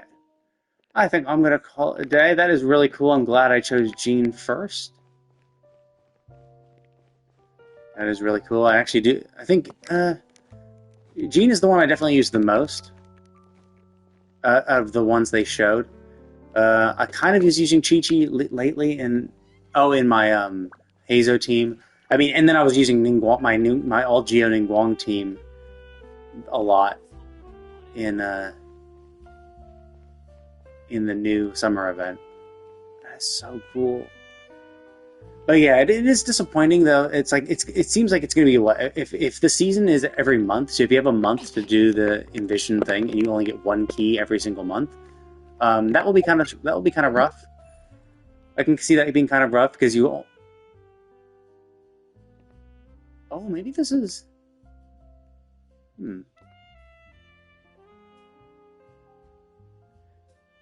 wonder if they're going to change out. So yeah, if you only get one key, I mean, maybe you get 3 keys a month. Maybe that's it. Maybe unlocking the Envisioned Echoes every season gets you 2 keys, and then you get 1 key from clearing it. In which case, you could finish this relatively quickly. But if you're only getting, because then next season I would be able to unlock 2 characters, and then in 2 more months I'd be able to unlock the last 2. So I'm curious how once this is normal, how frequently we'll be getting keys. If it is honestly one key a season and a season is every month, then it's going to take 7 months to unlock all those characters, which is kind of rough because that means they're probably not going to, since they've time gated you like that, it's unlikely for them to add more. It's also kind of weird that they chose the characters they chose. Like Chi-Chi, Jean, and Diluc make sense. They are 5 stars who are on the standard banner, so you'd think, well, why don't you just do all 5, standard banner 5 stars? But then again, I guess I could also understand that maybe they don't want to do all 5 stars because, like, even though those are standard banner characters that pretty much if you've been playing for 3 years, you have at least one of them. But not everyone's been playing for 3 years, so putting 4 stars on, especially 4 stars that are on the current banner, Kirara and Ningguang, and maybe you get a free Ningguang as well. I forget. I mean, and you get a free Kirara in this event. In this event, you get a free one of her. So I'm kind of curious if they're gonna. I need 60 total. I'm kind of curious. Oh wow, just need 2 more for her costume. I'm kind of curious if they're gonna change up that Echoed Visions. Like, is it always going to be those 5? When will they swap it up? When will they add new characters? I mean, the fact that they're showcasing those 5 right then and there means that maybe they're gonna maybe every season will have a new 5. Like maybe you get 3 keys.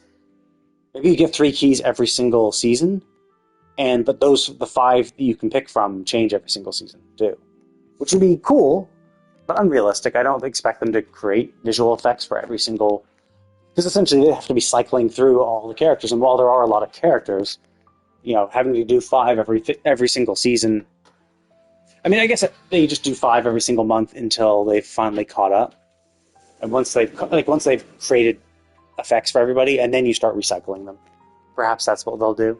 I hope that's what they do. I honestly hope that every single month they cycle in a new one, and you can pick one of the 5, or maybe if you get 3 keys every season, 1 to 2 of the 5 each time. But that is so fucking cool. I really like it. It's so simple too. Like, it's not really that hard. It's an effect she already has. Like the effect exists in the game. It's when she does her actually wait, yeah, I think it's in the gust when she does her skill. If you see when she shoots it, you can kind of see. Or maybe those are appearing because. Either way, or when she does her field, her dandelion field, and her burst, that's when they also appear. So, like, the effect exists in the game. All they did was tie it to an item that does this, which is really cool. Like, I love the green effect; it's pretty interesting, and I love the little dandelions. That is so cool. I really, really like that. That is super, super cool. I hope they do it for.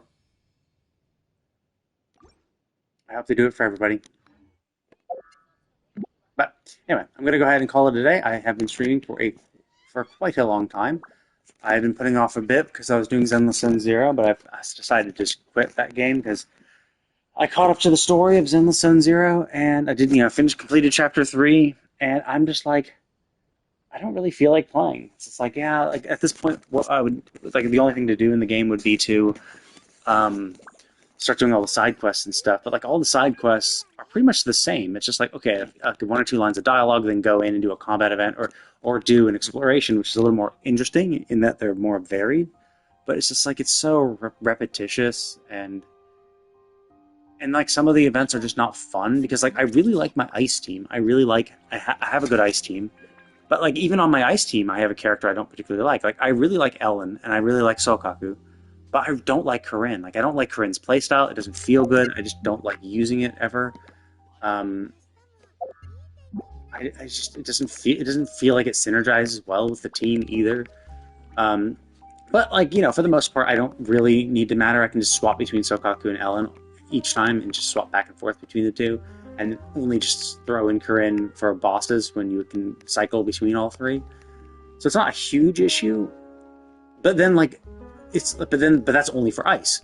So like there are some fights where it's like, oh, these guys are weak to fire, or these guys are weak to this or that, and like especially ones that are like weak to electricity. I got Grace. Like Grace is one of the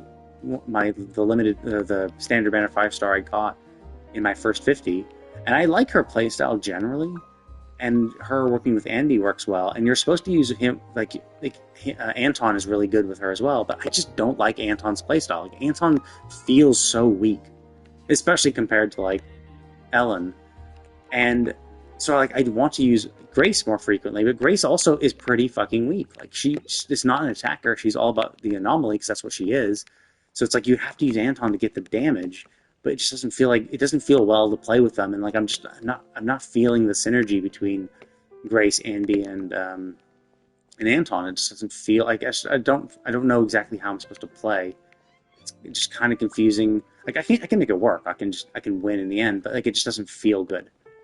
And it just doesn't feel like they're synergizing well, and it just doesn't feel like I'm putting out the same kind of damage that Ellen and her ice team does.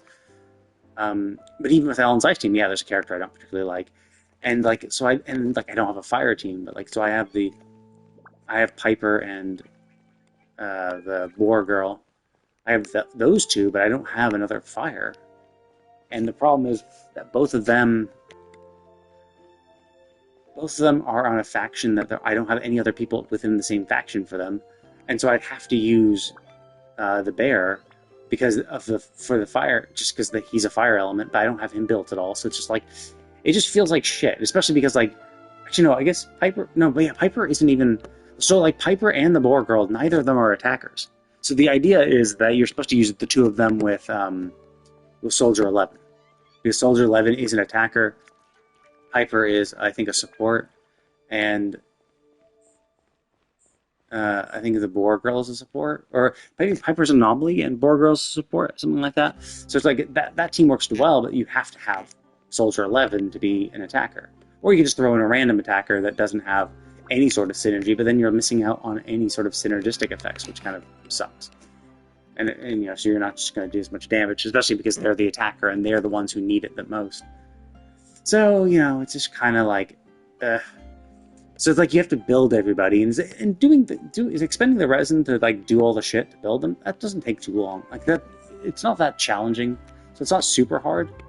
But it's just like the idea that I'm investing into characters I don't particularly care for, and that seems to be kind of the biggest issue. Is that like of the characters I've tried out and played with, like if you choose a team that synergizes well with each other, I only like the playstyle of like 1 to 2 of the 3, and I don't particularly care for like 1 or 2 of them, and that just kind of feels like shit because you're like you feel compelled to use them because of maybe the element or because of the faction that you just have to use them. Like that's the reason why I'm using Corinne is because I don't have any other ice type, so I have to use Corinne because she shares a faction with Ellen, and that's it. I'm just kind of forced to use her for that faction bonus, and I just don't like it. It's just not fun. And I don't know. It doesn't. And maybe it's my OCD. Like maybe I could just swap it out with anybody else. Maybe I could just throw Ambi in. But the problem is, I use Ambi. It's just they're just going to be weaker than if they were in a good team because she just won't have that synergizing effect. So yeah. So generally, I'm just like, and I've always said the Zenless Sun Zero story is kind of boring. It's not really that interesting. Like Genshin is a fantasy game, so it's a fantasy game with a fantasy story. So it's pretty interesting because there's always that sense of wonder in like all the crazy things the world has to offer. And while Zenless Zone Zero has like crazy elements like that have to do with the hollows and the Ethereum creatures, like that's pretty much it. It's an incredibly realistic modern world, maybe set 50 years in the future or something like that because of the proliferation of AI and stuff, and Bang Boos, who are essentially like automated robots with intelligence. But like the only like fantastical elements are the hollows and the Ethereum creatures, and that's it. It's essentially just a modern world, which is relatively boring because it's just a modern world.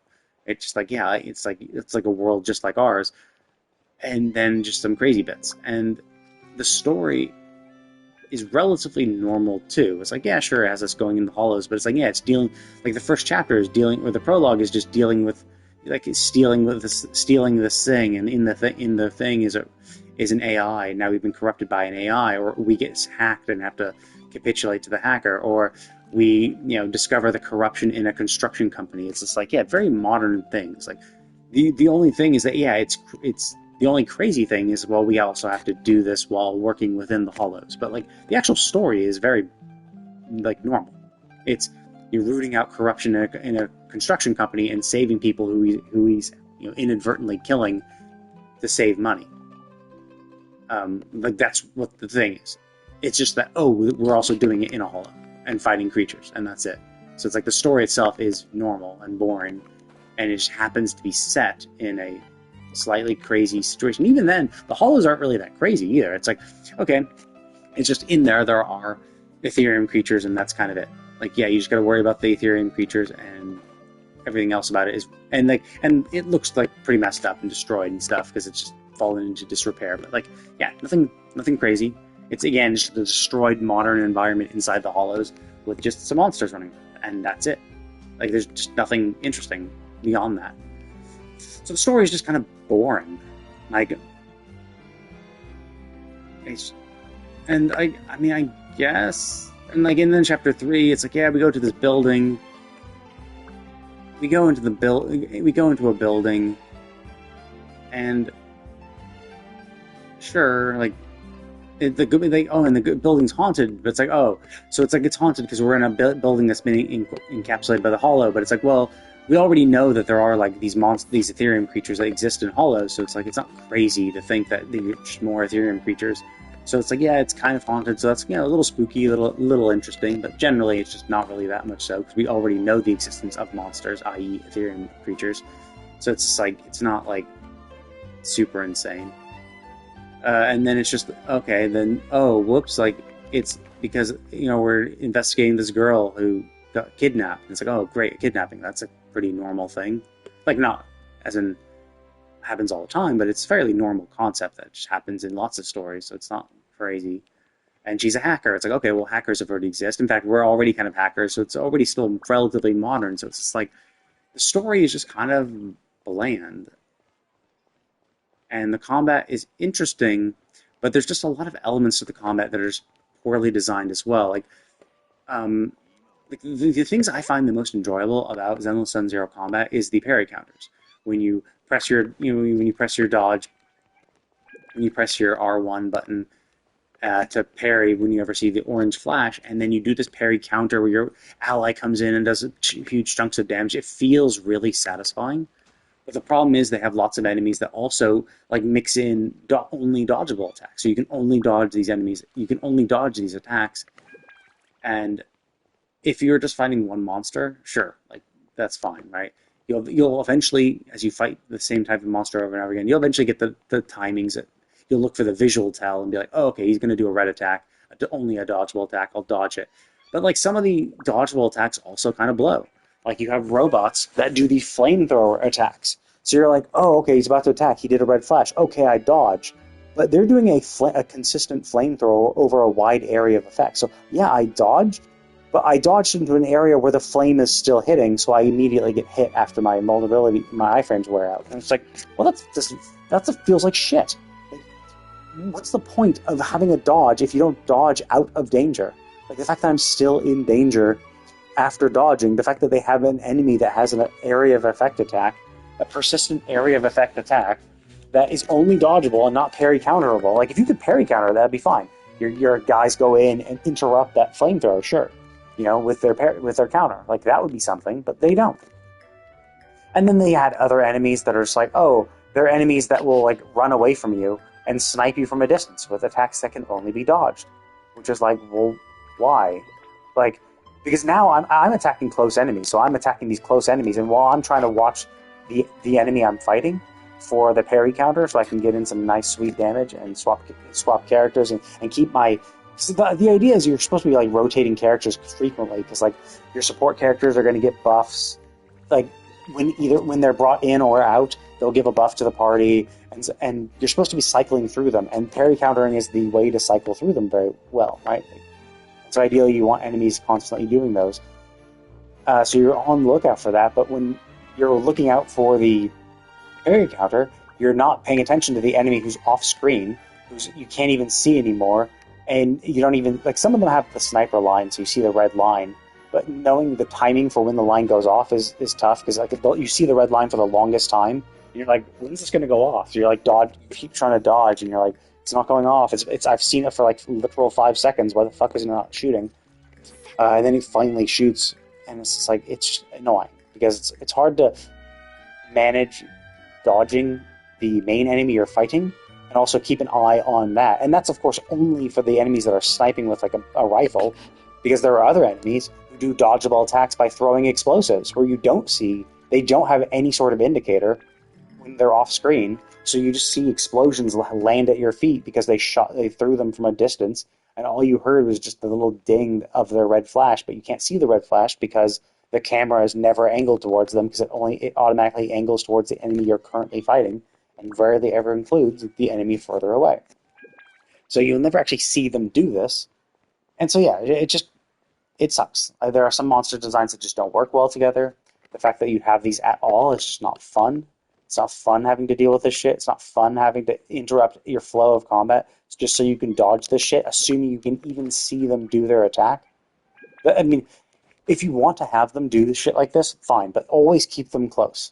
Always keep them close. Or let the camera zoom out further so I can keep more enemies in frame at the same time. But they don't. And so that's why it sucks. And it's not like that's super bad. Like, that's just a little tiny thing, but just it's a lot of little tiny things, whereas the story's not super compelling. The setting is, kind of bland. Some of the stuff is fairly repetitive. All combat seems super repetitive. The fact that you feel kind of compelled to use characters you don't particularly like just to fit the team comp that you kind of need, so you have at least one attacker who can put in the damage and the support and anomaly or support and defense or whatever. But then having to work around factions and elements because there are some enemies that are weak to certain elements, and you still have to use that because some of the things are timed, so you have to have the right element team, or else you just won't do enough damage to get all the bonuses which you kind of want if you're a completionist, which I am. So all in all, it's just kind of a lot of little tiny things where I'm just like, yeah, I don't really like this. It's not really fun for me, really. Like, it's just like I was doing it for the story, and the story was keeping me going, holding out hope. Oh, maybe it'll get better, because like other MiHoYo games have been good. I really like the Genshin story and all the little Genshin events and shit, and Honkai Star Rail I like even better. Like Honkai Star Rail, I like the story even more than I like Genshin. I played Honkai Impact 3rd, and the story was okay. Like, the main story was pretty much okay. Like, some of the side stories used characters I didn't particularly care for, or told a story I wasn't particularly interested in. But it's not that the story itself was not interesting, but I just didn't find it. I didn't particularly care that much. Or, like, it was just a topic I wasn't, particularly fond of or whatever. So, I don't really blame... Like, it's not like they told the story poorly. I just didn't particularly care for the subject matter. So I don't really blame it for that. But then the Honkai Impact 3rd kind of went zany and like went all over the place, and they just started going crazy with like the setting and environments that they were going to, and their multiverses and their bubble universes and all this time travel and all this weird shit. So it's like, well, not really time travel, but like all this weird like alternate dimension type shit. It's like it just got super confusing, and then just kind of how they kept escalating the story, it just kind of felt weird. But generally, like, the core story of the game was okay for Honkai Impact 3rd. So it's like, honestly, like, Zenless Zone Zero is like, of those 4 games, it's for me, story-wise, is last. It's Honkai Impact 3rd, it's Honkai Star Rail, then Genshin, then Honkai Impact 3rd, then Zenless Zone Zero in order of my in order of games I like the story the most. Best to worst stories. So, yeah. And like I play the game for the story, so it's like, yeah.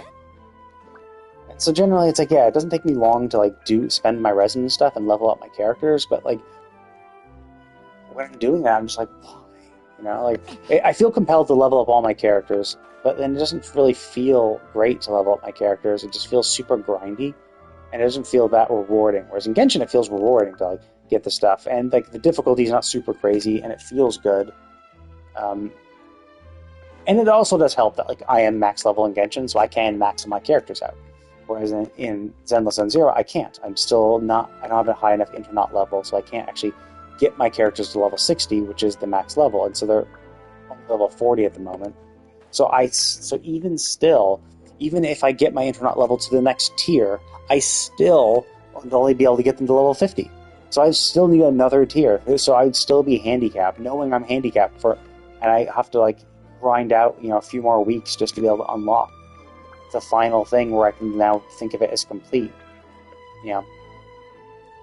So Genshin, I just didn't feel that bad because like you had so much fun exploring shit, and like Zenless Zone Zero just doesn't have that exploration, that fun exploration. Like a lot of the exploration content of each of the zones is kind of bland and boring, and mostly time gated around like being at the right place being at the right location at a certain time.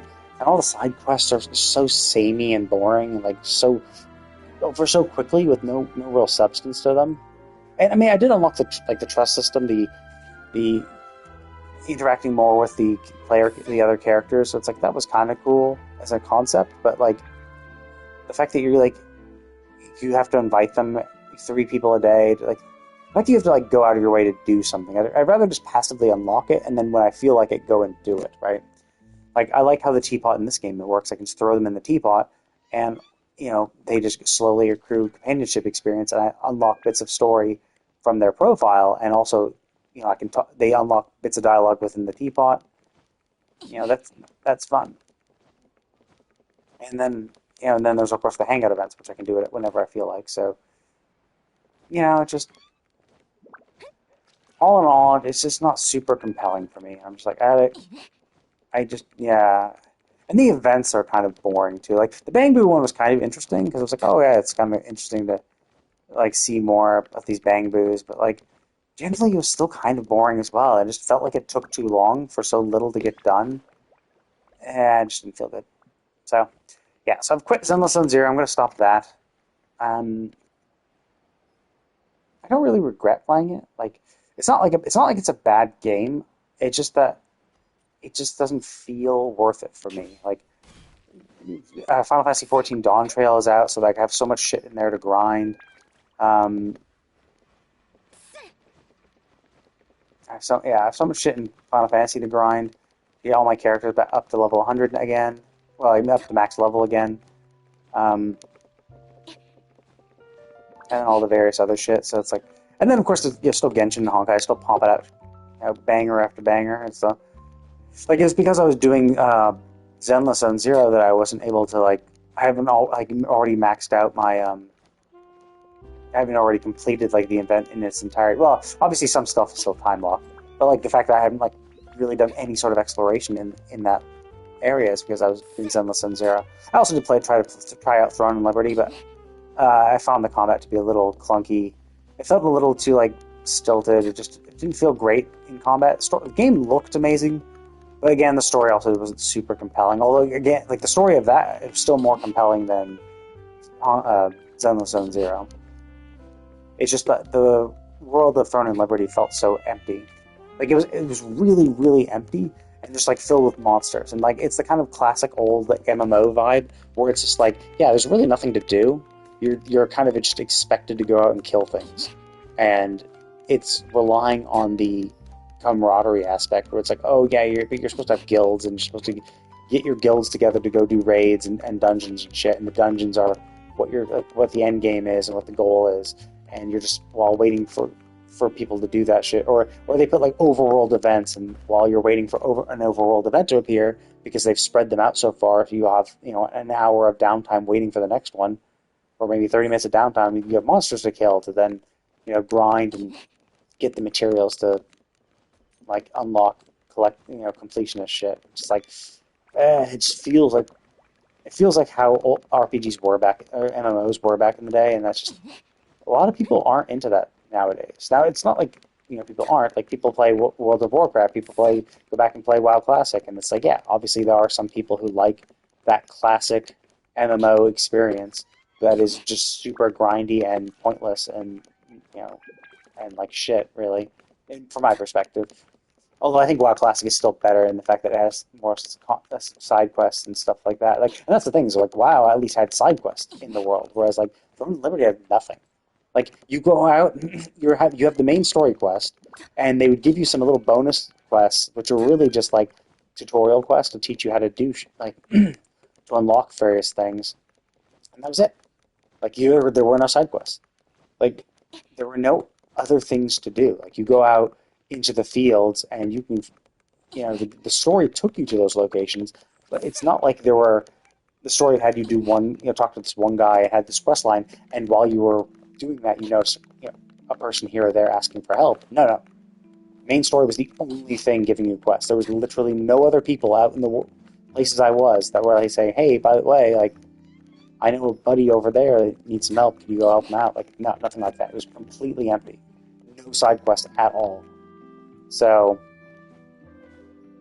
maybe, I think Throne of Liberty's in a beta, so maybe it's just they disabled them because they're still being localized, perhaps.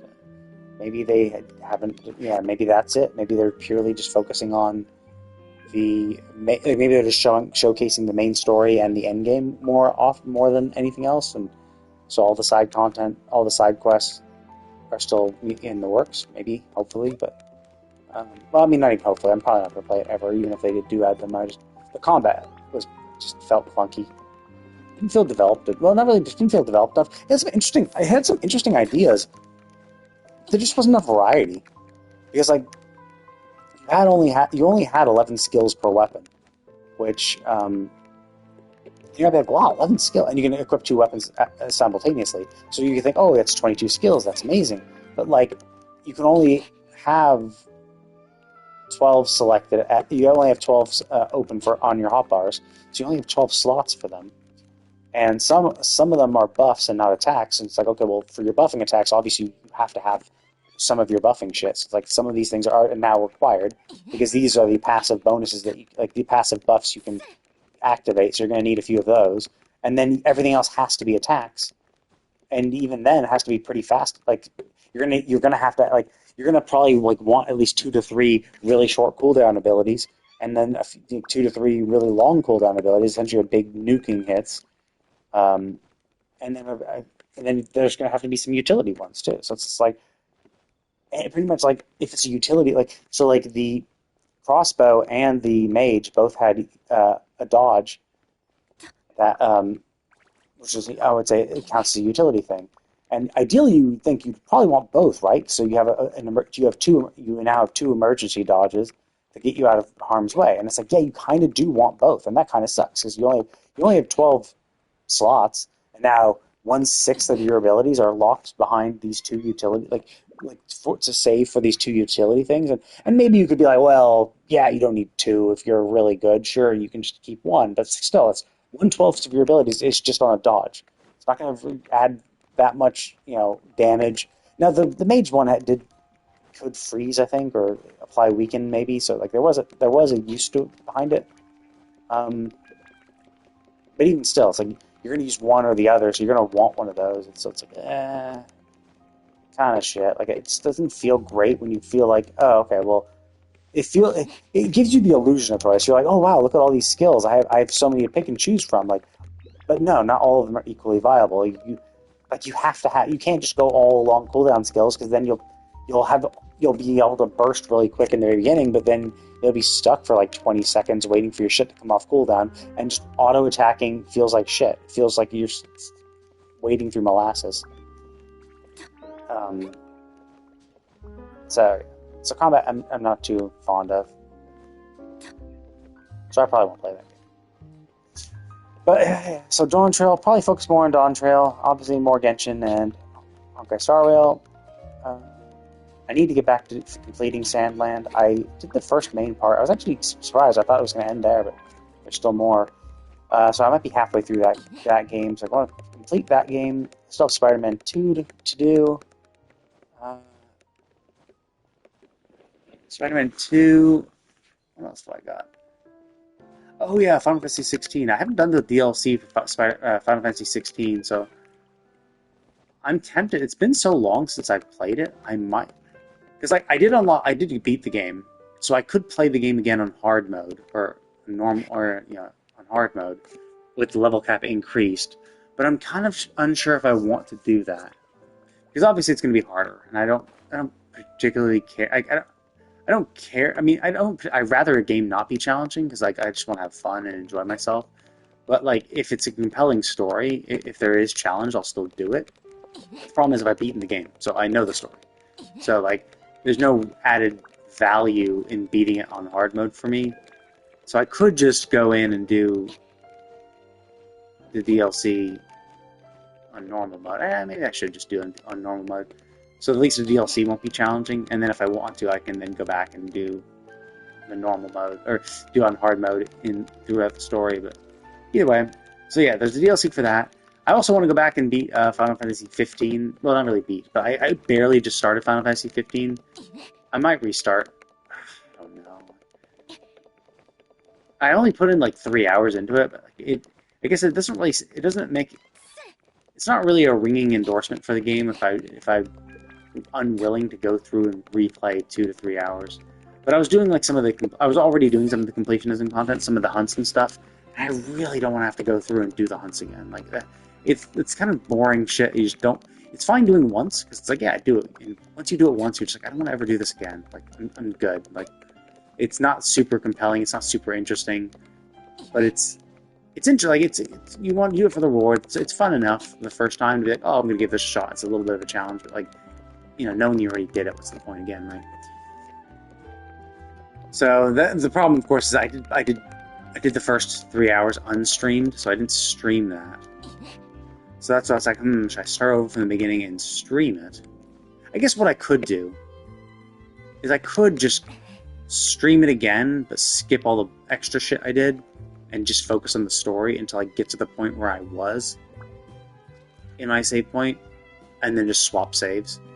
Just stop playing the game, start and load the save from the other one. So now I'll have all the rewards. That's what I'll probably do. So yeah. So I want to play 15 because I never actually played that. And then I bought the 7, 8, and 9 again. I actually had it on my Vita, so I could play it again. But I bought it for the PS5 because I think they were on sale. So I was like, yeah, fuck it. And I'm kind of waiting for the Pixel remasters of 1 through 6 to go on sale for the bundle. Once the bundle goes on sale, I'll probably buy that. And then what I'm thinking of doing is playing 1 through 9 back to back. Maybe not back to back, but like I'll progressively go through and replay all of those games. I've beaten I've beaten 1 through 9 already, but I've done it at various stages of my life. So I think I played 1 and 2 when they were combined on the Game Boy Advance cartridge, and then 3 was on the DS. So I played the 3D version of Final Fantasy 3. 4 and 6 I played again on Game Boy Advance cartridges. 5 I think I played on PS1. I played it on PS2, but it was the PS1 disc. It was the 6 and 7 disc. It was a PS1 port where 6 and 7, or not 6 and 7, 5 and 6 were combined on a PlayStation disc, and so it was the Final Fantasy Anthology. So I played 5 on that, and then 7, 8, and 9. I bought the actual original game, so I have the PS1 discs, and I played it on my PS2. Actually, wait. I know I played 7 on my PS2. I might have played 9 on my PS2. I might not have, actually. I have all the discs. I know I also bought them on the Vita, so when the Vita came out, either I bought them or I was able to just download it because I had the copies of it, the physical copies. I don't think so. I think I probably bought when they were cheap on the virtual store. So I'm pretty sure I have completed save files on my Vita for 7, 8, and 9. And I think that's where I beat 8. I think I played 8 and didn't finish it on the PS2, and then I beat it on the PlayStation, or on the Vita. I know I've beaten 12. 12 I got on the PlayStation 2. I beat 12 on PlayStation 2. 13, I think 13 came out on the PS3. I think it did. So I beat it on that. I beat it on the PS3. I have Final 13.2 and 13.3. Lightning Returns, but I actually haven't played them at all. Like, I think I played the demo of Lightning Returns, but I didn't actually play the game. Because I was going to play 2, so it's like the second one, but it's like, I'm actually kind of waiting for them to be rebundled and packaged on the PS5, and then I'll probably buy them again, and then play them back to back. But 13 I didn't like for the basic concept of, the concept of l'Cie just sucked so much dick in 13. It was just like, oh, the fal'Cie are basically gods, like what we would consider icons, summons, all that shit. And they brand humans with the l'Cie mark, and basically you're a slave to them, and you have to follow their orders. And if you don't follow their orders, you get turned into a monster. You're given a task, and if you don't complete the task within your allotted time, you get turned into a monster. It's like, oh, okay. Well then, okay, it's like having a gun to your head. Threatening, oh, okay, you have a gun to your head. If you do it, like, if you don't do it, we'll kill you. If you do it, we'll let you go, type thing, right? It's like, oh, okay, cool. Except no, they don't ever let you go. If you do it and complete your task, you get turned into a crystal. You get turned into a crystal sculpture.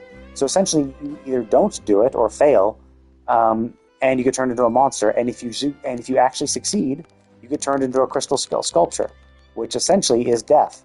Now, I think in 13.2 they did explain that.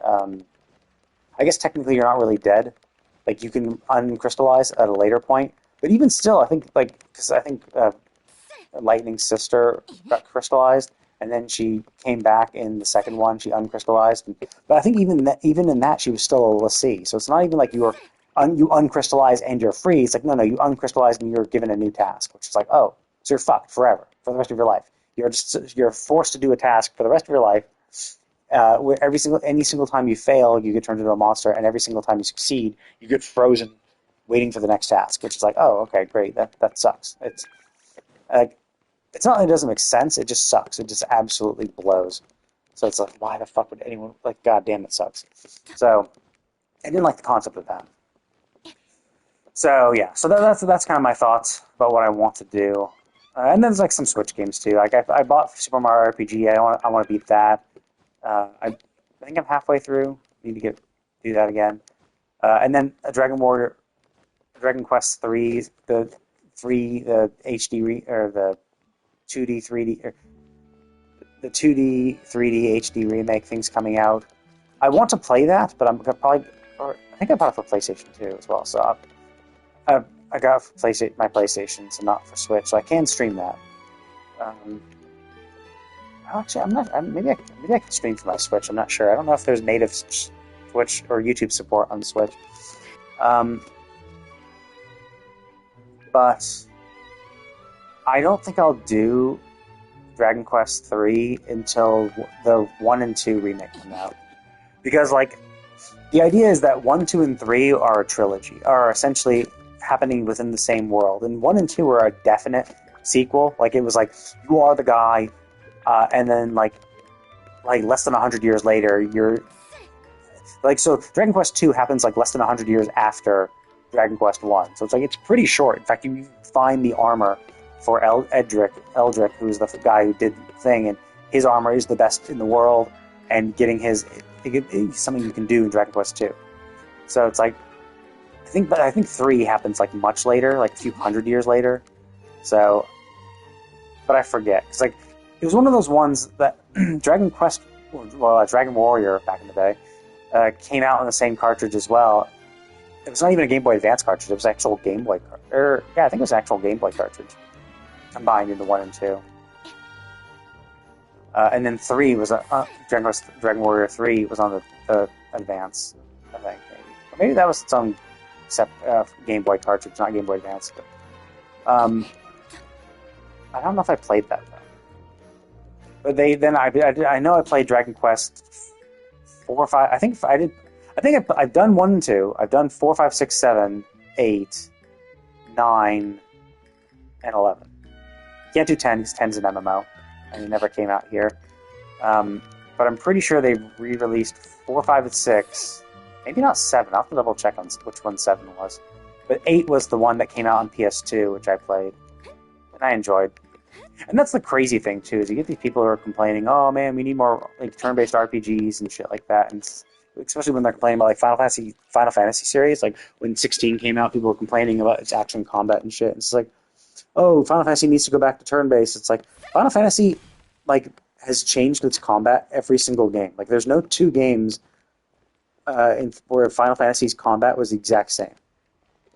So it's crazy that you get these people who are like, yeah, go back and do the exact same as this. It's like, no, like it's never done this. Like the fact that you even expect them to do that is just crazy, and just you're a crazy person. Like if you like turn-based RPGs, then play Dragon Quest. That is a turn-based game, and it has the exact same combat every single fucking game, with the exception, of course, of 10, which is an MMO, so they had to have done something different. I don't know what it did, but it had to have done something different because it's an MMO. But like, you know, every single Dragon Quest game has been the same, combat-wise. So, like, you play those games. Like, Final Fantasy be Final Fantasy. Enjoy Final Fantasy for what it is, instead of trying to like push your expectations of like, oh, I like Final Fantasy VII the best, or I like Final Fantasy VI the best.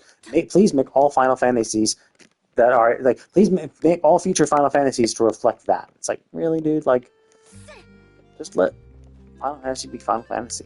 Just enjoy it for what it is. If you don't like action combat, then don't play 16, right? It's just that simple.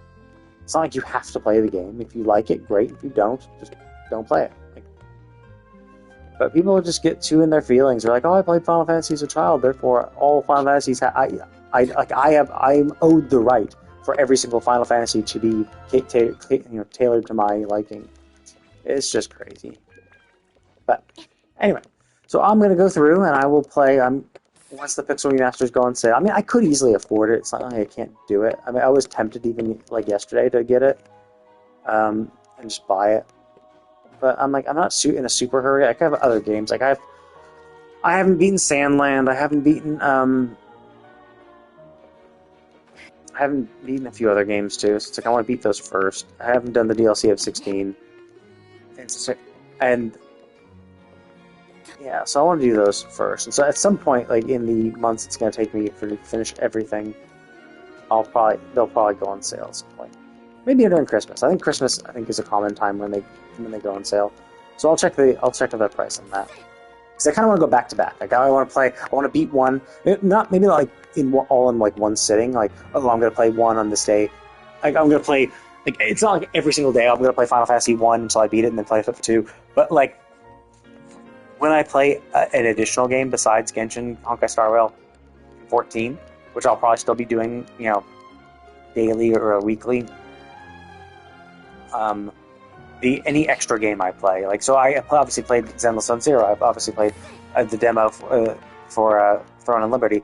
Like, time I would have spent on those, that would be going to Final Fantasy 1 until I beat it, then on to 2. So going sequentially through up until 9.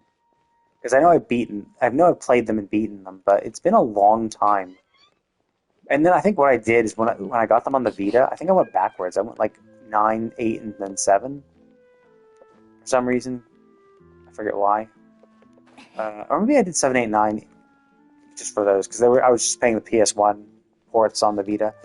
But this time I'm going to start from 1 to see how, to kind of get a good, nice and interesting chronological order of that shit. To be like, yeah, here's what it was, here's how 1 was. I don't like the Pixel remasters generally. Like, they do seem a little weird looking. I guess I prefer it in its. I prefer it to look shitty because it's like, well, it's pixels anyway, so they're gonna look shitty. But like the way they like redesigned it to make the like character sprites look finer, look off to me. But whatever. Like I do have the ports for some of them.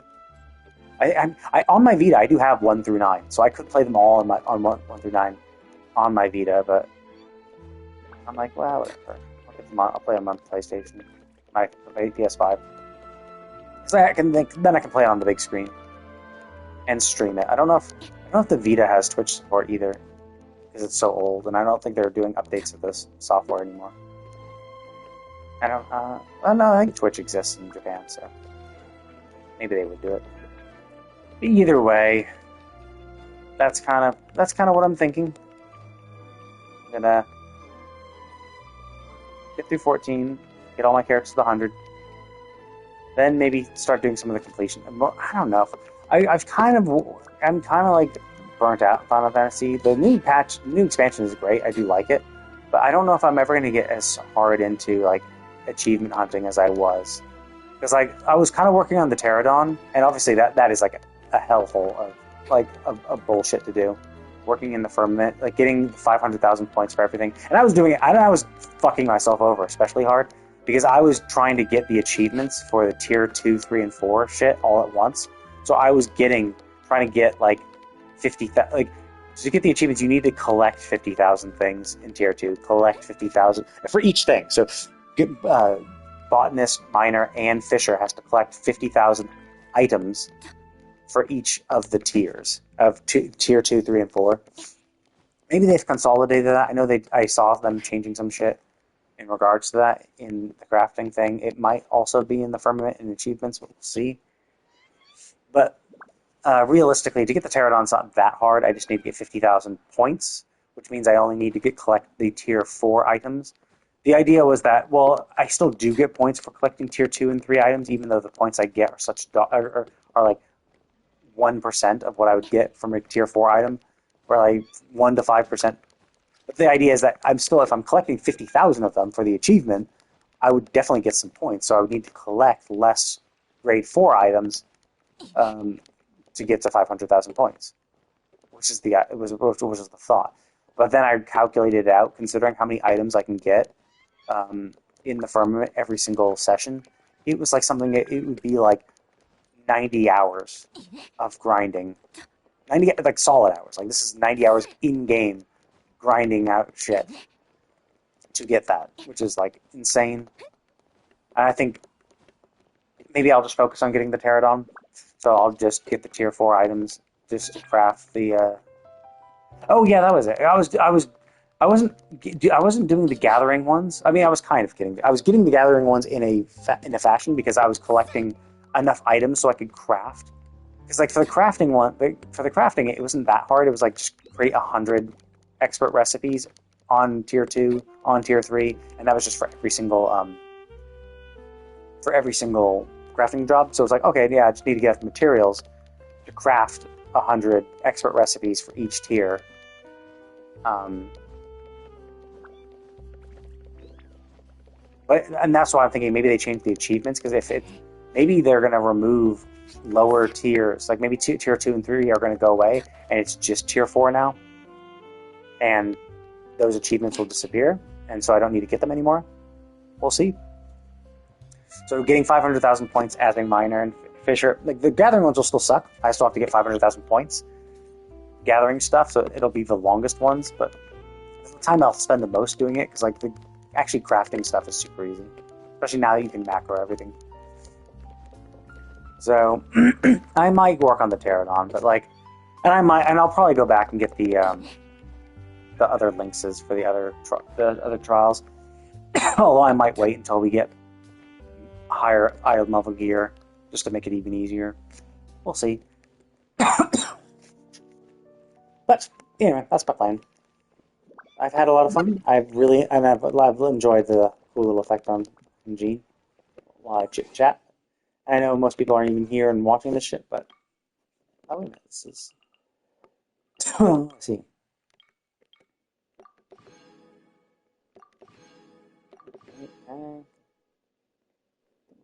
Toy metal.